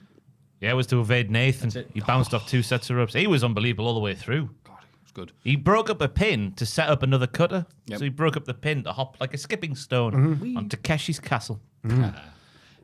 Also, the lumbar check, which don't go driver sequence. Crowd were booing Fraxium near the end. Like, all right, enough, lads. You would, though, when Javon's there doing that. Yeah. Yeah. And I thought, well, this is it. Surely this is the time to be doing it. They do nothing but bicker and yell at each other. And then, no. White Hot Crowd, best thing on the show. No one else for them to wrestle outside of Hank and Tank. What more do you There's need? the answer. Yeah. That's what I thought. That sounds my question. Same criticism we have of AEW. Maybe Hank and Tank need to win to elevate the rest of the tag team. There you go. Yeah, Hong Just, Kong. just like PP did this week. Good point. But yeah, any other thoughts there? No, it was just a good match, wasn't it? Yeah. Yeah, And really- I'm so relieved that Cedric didn't beat the tag champs 2-on-1. I just like that he came close, but It got the crowd going, though. if he'd actually won, I'd have been like, ooh, it's a bit. Yeah, I get you. There was a little bit of story missing for me with the rough and tumble. Prophesized by Cedric towards Javon, like you would be a bit naughtier from time to time if you fancy. There was none of that here where it could have benefited them potentially. In fact, he went off the rails though. You bad in the match. Just Nathan and Javon, yeah, they were silly together, silly like Strictly Come Dancing. It'll be the Culties in a month or so, and I can't think of any other tag teams to challenge for Axiom for Tag Team of the Year. I'd say Damage Control. That's a good shout. Oh yes, But apart from that, you're right. I'm like, no one else has had that. the really Young good year. Bucks have had a great year. I can't think of any of the tag team this year that will deserve They've it. held the tag team titles for ages, elevated. It's felt like eternity. Yep. The Wolf Dogs, that's probably it. Isn't it? Oh, Yeah, Start of the Wolf year. Dogs and this even. year? I think it was the start of the Yeah, year. wasn't it definitely was because they won the half culties. Ah, I've got no recollection The Wolf Dog. Oh, bless you. Yeah. of the half culties. I mean, Oh, right. of who won and Oh, what. but remember the Wolf Dogs well. I'll never forget that. I'm not leaving them memories alone. This is like, with hey, so where's Baron Corbin? I was just waiting. Say, He's got a lovely new dog, Baron. Dog news, breaking news, barking news. Nice new dog. Xander passed away, didn't he? Bless him. The great Dane in the sky now, and he's replaced it. I don't know what breed it is. It's sort of big. It's got a little bit of tan colouring, a little bit of black, a little bit of white. I'm not sure what breed it is. Joel's about to go. I was going to say, this seems perfect. Oh, that's looking nice. Oh, sorry, that's not the dog. Insta? Yeah, it should be there. It was on his stories last night. Being a little rascal, so he was, the pup. I can't remember its name either. That's Charles Robinson in a hat. How's Poncho doing? I've not seen him. Not on seen him SmackDown. for a while, No, yeah. Ever since Steve claimed CT wasn't real, he's gone off my radar. I think he's Reckon he's very laying- sensibly like, let me just wait for this to blow over. Yeah, he's laying Let low a bit. Hogan do a few more promos and that'll help. Backstage security separate a still brawling Wes and Javon. Ava screams at them to stop, but it doesn't work. RVD saunters into shot and says, he knows what he wants to do next week. It's a three-way, everybody. half asleep. Jesus. His outfit looked good, though. Looked really Yeah. comfortable. Is that why they didn't change the titles? Because they would interfere with this match? Ugh. Well, I don't think they were going to change the title. I don't know if Cedric Right, and Javon had been built up enough quite to deserve a title reign. No. But as you've said, though, what other tag teams are there apart Yeah. from Hank and Tang? There aren't any other. The Good Brothers. Gallus, yes. Oh, it's not even there anymore. I can't find it. It's not worth it. Again, can we? When Joe Googles, can he do it in the background? I was trying to. I was still podcast. talking about the tag stuff. Yeah, I you're right. tried. We are still talking. I tried so hard. I'm not going to go, guys, be quiet. No, We're watching a man. Watching a Abandon man the Google, type. Joel. Yeah. Gone. I don't care. The about moment's it. gone. It's been a bad day for the Google. Joe's highlighting like pictures of wrestlers. It's like, is Look that at Google. it? Hey, dub. It's a different dog. Fright Night Dynamite. Oh yeah. The show opens up another video of Box's group leaving after their beatdown last week, but Orange Cassidy interrupts the video and heads to the ring. He doesn't usually do promos like this, but last week he saw his best friend's neck get crushed. Cassidy says his fellow locker room members are very talented, but also very young. They are the future of AEW, but their future is in jeopardy because of John Moxley. Oh bollocks! Sorry. Ava's now second in the GM rankings. Aldous has retained the top. He's regained the top spot. Sorry about that. Ooh. Well, Ava had a bit of a bad week, didn't she? She did. But She not as bad as Pierce. She was yelling, calm down and go by pub. She booked a brilliant fatal four-way tag team match. She did. Exactly. Yes. Without AEW, there's nowhere to go. Moxie doesn't need AEW, but Orange Cassidy does. He doesn't exist without AEW, so he wants to cut the head off the snake. He challenges Moxie to an AEW World Title match. Cassidy says he's the next AEW World Champion, and he doesn't need a catchphrase. Still. Still doesn't need a catchphrase, I should have said. And crowd Is pop the big for election him. on Tuesday next week? Is that why Yeah. NXT's on Wednesday? Oh, that That's must be why. That's Ava's busy. Oh, and I'm on my walk, and people will be wanting live updates as well. And that might take away some of the ratings. And Bonfire Night. You even got a laugh from Joe. I did, yeah. Is he wearing his white socks? Obviously, it wasn't like the fieriest babyface promo ever, but that's not Orange That's Cassidy's his thing. definition of it. That's why we like There was a him, yeah. definite change in his voice, though. Yeah. He was like, turn it off. And a darker denim. Darker denim. Wow. It's a peer into his soul. These bloody kids don't know how dangerous AEW is if Moxley gets his way. The babyface is not realizing what's really happening here, which I think is aiding the story. Yeah. Because then Moxley can go, ha! Not in a carrying cross way. Good evening. In many ways, Karrion Kross is the John Moxley of WWE at the minute, isn't Yes. he? Yeah. Yes. It got a bit silly towards the end, but it is Orange Cassidy, the stuff with the catchphrase and whatnot, and somebody said before that. But I like the change in his voice, and it was he's my leader. Yeah. I'll say that now. Leader. I think he's a bit of a false prophet for me. I think Darby might be my leader. Oh, you would. You little goth. Yeah, Orange Cassidy stepping up. Good. That's what the whole point of this is. We Yeah. new people at the top. Love what he was saying. The crowd loved it and got his cadence going. No, that's how he is. That's fine. Did not like the fact, and it came up later on. Hey, guys. AEW's great. I would be nothing without AEW. There's been a lot of that in the past few weeks, hasn't there? God, shut up. What's wrong with that? It Company felt- men stink. It felt like I there was- would be nothing without Cultaholic. And That's then fine. Later on, it turned into You're like, already number one babyface here. It's all right. it got even more later on. Bucks, come back. We need you. To go quicker. Drive faster. There's been a lot of babyfaces have done a lot of things the past few weeks. Like, remember when we had no money and now we, because of all thanks to AEW. Hey, remember when we don't care about that type of stuff?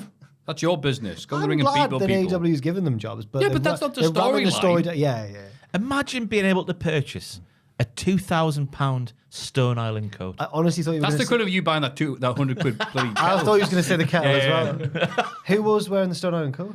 Brody King at Wrestle Dream. yes. Wrestle Dream! It was Yeah. £2,000. And Kip Sabian had the Freddie P on this week as For well. a coat, well, they're only 60, 70, 80 quid, aren't they? Depending on what you buy. Thing of the sale. Only, I say, they're a lot of money. It's a polo Not compared to shirt. the coat, though. Not Yeah. I see. If you didn't work for AEW, then you couldn't afford them. No. Renee interviews Mercedes Moné and Camille. Mercedes takes offense at being asked to pick a winner between Camille and Chris Statlander. Renee wishes Camille luck.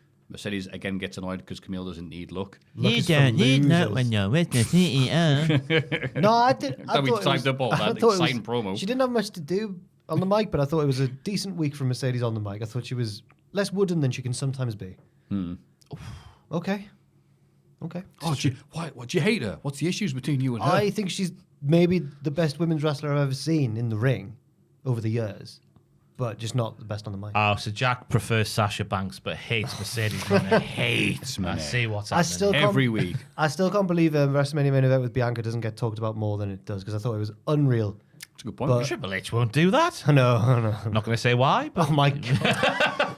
Buddy Matthews targets Adam Cole's recently injured foot throughout their match. Cole starts to leave the match, walking out with the support of the ringside doctor, but Matthews gets on the mic and calls him a little bitch. Cole continues the match and eventually wins. After the bell, he thanks Buddy for reminding him who he is.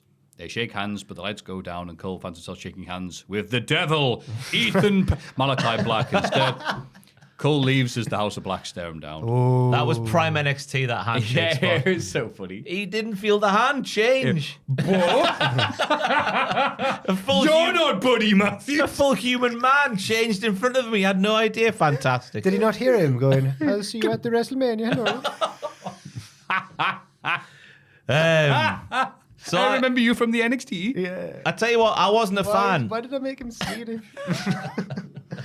I just can't do Dutch. Sorry, Ross. I wasn't a fan of the angle being made such a big thing so early on in Yeah. the return. Like straight, he took one little hop off the apron to the floor, and it was like, oh, That's how we did it the first yeah, time. but it felt a bit too hammy for me. The fresh set of, I like the explanation of the fresh set of boots could do more harm than good because they're not broken in yet. Dun dun dun. Oh, who said that? On commentary? Excalibur, yeah. Of course. That was it was. really good line. That couldn't save the thing they were doing. Yeah. Go on. Sorry, Matthews wasn't taking Cole seriously for the first bit because he thinks he's, what's the word he keeps using? Fragile. Not fickle, that's a different word, but also begins with F, you know. I didn't like the way it was done, though. It felt very Cody Rhodes-ish to me. Oh, I'm knackered, I'm broken, I can't possibly continue. Ma, you're a dick. I'll beat you. Yeah. It was a bit too... Ow, ow, Yeah. And this is just the first match of his comeback, so it's like, You know that the angle's going to be a thing in every match now, like Rollins' knee was after he came back from his knee. Yeah. The graves next to the ramp had names on. We had Swerve's house, R.I.P. The Inner Circle, R.I.P. and Stefan. I didn't get that one. Stefan. Yeah. Stefan with an O at the end. I didn't really get that. Stefan. Might It be said dumb. something as well, like "Sorry, buddy" or something like Sorry, that. buddy. Yeah, I can't remember. I didn't get it. Stefan. Something to pop the boys, probably. The referee is Stefan. I was going to think the ref, but he's still there, right? Yeah. Maybe on the road once, all the AEW roster like killed a guy called Stefan, and that's the little in joke to remind them. Remember when we killed that guy on the road? Well, we can't tell anybody. Yeah. Hang on. This will pop the boys. That's Wrestler Bandit 101. This match, wow. It's funny how Cole's like, oh no, my ankle may not be fully healed yet did all his trademark spots like a dum-dum, and it did not get the crowd into his corner. Like a dum-dum. I like saying like a dum-dum. Oh my God, the crowd were chanting for Buddy throughout this match. Cole was getting a few boos. Yeah. But he's got cool moves. Yeah, and he wasn't limping. The crowd chanting for the 10. Okay, so Cole goes, oh, me leg. And so he rolls outside. The crowd start chanting, doing the 1, 2, 3, the count out, which the ref wasn't doing. And the crowd booed Cole when he came back. Cole came back in, did all his moves that involve his bad ankle and didn't sell anything. And a really awkward moment when Matt Menard is like, oh, here he goes. And he did the Panama Sunrise off the apron. So Matt Menard, who does his best, goes, oh man, guys, all the pressure on that ankle. Cole did that, immediately got up and did nothing. Didn't sell it the slightest. He goes, oh, he must have took the force. Yeah. Oh, what a bad thing this was. Obviously, the stuff, the spots, that was all fine. But wow, I was not expecting this rejection of Adam Cole. No. It was going well though, because the bit where Buddy gets the ankle on the stairs and just hammers it, I thought was quite really effective. Yeah. But then everything after that made it not effective. You're right, the Cody Rhodes thing. Yeah. I can't possibly continue. Yeah, you can. Get back in the ring. Yeah. I think people just... was And not the ref, expecting by it. the way, it's a screw job. It's a 10 count. And Bryce is going, oh, are you okay, Adam? Oh, you're going to go up the rump The there. ref, 8, 9, 10, ref, count him out. Should Count have him been a out. 10 count. Yeah. I think that Cole, apart from when he was in the tag team with MJF for a while, but he is a great heel. People I think prefer him when he's smug Adam Cole rather than like brave Adam Cole. That's a good point. When he was the Undisputed Era leader, people liked him, but he was still playing the role of the bad guy usually, and it was still good. But now they can't go back again on it because they do it again in this episode. They've done an explanation segment about 4 times now where Cole's gone like, let me explain what MJF did to me and why I'm the face now. And it's like, all right. Yeah. I thought like, it's not been that well explained and I put feel together, bad. but people would be happy to cheer Adam Cole, right? And Ohio were not in the mood. Yeah, Cleveland as if does the- not like Adam Cole. No, I was not aware of that. It's as if the House of Black are class and underutilized. It's as if that's a thing. That's always another All thing. 3 People- members of them. I know that one might not want to be there all the time, Malachi. But the other 2, fantastic. It's Yeah, also because I just, see stuff online when people will go like, "Oh, Adam Cole, look at him, he's lost a lot of muscle and all this stuff looks scrawny." I don't and care stuff about like that. I don't care, I've yeah. always said I've never cared about that. That's just a few awkward people online. But then it's like, but are people going to be caring about that? I think it's more it's not his fault, but like the long injury layoffs haven't helped his momentum. And I just think the booking's been a bit like in this one, it was too on the nose, wasn't it? It was too like, Yeah. I don't know. It's not, I feel bad for him because he's been out for so long and he's come back and now this has happened to him. I mean, I get you. It's like, oh, hey, do you want to go buy tickets? There's a wrestler who might injure himself 3 minutes into the match. Also, that's horrible. Also, In kayfabe. Oh, right. Oh, right, sorry, right. my ankle doing a move. Also- Panama Sunrise. also, his pals are the heeliest group of lads you've ever seen. Look at Roddy Strong. And I think you're just waiting for them to turn on him. He killed Dalton Castle. Oh, well. Backstage. Christopher Also, Daniels. just to say, Stefan is Swerve's real name. Oh. Oh, so Swerve and Stefan passed away. Yeah, what? Oh, yeah, there was one for Swerve. And there was one Oh, for Swerve's Steph. house, yeah. Swerve's house. I guess there were 2 for Swerve. What's his surname? Stefan what? Strickland, I think. Stefan Strickland. I think so. Yeah, it is. Yeah. Wow. Backstage, Christopher Daniels talks about. Thank you, Joe. Appreciate you. Go Google him about what he and Frankie Kazarian broke up as a team. Oh, when he and all right. Things whenever- SCU! Before he was the elite hunter. Yes. God. Ugh. Things. Remember that period. Everyone liked SCU. No. The Bullet Club Hunter was the bit. I Oh, was no, laughing everyone at. loved that as well. He worked in the same company as these lads, and he could never find them. They went to work together at the same time every week, and he still couldn't find them. Sometimes he'd do a late run in. Yeah, the latest running ever. Oh, here he is. But now he's screwing Joe Hendry and Ugh. Things are never the same between them, and the Young Bucks are a huge test. Private Party says history is not going to repeat itself, like in the Karate Kid song.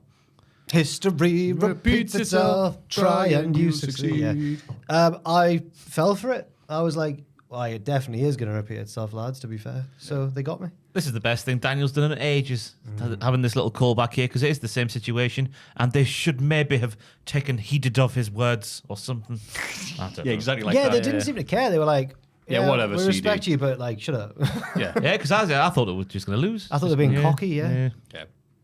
Good stuff. Yes, it was, and we'll see later on even better. But until then, Adam Cole is with his Undisputed Kingdom in the trainer's room. He doesn't blame MJF for the ankle injury he sustained. Why would he? But he does blame him for ever trying to make them a team. Pretending it would ever work between them. Right. Cole and MJF are meant to be enemies. Cole mentions some examples of MJF betraying people in the past. He mentions Garcia, Wardlow, and Sammy. He all deserved it, I think. He wasn't going to sit back and let MJF do the same to him. Cole cares about AEW, unlike MJF, and he's going to get his hands on them at Full Gear. You don't know that yet. You haven't won 3 matches. Well, I think he realised his mistakes. He's like, I will. He's like, Already, we will. Yeah, he does do that. Yeah. I feel like MJF's going to make them wrestle each other for the last match of the 3. Yeah. I think the Cole crowd will will win. just leave, I guess. You like Roddy usually? No, I mean, yeah, but he's not their face, is he? No, not at all. He's meant to be somehow, but But he yells people's names. yeah, it's funny. The best one was when he shouted Samoa. I like that one. Yeah, that was yeah. good. This felt needless. They've tried to explain the reason for him turning back to face like loads of times, and then the cherry on top of it for me. I had no problem with Cole's delivery in this. I think he's a good promo, but the writing of it was bad when he went. And also, I love AEW. I'm like, oh god, hi, everyone Please loves cheer. AEW. I also love puppies. Christmas is coming up. Yeah. Yay. Can you please cheer for me, lads? I know. But the story of the whole company is about the baby faces trying to save AEW from a person who's also trying to save AEW. Yeah. So them going, I love AEW, that's fine. But if he really loved AEW, wouldn't he go after Moxley and not care about MJF? He's selfish. Yeah, that's a good point, actually. He would I wrestle. love AEW, but not as much as I want to get my hands on He'd it. wrestle for free as well. Yeah. Liar. Carl Fletcher and Don Callis got a promo on the stage. Fletcher calls out Will Ospreay, but Mark Davis comes out instead. Bloody hell. It was nice that people realised who it was Yeah. as well. And it's nice as well because it's been an entire year since he last wrestled. Has it Okay. really? Bloody, Yeah. bloody no. Longer than a year, actually, I should say. Fletcher goes to hug Davis, but he says, no. How can Fletcher call out Ospreay when he knows he's recovering at home? Together, Aussie Open saw Ospreay as a brother. Bloody hell, Maffew. League class. He eats meat. But now Davis doesn't even know Fletcher anymore. Carl says Don Callis has opened his eyes to the truth. Ospreay never cared about Aussie Open. He probably never thinks about Davis anymore, but Kyle hasn't forgotten. He offers Davis a spot alongside him and the Don Callis family. Davis turns Carl down and starts to leave. Carl says Davis will soon have to make a very hard decision. Fletcher has no problem cutting the past loose. What does that mean? He had a haircut. He's cut that off and then he'll cut Mark off as well if he doesn't go with him. But he already He'll turned. shave Davis' hair as But well. he already turned him down. And then he goes, you'll have a decision to make. And I think even Schiavone went, I think he's already made his decision. So I didn't really understand. Yeah. It was good. Apart from that, though, I thought it did its job well. Yeah. Yeah, and I appreciate, again, crowd going, oh, yeah, we know him. Because Yeah. it was a bit of awkward if he came out and was like, who are you? But Is that his dad? Tinfoil hat time, everybody. I think Kyle knew that Ospreay wasn't there. Oh, For really? the start of the segment, yeah. I'm going to put my neck on the line and say that. Well, Mark Davis said that as well. He went, Yeah. you know he's not here. You laid him off. Oh, you're the guy who's the reason he's not there. Yeah, God. I know. It's like he's a cheeky chap. I know, yeah. I put Carl looking more like Rose Namajunas every week. on the Namajunas, MMA. yeah, Thug Rose. Yeah. I thought you were Weird like woman. Kevin Federline. Well, no, I just the relationship with her and her husband coach is quite Oh, odd. yeah. He's always on the calls, isn't he? I think maybe they met when she was anyway. Oh, I didn't know about that. Oh. Allegedly. What's this from? There's a just MMA former shaved head. MMA women's UFC women's champion in one of the divisions. I can't remember which one, but Rose Namajunas, her coach is also her fella, but there's quite an age gap, and people are like, when did they meet each other? Yeah, I know. What happens in wrestling NXT UK. Reese interviews Hangman Page about his rematch with Jay White. Hangman takes credit for putting White on the shelf for 3 months. Now White has come back and wants redemption, but Hangman knows there's no such thing as redemption. Ooh. Hangman knows Jay will target his leg again at Full Gear, but Page is unpredictable. Will he attack Jay's friends? Will he set his house on fire? But one thing is certain, Hangman will beat Jay, leave him behind. Oh, Hangman's so crazy, man. yes. Great piss and vinegar in the promo, but silly as well.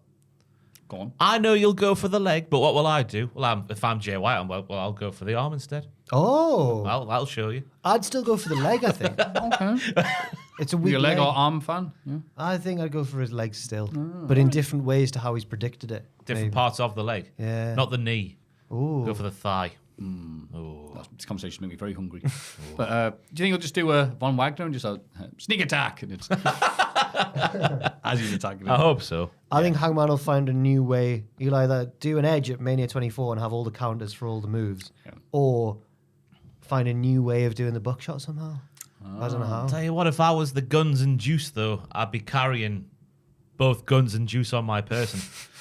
Because Hangman's coming for you, I think. And if you get a bit thirsty for Yeah. in terms of the Yeah, juice. in between the Can put running out away the fire bits. as well. Oh, yeah. A lot of it, but it can't help. Oh, the house is all sticky. Damn it. I said, don't burn the White House down, you idiots. You're not the alien from Independence Day. Because Jay White's at the White House. Yeah. Ooh, long way to go for that. That was good, that. Oh, thank you. Oh, okay. Moxie and the gang head to the ring.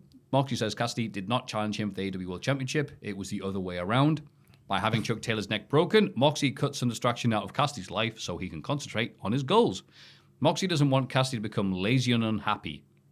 Oh, sorry, lazy and happy, I guess. Okay. Like so many other AEW wrestlers Like with their complacent, paychecks. yeah, Okay, yeah. They will not fight on the mountaintop. They'll fight in the valley. And Cassidy could be, or should be, prepared to die in the valley because Moxie is. Moxie doubts Cassidy's claim that nobody else will get hurt. The other members of the group suddenly grab Wheeler Yuta and prepare to Pillmanize his neck after that crap promo he did. Cassidy runs out to save the day, but gets beaten down by the heels, including Wheeler. I can't believe you fell for this, Orange Cassidy. What's wrong with you? I don't think it was. I think Wheeler was surprised as well, though. Yeah, Wheeler. No, didn't that know was a what was going trick. No, but Marina was like slapping him in the corner, like, "Go on, join in with the beatdown now." Like he didn't know they were going to do it. No, well, we'll have to see. But I Well, thought you it was. just clearly didn't watch it as close as main roster. Sorry. I agree with Jack because you heard Willie go like, "Oh my God, guys, get off me! What are you doing, guys? Oh my God!" Screech! No, don't If do you that. watch it back, Wheeler's not. When he pops up, it's not like he's been playing possum. He's like rattled. He's like, "Oh God." Yeah, he didn't know it was coming. He's just Yeah. a good actor. No, we know he's not. He's their little bitch. Oh yeah, it's actually true. That Yeah, he's not little a good bitchy actor. boy. Does what they want when he wants to. When they want him to do things. Oh my God, guys! I thought you were my BFFs. That's what he was saying. Oh, it's only acting. That thing I You can't made do. him a teenage girl. That's what he's honestly watching that Nigel promo. That's all I could hear. Come on, guys, stop trying to make the Black Bull Comic Club a thing. You mentioned Adventure Time before. He's like Lumpy Space Princess. Oh my God! Yeah. Brad, what are you doing? They're going to try to save the day. Oh, that'll help. But the tide only turns when Darby Allin comes down from the rafters and attacks Yeah. Claudio. More faces arrive and the brawl spills into the stands. Private Party are left alone in the ring, which brings out the Young Bucks for their match. But crucially, the Bucks only appear when Moxley and the lads we go, have they're rolled good. up through the crowd. Yeah. Because they're massive fannies. Yeah. They're softies. I like the promo, though, from Moxley because it is all true. Orange didn't call him out first. Moxley called him and the rest of the roster out did. first. He did. To I like step him up. going, yeah, people don't call me out. That's not the way this works. Yeah. I got a chance there. He's now. I know there was that Australian film everyone went, oh, he's Romper Stomper. Right. But this felt a bit like Brad Pitt in Fight Club with Raymond Kessel. Oh, okay, When yeah. he's like, I've cut out all the. Now the next day Raymond wakes up, will be the best Yeah. day of his life and all that sort of stuff. But he's evil. Like Brad Pitt in Fight Like Brad Club. Pitt, yeah. Yeah. Because he starts the promo as well by saying, "One day you will understand." And they will when AEW's got like 17 new main eventers. You already understand. You're fully on Moxley's side. I'm a bloody prophet. Yeah?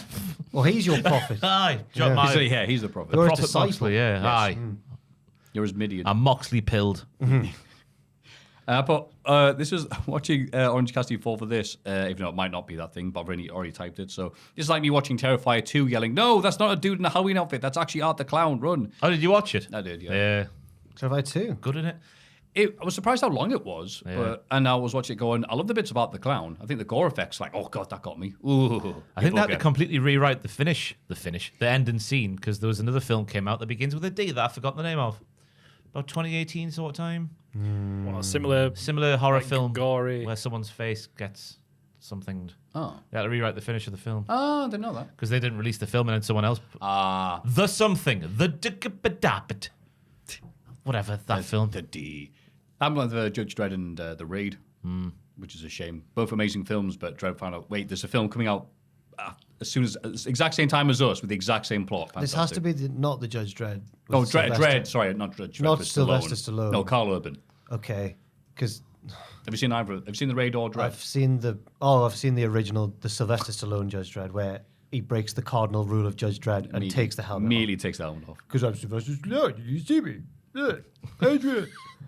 That's it. Yeah, he yells Adrian in the film. Also, it looked cool, but I don't think it's going to go well for Darby Allin if they keep on having him do Sting spots. Is he not supposed to be getting out the shadow of Sting, his dad? I think he's paying tribute to Sting. Yeah, he's paying it's a loving tribute to Poison. Keeping the magic alive. But it was fantastic. I think him dropping down was cool AF. I didn't expect He it to pretended happen. he was a corpse. But in his pink coat as well. I liked the table missing his cue though. Oh, that was great, wasn't it? It wasn't. It was like the opposite of I Am the Table. It was like the most Spanish announce table ever.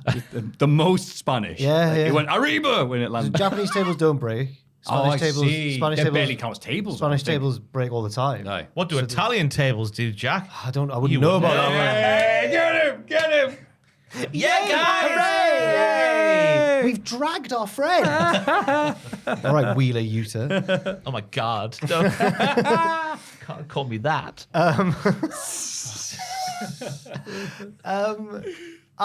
I think Darby, he's got to be the one after Orange, hasn't he? The next challenger. Gotta be, yeah. I don't think he'll win though. Nah. Who's going to stop him then? Who's going to stop Moxley at the end of the day? No. Audio listeners, I am dancing like one Shane McMahon. Oh, is that what it was? Yeah. Chris Jericho. Yeah, he could do it. They've got history. We're friends, Ross. Him come and on, Mox do, don't they? He needs that win back after 2019. After that planned pod. Yeah. Mitch. God, They should have had a gravestone. He should. Shocking, eh? Imagine you get a DMCA from the Beatles. You can't bring up the plant pot. That's our IP. Where are we now? The Bucks are naughty boys throughout the match. Okada comes out at one point to Tombstone Quen on the stage. Isaiah Cassidy is isolated but kicks out of several big moves, and Quen recovers in time to break up the pinfall after a one-winged angel. What does that mean? That's not his maneuver. I love the break of the big pinfall demos. as well. He jumped through the ropes with his shoulder. Did. Yeah. Private Party eventually bloody win, becoming tag team bloody champions. Wow. The Bucks aren't happy, but sportingly hand over the belt and congratulate the new champs. I hate them so much, man. Thanks for cheating loads. Thanks for having your mate interfere in the match. Yeah, good match. Yeah, you get. I don't need face Young Bucks right now. I don't need that. If that's teasing a face turn, I don't want that. If that moment didn't happen, we wouldn't be sat here as happy as we are now. No, what do you mean? I'm being sarcastic. All right. If the Bucks didn't do that, it meant so much. I didn't need the Bucks to do that. Take your loss and get out. Exactly. Hulk Hogan at WrestleMania 6 arseholes. Yeah. Sorry. But hey, big ass crowd love for Private Party here, who ate everything up that they were supposed to. The crowd was supposed to eat everything up, I should say. Unlike the Cole match earlier, crowd were like, please react to this. We will behind you, Private Party. It was all kickouts of moves, which is the only way the Bucks know how to get the crowd into a match. But the crowd actually did get into the match. So well done. Way better than the pay-per-view match. Oh, yeah, it was way better than that. Yeah, and a giant ass pop for the win. Well, okay, good for them. And I put here seriously, in case I say it sarcastically. And it also means the Bucks reign is over. No more instantly forgettable pay-per-view tag matches. No more taking time away from FTR and the gays. It's over. Yes. Who are the gays? Anthony Bowens. Oh, Yeah. right. He's a Oh. gay man. Speaking Billy of, Gunn, nearly married one on I thought pay-per-view. you were implying that the Pay-per-view. Outrunners were for some reason. No, they're too cool to be gay. You can say that. Oh, sorry. Ah! Damn it. speaking of, I go to the Italians. speaking of the gay man Anthony Bowens and his tag team, The Acclaimed.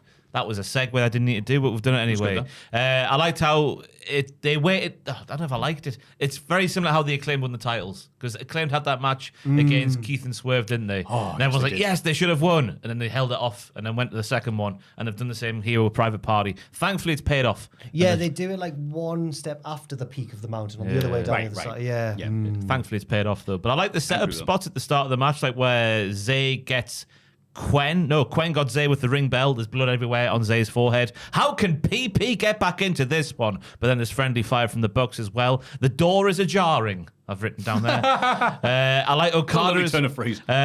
Okada coming out as well, where Quen had been dragged up to the top of the ramp. Tombstone. Then the Bucks do a gin and juice, which I think they call the milk and cookies because they are good, wholesome Christian boys. And I was thinking, wow, it's academic there as well, but it's not. And then Big Zay hung in there for a long while, and then it didn't. I liked how it didn't feel like a smash and grab win. They isolated. Nicholas in there alone to take the finish. They got Maffew out of there, and it just felt like they won by being better at the wrestling, which was nice. Yes. Yeah. The positives outweigh the negatives to me as well. I guess the private party build feels kind of rushed and weird after the whole but I'll take it. I think it's fine. Yeah, At least they've finally got there, and it's nice that when we look back at AEW history, private party were one of the first teams there, and they've finally done it. I like that story. Yeah, it's interesting that they're going, remember those success stories of AEW, like this original time before these other people came along, like Private Party, who had that one match, the Young Bucks that we came talk about, and then nothing after that because they got saddled with bloody Matt Hardy for 6 years. I don't think they would have won this match without the tutelage of Matt Hardy over the years. He's toughened them up. There we go. Yeah, one big twist of fate would have been nice. Oh, yeah. No, it wouldn't have been. I'm talking complete crap. I would have liked that, yeah. All right. But yeah, well done. If they're going to go this is something different, sick of the Bucks and their reign, that was just not going anywhere. So yeah, I'm all right with it, even if the build-up wasn't that great. Are you going to be all right when the Bucks are the ones to vanquish Moxley's group and save AEW? Because I'm worried that is where, I'm kind of worried that's where we're going. Yeah. There is zero chance of that happening. Really? Joel has told me he will eat. Yeah. What did you say again? Not a hat. You did say something I can remember. Something edible. You did say you would eat something if the elite are the ones to take down. Delicious English breakfast. Oh, right. Oh, wow. Dare you. The cholesterol in that might get you. Be careful. I'll take it. The cholesterol? Whatever. No, there isn't that. No. But we'll get one with more cholesterol than usual. Yeah. If that happens. We'll make you eat 2. Two. 2 full Englishes. That's out of order. That's only if the elite win against Wow. Moxley, though. It's crazy that bet. They're gonna do it, man. It's gonna be sad. It's gonna be like, Yeah. How'd you like your eggs in the morning? I don't like eggs. You're gonna love them in 2 You're gonna months' have to eat time. somewhere between 2 and 4, Joel. Depending on how generous they're feeling that day. not even scrambly wambly. Not really. Not scrambly wambly. Fair enough. I like them in a cake. Well, right. Those famous egg cakes. Oh yeah, like a cake. I like carbonara. That has a lot of eggs in. So. Carbonara. Yeah, that's what you get in the English breakfast. Some sausages, bacon, and a carbonara. Oh, won't mind it. Oh, I wouldn't be able to go then if there was a carbonara. That's right. Gloria.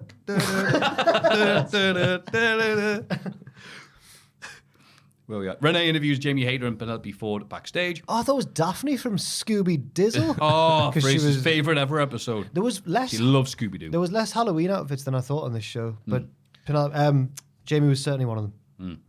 Ford says people seem to have forgotten who she is. She's finally going to take back all the things Hayter took from her. Hayter says Ford's the one who took an opportunity away from her. Next week, she'll mop the floor with Ford. Girl, Girl. I'll mop the floor with you, girl. Yeah, it was very Bill Sykes, wasn't it? The promo from Jamie Hayter. What's the little dog called? I can't remember now. Bullseye. Yeah. Bullseye. I'll wipe the floor. Yeah. Yes. That's what Jamie Hayter sounded like, apparently. It was a nothing promo. It set up They that did a match. very similar one the other week, didn't they? Via the Tron, wasn't it? Oh, it was the Tron, yeah. Very exciting. Just as exciting as Jericho and friends cutting a promo on the ramp. Jericho talks about Dave Meltzer giving last week's ladder match 4 stars and accidentally gets the name of the city wrong. Tee-hee-hee. Terrifier 3 is the #1 movie in America thanks to Jericho, just like AEW became a success due to him. Now he's going to take Ring of Honor to the greatest success it's ever seen. If you underestimate Jericho, you overestimate your own knowledge of the TV and wrestling business. Jericho will blah, blah, blah, heights, blah, No, the blah. fact you don't like it, it's the right sort of heat. You're just falling into his trap, lads. Well, it's That's just not actually what he smart enough. believes. We need one of those big brains Rick and Morty fans have.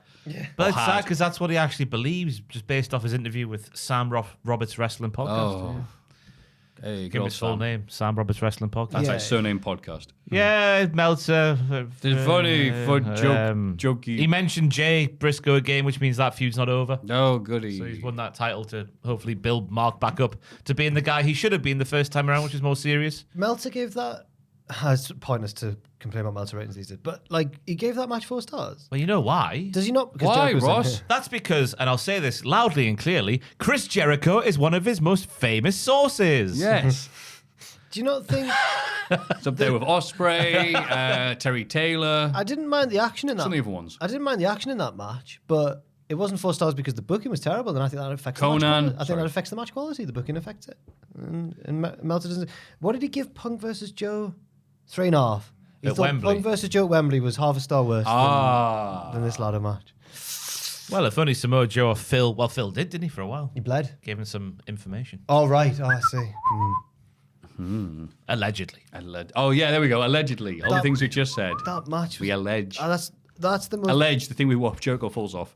I know I'm not one of these people because it's only one man's opinion and all that sort of stuff, but that is one Meltzer rating that I'll never understand, that Punk Joe match. Because I thought it was really fun. The best match of the night? Possibly, arguably, yeah. Yeah, not mine anyway. Ospreay and Jericho that was Jericho's last good match. Yeah. That's only because you missed the rest of the matches because of your long queue, Maffew.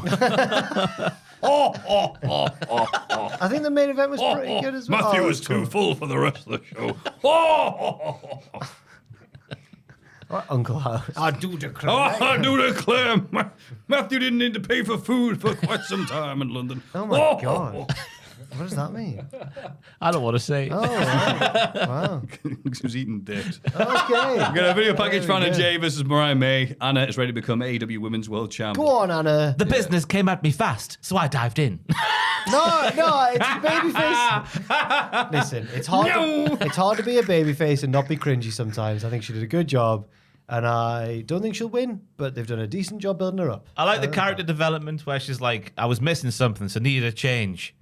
So I took my top hat off from my entrances back in the day. I thought it was that she went to Japan Maybe. as well. So she's been to Japan for 2 weeks, and now she's, She has different. got better. I don't believe for a second she's going to defeat Mariah May after this, which surely means the promo has failed. Oh, Is that harsh? No, that's it. That's the point of the promo, Yeah. right? I don't You believe... usually watch promo and go, oh boy, I can't wait to watch that.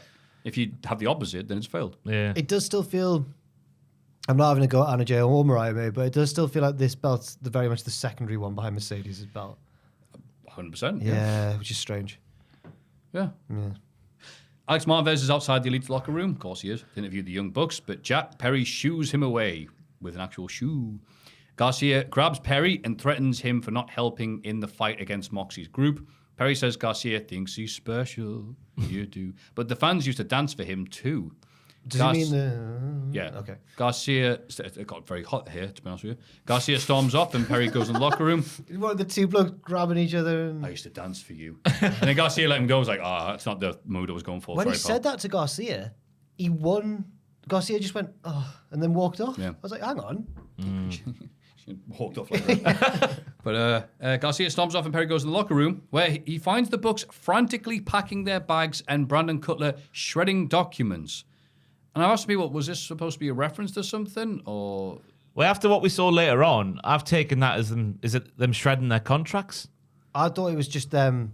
It's just to show them, like, getting out of there. They're abandoning the company to this threat that is Moxley and all the blokes. Okay. Oh, but then- the shredding documents thing, I'm like, what's that about? I don't know. Oh, they're just heels. I don't think it was the contracts because Nicholas says we're working from home. You don't work from home without a contract, do you? Yeah, that's how contracts work. Oh, we've left. Why would It's wrestling. burn the contract? I thought it was just... That's how it used to be in the 2000s, isn't it? Here is the contract. Rip it Not up. anymore. No! It no longer works. I took it as just them... They're heels. They've probably got some dodgy dealings in the contract. But also... I think I'm looking into it too much. But it was meant to be like... Just kind of window dress into the idea of them leaving, I suppose. Again, is it just them doing a little silly visual gag when they're supposed to be serious, like they always bloody do? I liked Okada not helping them pack. That was quite good. Okay. He was just sat there. Cards are not doing much. Well, people have been used to that for a while. Joel, could you tell us what Twitter is? Just could you Twitter search Young Bucks shredding or Young Bucks documents and just see what they're saying? Oh, this is not going to be worth Just in the background. I just want to I'm not know what looking. it They is. say I'm all just in the looking. background every time, but then we always get Okay. distracted. Chris Statlander wins a singles match against Camille. Mercedes Moné hits her from behind with a belt and orders Camille to get to the back. If you want to do something right, you have to do it yourself. This did not get enough time, considering how much... Oh, see? I knew it. I was hoping that Joe would do it not on the screen. Why? And What? just read out what they were saying. Just a couple of little bits here and there, you know. It brings the podcast to a screeching halt every time. Wait, I've said my bit. I'm waiting for you to say. I was there was starting lots to of- say it, and then... This Yeah, why didn't- did you stop? Sorry. Yeah, I'm a joke. This did not get enough time for how much they built it up. This clash of titans and all that. Yeah. What, 6 minutes, you've lost, off you go. Mercedes is annoyed. Camille looks far worse than she did going into the match now. Yeah. And I don't even think it helps Statlander that much because I'm pretty sure. Actually, no, I don't know if she will lose to Mercedes, but I don't think this helped anyone really. Yeah, especially when we had that bloody match with Aminada last week, which went Yeah. longer than this. Yeah. I'm like, well, okay. That was a waste. Also, Aminata can not that Camille doesn't have value as a wrestler, but Aminata can do more things. And Yeah. I think coming out of this, she looks like a much more worthy challenger or much more important member of the roster than Camille does, which is not what they were aiming for at all. So it's very weird. Bit weird. And again, like Raw, if you have to cut time off something, it's going to be the women's match.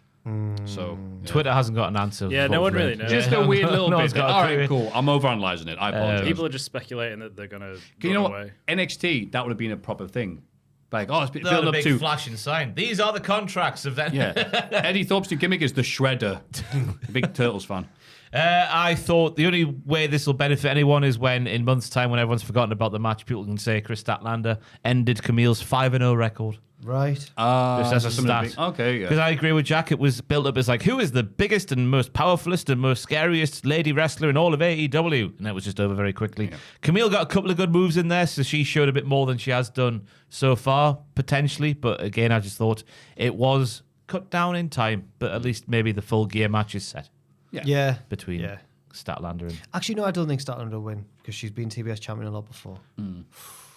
We need to have some faces, champ. I mean, Jesus. Yeah, we do, yeah. The the Bucks will party. The Bucks will be faced soon. They'll win the belt. Kip Sabian now seems to be part of the patriarchy. He oh, is. good. I'm glad we got that clarified after 5 months. Christian Cage invites Hook to the ring next week so he can explain himself. This is the second week he said that. It's not what you think it is, Hook. Me attacking your dad and put him in the hospital. I can't wait to miss it next week and have to catch up. Oh. Ooh. Renee is backstage with Mark Briscoe, accompanied by O'Reilly. Inishi. O'Reilly. No, O'Reilly. Oh. Yes. Well done. Mark says Jericho will pay. I even tried to stop myself from doing it. O'Reilly suggests a fight without honor next week, and Mark agrees. Hey, Kyle O'Reilly's back, baby. He's a serious man. He wants to kick ass. Good. Good. And I even liked the bit where Mark went, Big Tom, you got your hatches ready? And she just went, yep. Didn't have a clue what he said. Big Tom. I'm back on Lord... Oh, excuse me. And bless you. And bless you again. Bless you. I'm back on board with the conglomeration. Come on. I wish they weren't feuding with Jericho. Yeah. I have nothing else to add. Yeah, that already. Yeah. Christopher Daniels confronts the Young Bucks as they leave the arena in a hurry. He says the company needs them right now, but they drive off. Brandon Cutler is left behind with all his shoes, his shoe box. Moxie's gang surround him. Moxie holds Daniels back as Claudio smashes Cutler's hand with a hammer. Well, in theory, I mean, they picked the worst camera angle here to be zoomed right in. Hand here, hammer here. Oh, I thought it just happened too fast for me to see. 100% got his fingers. Yeah. 100%. They're working from home. I don't know what any of it means yet. I guess we'll find out next week. Great acting from Cutler, though. The screaming was on point. Yeah. Yeah. Not like Lexus King. Could Daniels not have tried to reverse Moxley, who held back the legendary X Division Maverick without much trouble at all? Fallen Angel himself. Yeah. Nothing on Moxley, the racist Australian. Inspired by. But the bit that I didn't mind this, but the bit that was most worrying to me is, like I said before, the Daniels. We need you, Bucks. Don't leave us. I think it's an interesting plot point. Let me tell you why. Moxley's do. trying to get AEW back because of the Elite, and now the Elite have run away. So hypothetically, Moxley's got his job done. The Bucks are away. Yeah, he's Everything's won. fine. Yeah. Yeah. Oh, great. So will he continue or will he not? I reckon he'll continue. Yeah. I think he's going to settle down next week. Well, I've got everything I wanted, and just like giving everyone pizzas. I'm sorry, Orange Cassidy. I think in hindsight, the whole stuff of the Elite battering Tony Khan looks weird because this should have been the group that beat up Tony Khan. Do you not think? I don't want to see Tony Khan get involved in angles. Not anymore, no, but if they were going to do it one time, if I'd known there was going to be the goofy Elite beat up Tony Khan and take control, but not really take control, or this group beat up Tony Khan, it makes way more sense for this group to beat up Tony Khan. I agree. But he's not pals with them. But you're right. Now, No, I'm joking. right. But you're right. Now they've done that thing. You're right. Now the next evil group is in. They'll have to kill Tony's dad. Yeah, why not? Yeah. And his mom. And his mom, And Mrs. his Khan. siblings. Yeah, take them all down. And they'll have to start killing Fulham players. Emil Smith Yep. Rowe, bang! Oh, I would love it after that Raul game of Jimenez, cribbage. bang! Adama Traore. Oh, I'll catch you. He's too quick. Here's Roy Keane to call him a clown. Oh, right, sorry, we're doing modern football references. I can't. Sorry. What happened like 2 What, the Roy Keane thing? Yeah, he just, Oh, he did? Yeah. Sorry, that's Thank my you. mistake, sorry. he's an old footballer, but he's still relevant. Shove it up your bollocks. Baby. Where we at? Big baby. Baby. In the main event, Swerve Strickland beats Shelton Benjamin. MVP makes a phone call while Swerve celebrates, and here comes big Bobby Lashley. Bobby stares Swerve down. Shelton tries to attack Swerve, which allows Bobby to land the big clothesline. Lashley, Shelton, and MVP beat Swerve and Prince Nana down, as well as several security guards trying to enter the ring. They stand tall at the end of the show, and MVP goes, "Guess who's back in business?" As a man really loudly yells, 30 seconds left!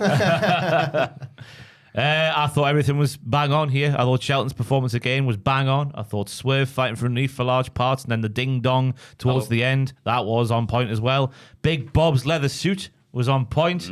The fact he got there so quickly from the phone call, fantastic again. He must have teleported from home. And then Daddy Magic as well for highlighting the big issue with, I don't think it was meant to happen here, but just for a split second the lights went off and he was like, "Is it the House of Black?" Yeah, it's a good cover. Because they have used the lights out spot for more than just the House of Black, so hopefully now they just use it for the House of Black, even though this one wasn't supposed to happen. But yeah, everything, all the boxes were ticked. Big Bobby is in the AEW. I liked it as well. I'm a little bit worried at the amount of heel groups that are going on at one time. That's another thing. But- It's like, yeah. Apart from, but in terms of the presentation and the effect and the match that happened before it, all great. Yeah. All great It's a stuff. shame Dark Order didn't run out to get beat up twice in one night. They've been on the front line of this war forever. Yes. That would be a good match though if Tony Khan, like not on screen obviously, but it was like gets the Hurt Syndicate as his faction to go against Moxley. Whoa, hang on. But they're all heels. Well, are they? Who? It's only week one, isn't it? Yeah. They're beating up Swerve and Prince yeah. Nana. Swerve's not clean, is he? Nana sells He's got drugs to some children, apparently. They keep on referencing on promos, weirdly. Don't know what that's about. Why does it have to? Why do they have to say children as well? You keep selling weed to children in the hotel car park. He's like the fun uncle, isn't he?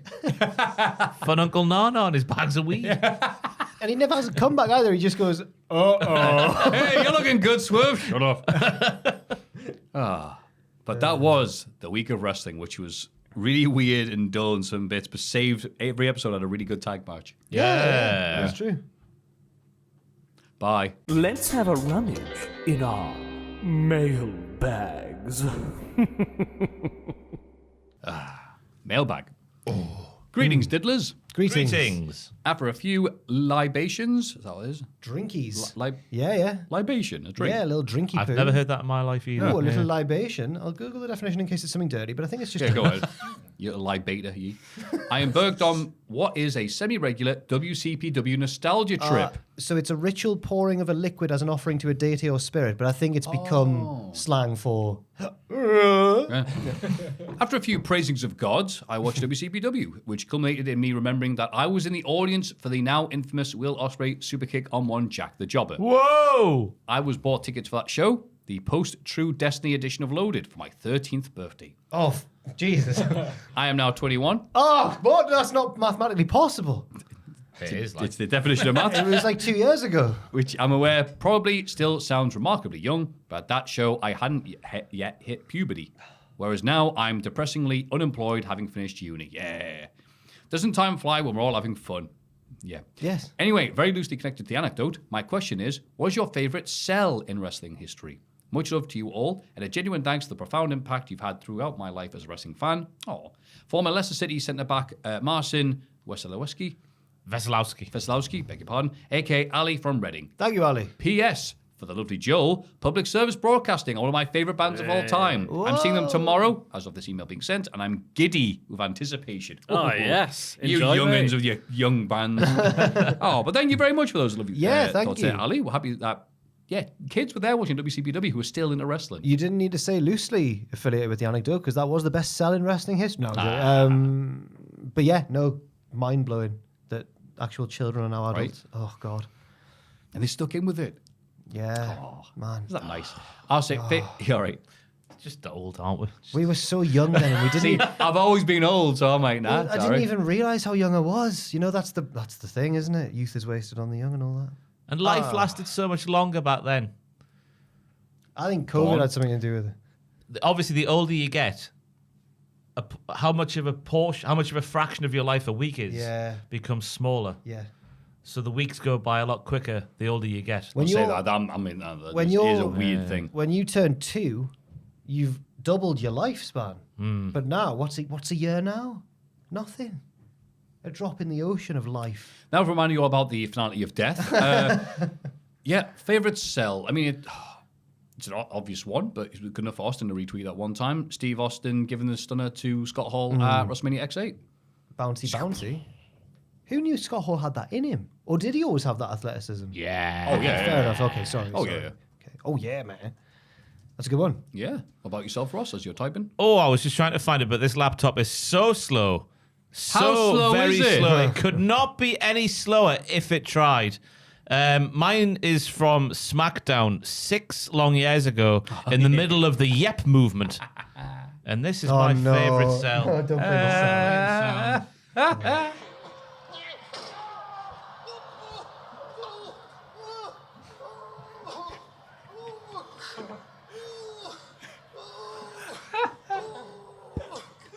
Fantastic. Why have you put on a video of Winnie the Pooh falling over? Shane I don't McMahon understand. taking that powerbomb backstage from Kevin Owens and Sami Zayn. Unbelievable. Obviously, we can't show the imagery, but that plus the face is still my profile picture on Slap. Wasn't that the attack that gave him diverticulitis, which he recovered from in time for WrestleMania? You recovered from it. Oh, yeah, you know. Yeah. In kayfabe. Yeah. God. It's a great pick. Mine would be... Oh, man. Well, that played in my head now. I think Public service announcements, you do a song over that. I don't think for the bump or whatever of it, or the mechanics of it, but just the timing and the iconic image of it. Austin at Mania 13 selling the sharpshooter has, Nice one, yeah. It's not like a crazy bump sell or anything like mine was, but it's I just fell over. But it's probably the most famous sell ever, I suppose. Yeah, good pick. Good evening. Good evening. Hi there. I'm not ashamed to say that I am a Karrion Kross apologist. Sorry, Maffew. It's not my problem, it's yours. I believe the man is the total package. What? He's got a great look. He's got a good promo. And he's a solid hand in the ring. I believe he's mostly been let down by bad booking. However, I do agree that the Final Testament is dead in the water as a faction and needs to be disbanded as soon as possible for the benefit of all involved. This brings me to my question. Is there a wrestler, past or present, that you love despite the fact that they aren't generally well received by the majority of fans? Whether that's through bad booking or just them being a bit crap in general. Thanks for all that you do. You've kept me laughing on my walks to work over the years, and here's to many more. From former New Zealand defender, Tama Fasavalu, I think, a.k.a. Goffy Crisp from Yorkshire. Thank you. Joel. Yorkshire. Oh, what a shame. That's what they chant in New Zealand. Yes, we are ready to defend. You know he's lost the War of the Roses, don't you? Jesus. What did Lancashire do? What's their They're red. chant? They're red. Lancashire. Did they have a chant, or is it just Yorkshire? I don't know. I think Lancashire, because Manchester became such a big city, has just sort of dominated It's now, it's the now- only county in the UK who's proud of being that county. Oh, It's yeah. Yorkshire. Hell yeah. Why not? Yes. Hell yeah. Hell yeah. Yeah, No, they've- Cornwall don't even. Northumberland. Northumberland. Tyne and Weir. County Durham. Yeah. No, Cornwall that are really proud of being Cornish, aren't they? They want to be a different country. Or You something. never hear them say Cornwall. Maybe. Bloody Jethro, what's he like? I'm never really down there to hear it. You hear it all the time at Leeds Festival, walking around. White Rose, Yorkshire. Bizarre. They're Nothing proud. wrong with that. Being Bizarre. proud of where you come from. Bizarre. Henry VII's battered you lot. Sorry, I don't know how I'm getting. What the hell? Henry VIII stayed in Pontefract Castle, which is where I'm from. Did he? Fun little Wow. thing, How many wives did he kill there? yeah. I don't know. What was the question? Like See how long I can last. guilty pleasure wrestlers. Like, who do Yeah, you like? a wrestler who everyone goes, they're gash them, and you go, no, I like them. Here you go. 5-star wrestling. Oh, Great times. His AEW body plus his 5-star wrestling promos is the modern day. I don't know who. Sid? Yeah, you know what? Like 2000 Master and Ruler of the Oh, World. God. Sid, Oh, yeah. all right. Yeah, 2000 Sid. Yeah, sure. That could have been a thing in 2024. Yeah, we all wanted the comeback of 2000 Sid. Who have I got? You got an answer, Joel? That's fair. No, I don't think Let's try to fill the dead air. I've got one. Go on. For some reason, when I was a kid, I think I just saw him on one episode of Heat once, and suddenly I was like, he's the best. And then he never got pushed. No, nothing ever happened. S.A. Rios. Loved him for some that's a reason. good pick, Don't know why. And then I remember my mate got SmackDown 2, and he came round and went, I've got SmackDown 2. It's got a huge roster. You can pick anyone. And I went, even S.A. Rios. And he went, even S.A. Rios. I was like, oh, whoa. Your friend, not a You liar. can be S.A. Rios on the game. Yeah, it's a shame. Me and obviously Tommy, we were watching the old episodes there of SmackDown, and it's like, oh my God, S.A. Rios is on this match, and you can tell why. Really good at hitting the high spots, but there's stuff in between. Oh, really? He's a bit, not gonna say sloppy, but like very rushed. It's The like, little we're not. We're, things. we're wrestling like WWE here, and yeah, He'd fit in these days. that's right. Uh, You. Oh, I feel like half the people I like get criticised to hell anyway. So I feel like saying Eddie Kingston, but that would mean that he's No, rubbish. he's And I'm like, brilliant. no, No. if I looked off the Twitter, he is, but who cares about them? So I will say Perry Saturn because it feels like less and less people remember how amazing he was at one point, or a few points actually. I think it was Deadlock podcast I was listening to where they talk about Dean Malenko and then quickly decide Perry Saturn was better than Dean Malenko. I was like, wow. Two great wrestlers who I think. I know. Both As sides. it came out of my mouth, I went, "Oh no!" The way this podcast has influenced me is doing impressions of I'm him. so glad that I'm off next week after the election. Oh, we'll have to all come dressed as him. Not if he's won. That's quite sinister. That's a By the way, celebration. Isn't it? There's three lads who've been open about watching the podcast drama that I'd like to. How weird has it been seeing Tony bloody Hinchcliffe Oh my being like God. on news? I'm like, what the hell is? First of all, what's he doing here? Watch one episode of Kill Tony, you can fully see why he. Oh, really? Yeah, but I'm like, Yes. oh, these aren't jokes. Oh, okay. I thought he was being ironic. Yeah, it's like, oh, there's no irony. Oh, my bad. The racism on Kill Tony really is Oh, shocking. I thought the whole thing was it's a roast, so you're supposed to go balls out, but then it's like, this oh was a wait, this political- wasn't a roast. Oh, This is a political rally. Yeah, a like, bit more oh. sinister then. Also, they weren't that creative jokes, really, were they? I don't know. Anyway, yeah, that was the probably most offensive bit. How lazy- Sorry, yeah. how lazy it was. Hey, up diddlers. Where are you gonna get your suit from? oh god. Ooh, that's a good question. Only do it really if he stolen. loses, please, God. As soon as the results Dressed come as in, him. Ross is going to sound like Gaza after the FA Cup semi-final. I'm off to get me suit measured. That E at the end, man. Hey, up. This last Saturday, I went to a wedding of an old friend from uni. I was delighted to find out that it was being hosted in the home of Ridge Holland, Todd Morden. What?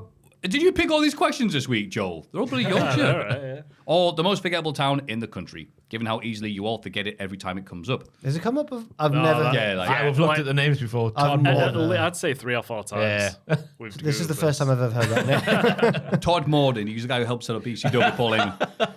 Now, given that we're all of a similar age, the former chase you swine, and there's only one school in the town, I harboured an outside hope that he'd take a moment for his busy schedule of arseholery to celebrate the lovely union with us, but alas, it was not to be. Imagine my delight, however, when I was taking my table to see Maffew. So I get ready to take my seat, prepared to have a Gunther love-in and to try and make a hilarious Botchamania reference that inevitably neither of us will find funny. On the spot, the place card in front of him read Thomas. Now, this bloke was the spit of Mr. Botch. It wasn't some Mr. Bean situation. Oh, I'm glad I shared that on the podcast. So I felt extremely relieved that I didn't embarrass myself in front of this collection of strangers I was about to share a meal with, even if it meant I had 2 letdowns within the space of about 30 minutes. My question is, have you ever come dangerously close to making a tit of yourself in front of a wrestler or around wrestlers? All the best, former Burnley goalkeeper Brian Jensen. Wait, is there no photo of this dude? A.K. Maffew. Oh, it says it. All right. Oh, hang on. I got to say that not include a photo. So it was a man called Thomas? Yeah. Maybe it was. Sorry, hey, Maffew. Oh, sorry. Maybe it was a doubting Thomas because it wasn't you. Thank you for the question. Thank you for that question. Any other people in Yorkshire got nothing else to be doing? Please, you know where we are. So times we've nearly made a tit of ourselves in front of a wrestler, but then saved it. I did karaoke in front of the VXV crew, which had ACH, Dijak, Paul London, and a few other Germans you wouldn't have heard of. Hey now. You're a rock Was star. Bobby Guns there? No. Damn it. He's the one. Not Thomas Hitchelsperger, no? No? What about... Very powerful left foot, let me tell you. What about... Oh, no, he's not. Go on, yeah, go He's on. Belgian or Dutch, but Mike D, is he there? No, he was not there at that time. Sorry. It'd be fun just guess the Germans. Another popular part Yes, of this podcast. yes, the Germans. Sorry. And I sung Battle of Hell. And I thought I did a good You did job. Battle of Hell? And then I thought I did a good job. The Dijak came up to me and goes, "Oh, man, that was our way of... Thank you for doing that. That was our way of getting the laugh at you for all the times you put us on Botchamania." Oh, what a nasty thing to say. So I like saying, I hope you're doing well. I'm glad that you only got signed because you retweeted that video that you recorded me doing it. Bloody Hey, he's hell. all right. He's cool. Fine. And I do a great Battle of Hell. I'm sure you do. Like a better... Yeah, you can Like a imagine you do. battle of hell. I do the I'll be gone by the morning comes. there are other animals. And I do the bike action. It doesn't matter now, who cares? But yeah. Brum brum. yeah. Crash dead. What have you got for us, Ross? Nothing. I've only ever made a tit myself, and made a tit myself. I've never saved it. So I've not got a chance to the question. The main one I always go back to is when it was just after we left the old place, and there was a WCPW pay-per-view on, and Adam came out of my flat. We drank some whiskey, and I'm sure he spiked us, right? Because I was way more drunk than I should have been off the back of how much alcohol I had. I had like maybe 2 or 3 doubles, maybe something like that. All Not right. too much. But empty stomach, that can have a The bad effect. I remember saying something to our old boss's sister that I shouldn't have said, and then nothing too bad. Oh, But to it the was- face? Yeah. I remember.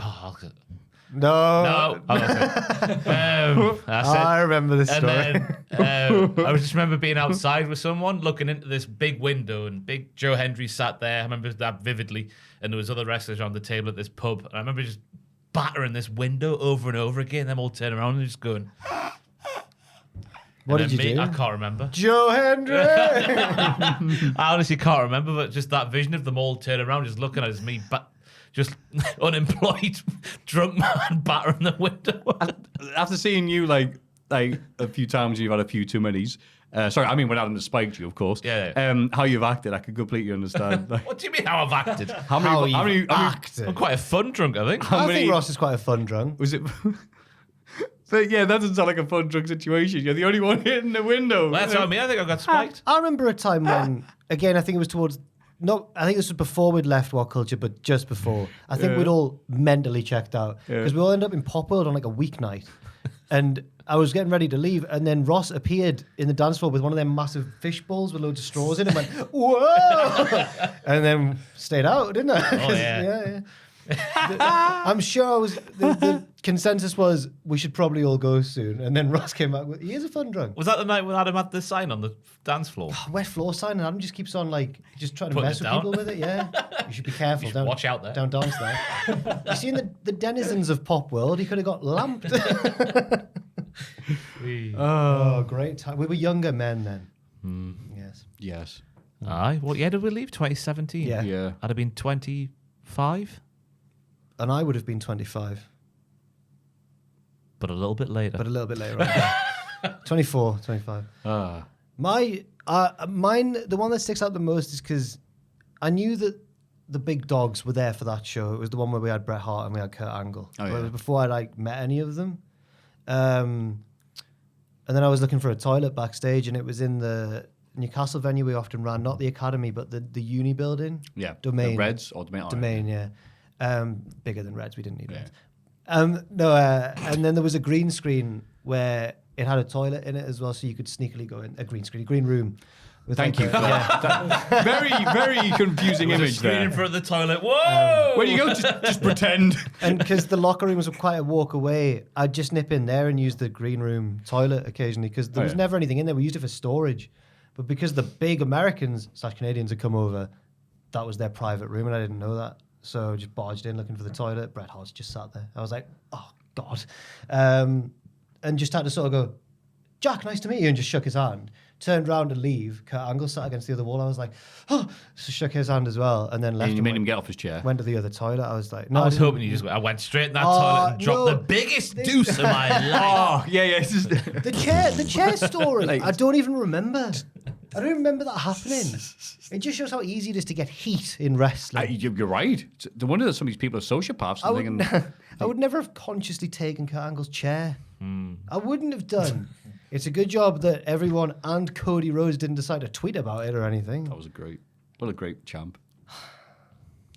That was great. Well, those are some great questions from all of Yorkshire. Please, if you're from anywhere else, you can also send us a question or thought to mailbag@cultaholic.com.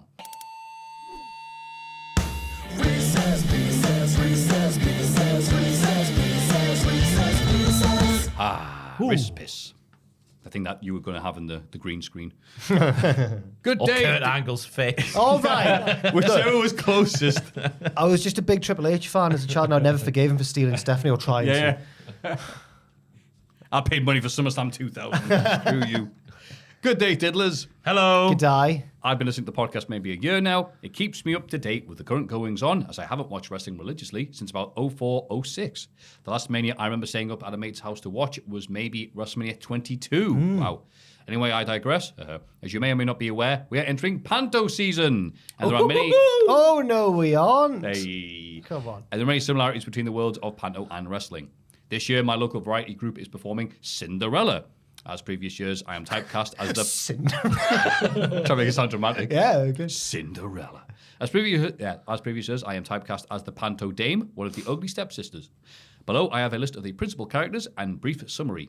It's up to you three to say which wrestlers, current or historical, will be the best suited for the roles. Have fun. Thank you. You're not my boss.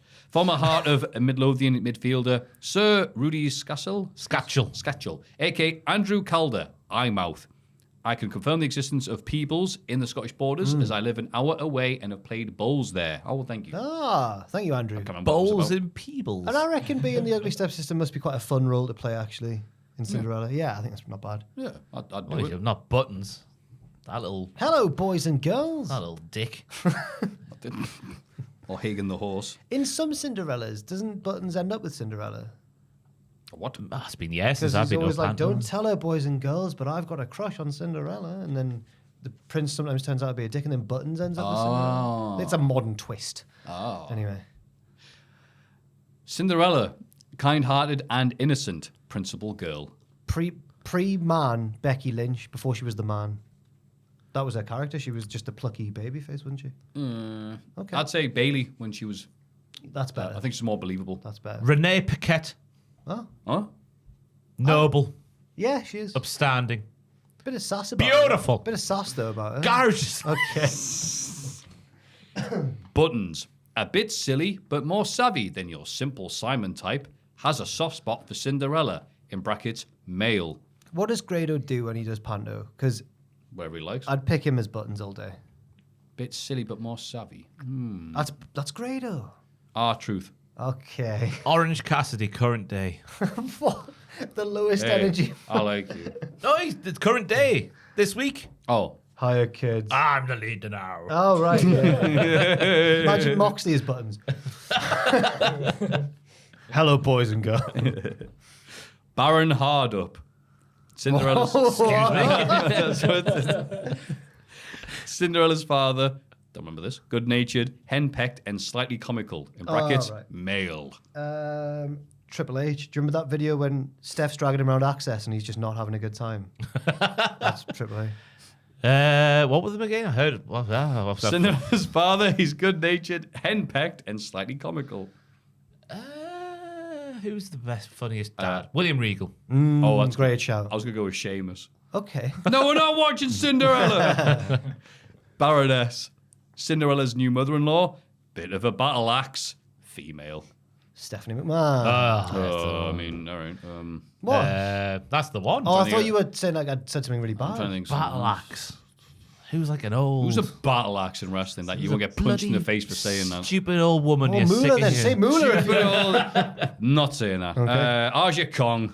Aja Kong, Jesus. I will go for Imagine Puro Cinderella. Wow. Chelsea Green. Oh, that's perfect. Yeah, like that. Gertrude and Griselda. Oh, they're the- yeah. Ugly stepsisters. Comical with wicked intent. Played by males. Lay cool. Oh, males, damn it. I had the The ugly sisters. I had to put, no, just because they're evil. They're evil. Well, now I've got to pick two pretty deadly. Damn it. Come on. You don't get better than that answer, do you? I'll go No, for you don't. Steve Blackman and Al Snow. Oh, that's good. Imagine how funny that would be. Yeah. Steve not playing along. Al being Al all really serious. into it. Steve like, I am the ugly stepsister. I'd used to kill I'd people actually for choose money. Steve and Lance Storm just to double up on the seriousness. Oh, yes. Ooh, Edge and Christian, circa 2000. I've got to. Can I change from pretty deadly to Meltzer and Alvarez? Oh my God in heaven, yes. I'm not actually ugly. Dave! Okay, Dave. The joke is I'm not actually ugly or a stepsister. Be quiet, Buttons, you geek. Dave's just giving away the plots. That shoe belongs to Cinder. I was going to try to slip the shoe onto my dainty foot. How would that ever work, Brian Alvarez? That's not your shoe. That shoe is clearly a 6. You are a 10. It will never work. Alvarez isn't a 10. How do you know the plot? How do you know the plot, Dave? Prince Jericho told me. Prince Charming, dashing prince-like qualities, played by male or female. Oh, hell yeah. Probably Cody Rhodes, to be honest. He's the most whitely course. babyface. He used to call himself Prince on Twitter, didn't he? He had like a burner Twitter account. Remember back in the day? Oh. No. Cody Rhodes. It was Prince something or other. And people figured it out. Yeah. Oh. I'd actually like to see Hulk Hogan as the Prince Charming. Just getting fired up. Just looking for the princess. I think it'd be crap, but funny. Cody Rhodes is my answer. The only answer is Ashante the Adonis. No. Oh, of no. course. Get all the dames. It's so sleazy, though. Oh, God, I have to pick a dash and rest of that. Ricky Starks. Oh. Just, I mean, it'd be nice to see him on something for Oh. a changer. Dandini. Is that right? Dandini. Prince's valet, male or female. What's the personality traits? Is there none? That's it. Prince's valet. I'll have those lads from Twitter. Dandini. That's how they say them. They go Da Vinci. Oh, Da Vinci, yeah. That did not work at all, I'll go did for it? I'll go for Viscera. See, the joke is it sounds like their catchphrase. I'll go Viscera. Just motionless and just silent, just menacing. I'll throw the Rizzler in there. Yes. I think Which one? The NXT or? Oh, the Rizzler. Oh, not the the, Rizzler. not the Oh, okay. Rizzo. The Thank you. Rizzler. Bodgett and Leggett. Builders, contractors, comedy duo. Leggett, more idiotic of the two. Oh man, Hanging Tank. Oh, son of a bitch. Sorry. Otis and Tuckey. Yeah, great Come on, answer, man. yeah. Tuckey retired this week, didn't he? Did he? Up the Tuckey. Oh. He hasn't done anything since he left. He Like- has. We talked doing about this the other indies, week. yeah. Oh, okay. He talked about this in. Sorry, he stole the show in an Elimination Chamber match once. Yeah, He like I remember. dived off the pod and that. I was like, what? Yeah. Yeah. And then he may or may not have had the script in his hands when he did his last promo. Oh, I need to see if he's confirmed or denied that. Anyway, Podjo Leg, who's a dumb comedy team? The United Kingdom from AEW. They make me laugh. The Undisputed King. Fairy Godmother. Good intentions, looking out for Cinderella. Female. Dixie Card. Well, purely in a wrestling context and nothing else about their life at all. Linda McMahon.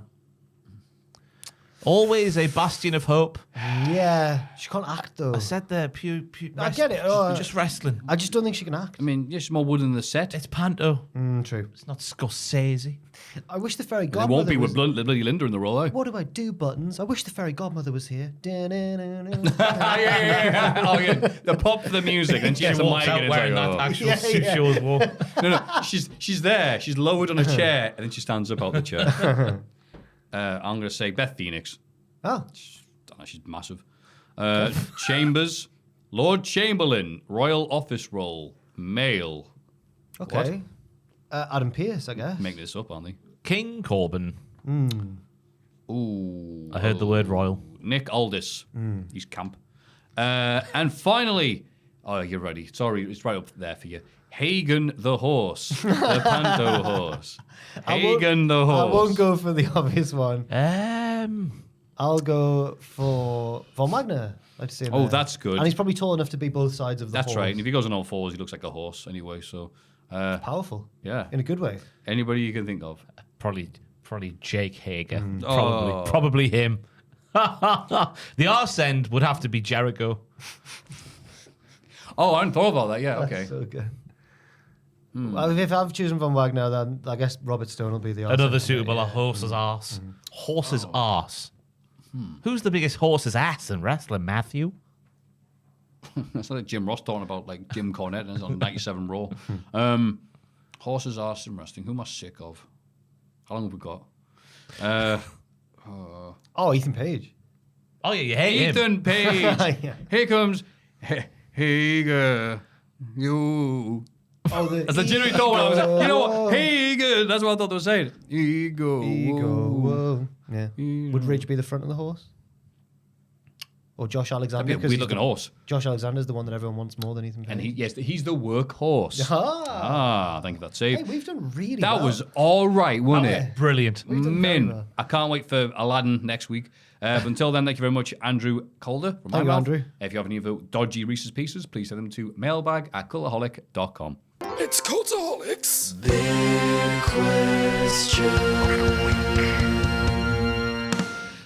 What a lovely long podcast it's been. And just a little shout out to our magnificent producers. You ready? People with earphones might want to turn them down now.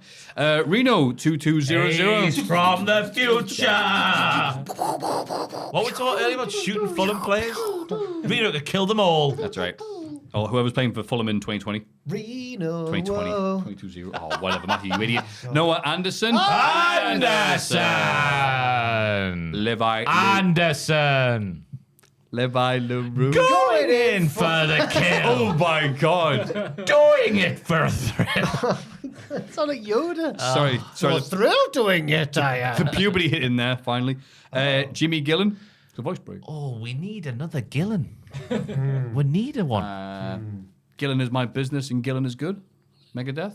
Megan. Oh, never heard that one. I don't know them. That's I'm no not- crush it, Maffew. Dun dun dun dun dun dun dun dun. Here comes Goldberg. We'll think of one next week. No, we can't do that now. We're live, aren't we? We're live in the studio now. Flippin' Phil. Gillen Phil. Like Gillen a shooting Phil, star. across the midnight sky. Oh, Gonna it gets fly. worse every There you go, week. Jimmy. That's for you. That. need to do more Sorry, prep. Jimmy. Larry Robb. Larry Robb, he is on the Patreon. He is a kind man and pretty. There we go. Hello. I think I said I had nice hair and he got confused on Twitter. I'm sorry about that. Oh. Damio. I throw my hands up in the air sometimes, saying Damio, Damio, because we gon' rock this stuff. Like it's Damio. Justice Mace. Oh, we never did this one, did we? No, Joe's Joe's one. joke. Hey, Well, no, you are you did- bringing your axe? No, mate. Just Ms. Ma- Mace. Just Ms. Mace. Just Is your friend bringing his axe? No. Justice Justice Mace. Mace. Yeah. Justice Mace. Justice Mace. Needs to be a song, needs to be punchy, Yeah, needs to be snappy, yeah, catchy. What, any songs about faces? We're going Justice Mace's way. That's changes. all around me. I see Justice Oh, the Osbournes. Maces. Oh. Justice Maces. Justice Maces. There's a happy song to get you going. And finally, Tear of Grace. Good Wow! So graceful. Wow. The best there was, the best there is, the best there ever. His name's Brett. Isn't it? The best there ever will be. Fantastic. Sure, Grace. You can't do it, I can told you? you last week to check him out. He loves Binding of Isaac and all that. Good, I did. He's a good lad. A tear of grace. Oh, amazing. Doesn't that tie into the Vatican stuff earlier on? Isn't it a Catholic song, Amazing Grace, as I well? have no idea. I don't know. How sweet the sound. Inside the place. Tear of grace. What song's that from? Inside the The place. Tear of Grace. That's what The I like. Tear of Grace. That was good. Sounds good. Thank you, producers. Yeah, we thank don't you. blame you if you unsub, Yeah. but we appreciate That your was love and support bad. anyway. Well, Thank you so much. I'll be prepped next week. Okay. It was great prep. We don't know. Reno loves it. Reno's never leaving. And Noah as well, to be fair. Noah? Noah's got a consistent one. Although I feel bad for Noah sometimes. I feel like we spend less time on him than the other producers. Yeah. Yes, we need 2 of every song for Noah. And this segues into the big question. They which tried is, to make me go to rehab, and I said, Noah Anderson. And I said Noah Anderson. Yes, Noah Anderson. I don't know. Anderson. Anderson. Can you repeat the Anderson? Oh, you're not the producer. God. Please, Maffew, help. The big question this week is Noah! The best man. Just do that for Reno! Oh, that was The Gillen. That was best, Jimmy Gillen's one. Yeah. Gillen. The best man. Right, what's the best match at Crown Jewel? Yes. 2024. for 3 people There's listening. 7. There's so many. 7 like an matches. AEW show. Someone's He's getting bumped gone the crazy pre-show. with 7, hasn't he? Why has he done It's 7? literally half an AEW event. That's insane. Gunther versus Cody. Who's got the biggest title belt? It's in the running for the match Yeah, of the evening. it is. Liv Morgan versus Nia Jax. Who's got the biggest title belt? I don't. That will have storyline at the forefront rather than compelling action. But the action will be compelling because of the story. I'm worried that there's no leader in this match to lead them through. They're both the ones you'd expect to be led through a match. Who's the leader? Good point. Seth Rollins versus Bronson Reed. Yes! Yeah. That's second place for me. Randy Orton versus Kevin Owens. That's first place for me. I was like, okay. I'm looking forward to seeing Kevin Owens being an arsehole again. It's been many years, 84 years. LA Knight versus Andrade versus Camilla Hayes. Triple threat match, United States Championship. I'm kind of struggling to get invested in this one. Nice noise. Jade Cargill and Bianca Belair defending their titles against Damage Katal, Meta-4, and Chelsea Green and Piper Niven. Looking forward, not in an Andrew way, to seeing Jade Cargill and Lash Legend mash it up in there. Piper Niven as well. Yeah. Yeah. Mash it up. Mash it up. Mash it up, fam. You get me. Roman Reigns and the Usos take on the Bloodline. Dialogue heavy Triple H match. Yeah, plot line. Will Sami Zayn be there? Dun, dun, dun. You'd think so, but who knows? Yeah. I think that'll be the main event How as about well. these bloodlines? Oh, a bit of Robin Thicke in 2024. Hey, hey, hey. Okay. He's a nice guy, isn't he? Yeah. Lovely guy. Let me read his Wikipedia. Oh, no. So let's have a look. Best match of that show. Randy and Owens for me. If it's an Owens match, I agree. But if they slow it down a bit too much, like I thought with Randy and Gunther, Right. I'll go with Cody Gunther then. I'm going with Rollins versus Bronson Reed. Yeah. We're enjoying that little thing they've got going That's a on. good shout as well. It's probably going to be a build-up, a setup to another match later on. Yeah. Because there's still got some time before, Rumble season and Punk comes back. So I won't mind seeing that. But I really like Bronson Reed. And I think Randy Orton will probably just sweat and stomp like he usually does in these matches and get the most heat of anybody. Rollins will break his back. I'm confident of that happening. It'll In break, kayfabe. Oh, Rollins will break his back. Yeah. Break whose back? Break Bronson's. his back. Rollins Break his will- own back. His back will be broken. there you go. Bronson will break the back of Seth freaking Rollins. Oh, that makes more sense. now. It's Yeah. like Batman. Huh? Batman wrestling Bane, yeah. Good point. Yeah. So, Joel, now you've quipped in with that amazing quote. Who do you think, so what do you think is going to be the best match? I thought Rollins and Bronson as well. Oh, look how good Joel is. Who's on it this weekend on the edit? With Just me? Pierce. Pierce, cool. Pierce, yeah. Sounds good. Sensible. No shenanigans like you. Sorry. Yeah. Well, I'm not looking forward to the show per se. I'm looking forward to the going, whoa, got that out of the way. Let's go back to business as usual with the TV and everything, going to the proper hours and stuff like that. But obviously, we will be thrilled to be doing it. How dare I say that thing about looking forward to it? Because we'll have amazing watch-alongs, won't we, for this? Yes, we will. Yeah, all proceeds going to Amnesty International, I do believe. No, It's it lovely, was a lovely. children's one this time. Sugar me timbers. Yeah. But the Some details- kids will get some money. The details are on the channel. We talked about it at the end of the Pitches video as well, if you've seen that. It'll be Andrew and Adam doing the predictions. That's already up. And the live stream will be when Crown Jewel's on. Which is early. I think the pre-shows starts at 4, I think. Is it 4? Or 3 or 4, 3 yeah. or 4, and It's the Saturday mains afternoon, are- our time, yeah. Yeah, the main show starts at 5, I think. So, wait, it's a 2-hour pre-show? I don't know. It can't be. No, surely not. Well, it can. It easily can. Yeah. They'll be on youtube.com/cultaholic/live. Lovely. And will there be reactions or videos or things like that afterwards, I'm Jack? doing What Happened At. Hell yeah. And I'm doing WTF moments at patreon.com/cultaholic. It'll be live on Monday because I'm on a stag do on Saturday, and I'll be in no fit state to watch And it you Sunday will be morning. ringing up people who work here and telling them what you think about them. Will I? I'm just saying.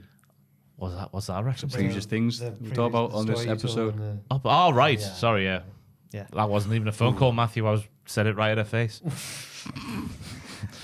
Matthew, what have you got coming up, Matthew? Not much, just chilling and having a nice time, see me mates. Oh, Boschman 500's out. Still up. Is it? Isn't that great? Isn't that Wow. amazing? How'd you get away with it? You're You're like Robin Hood. what a fox. Yeah. Anything you got coming up, Joel? No, not much. Just chilling, seeing my mates. Cool. That's what you said. No, that's what I said, but not ironically. I'll hopefully record my matches of the month before Crown Jewels, so it should be out the next week. Lovely. I'm just currently waiting for the end of the month to happen, just to make sure there's no excellent matches. Yes. Yeah, Because there's always that one last match, isn't there? there is. This might be the shortest one we've done in bloody ages. Wow. You're joking. It's Last 10 to week 6. Yeah, so it's about the same as last week. Is it really? Yeah. Oh, F me. It makes sense though, because it was Halloween Havoc this week. That's right. Well, I mean, we had a great time doing it. Mailbag at cultaholic.com, patreon.com/cultaholic. God, I'm getting tired, sorry. This has been the magnificent Joel, the awesome Jack, the wonderful Ross, B, Papa Jack, who does nothing now.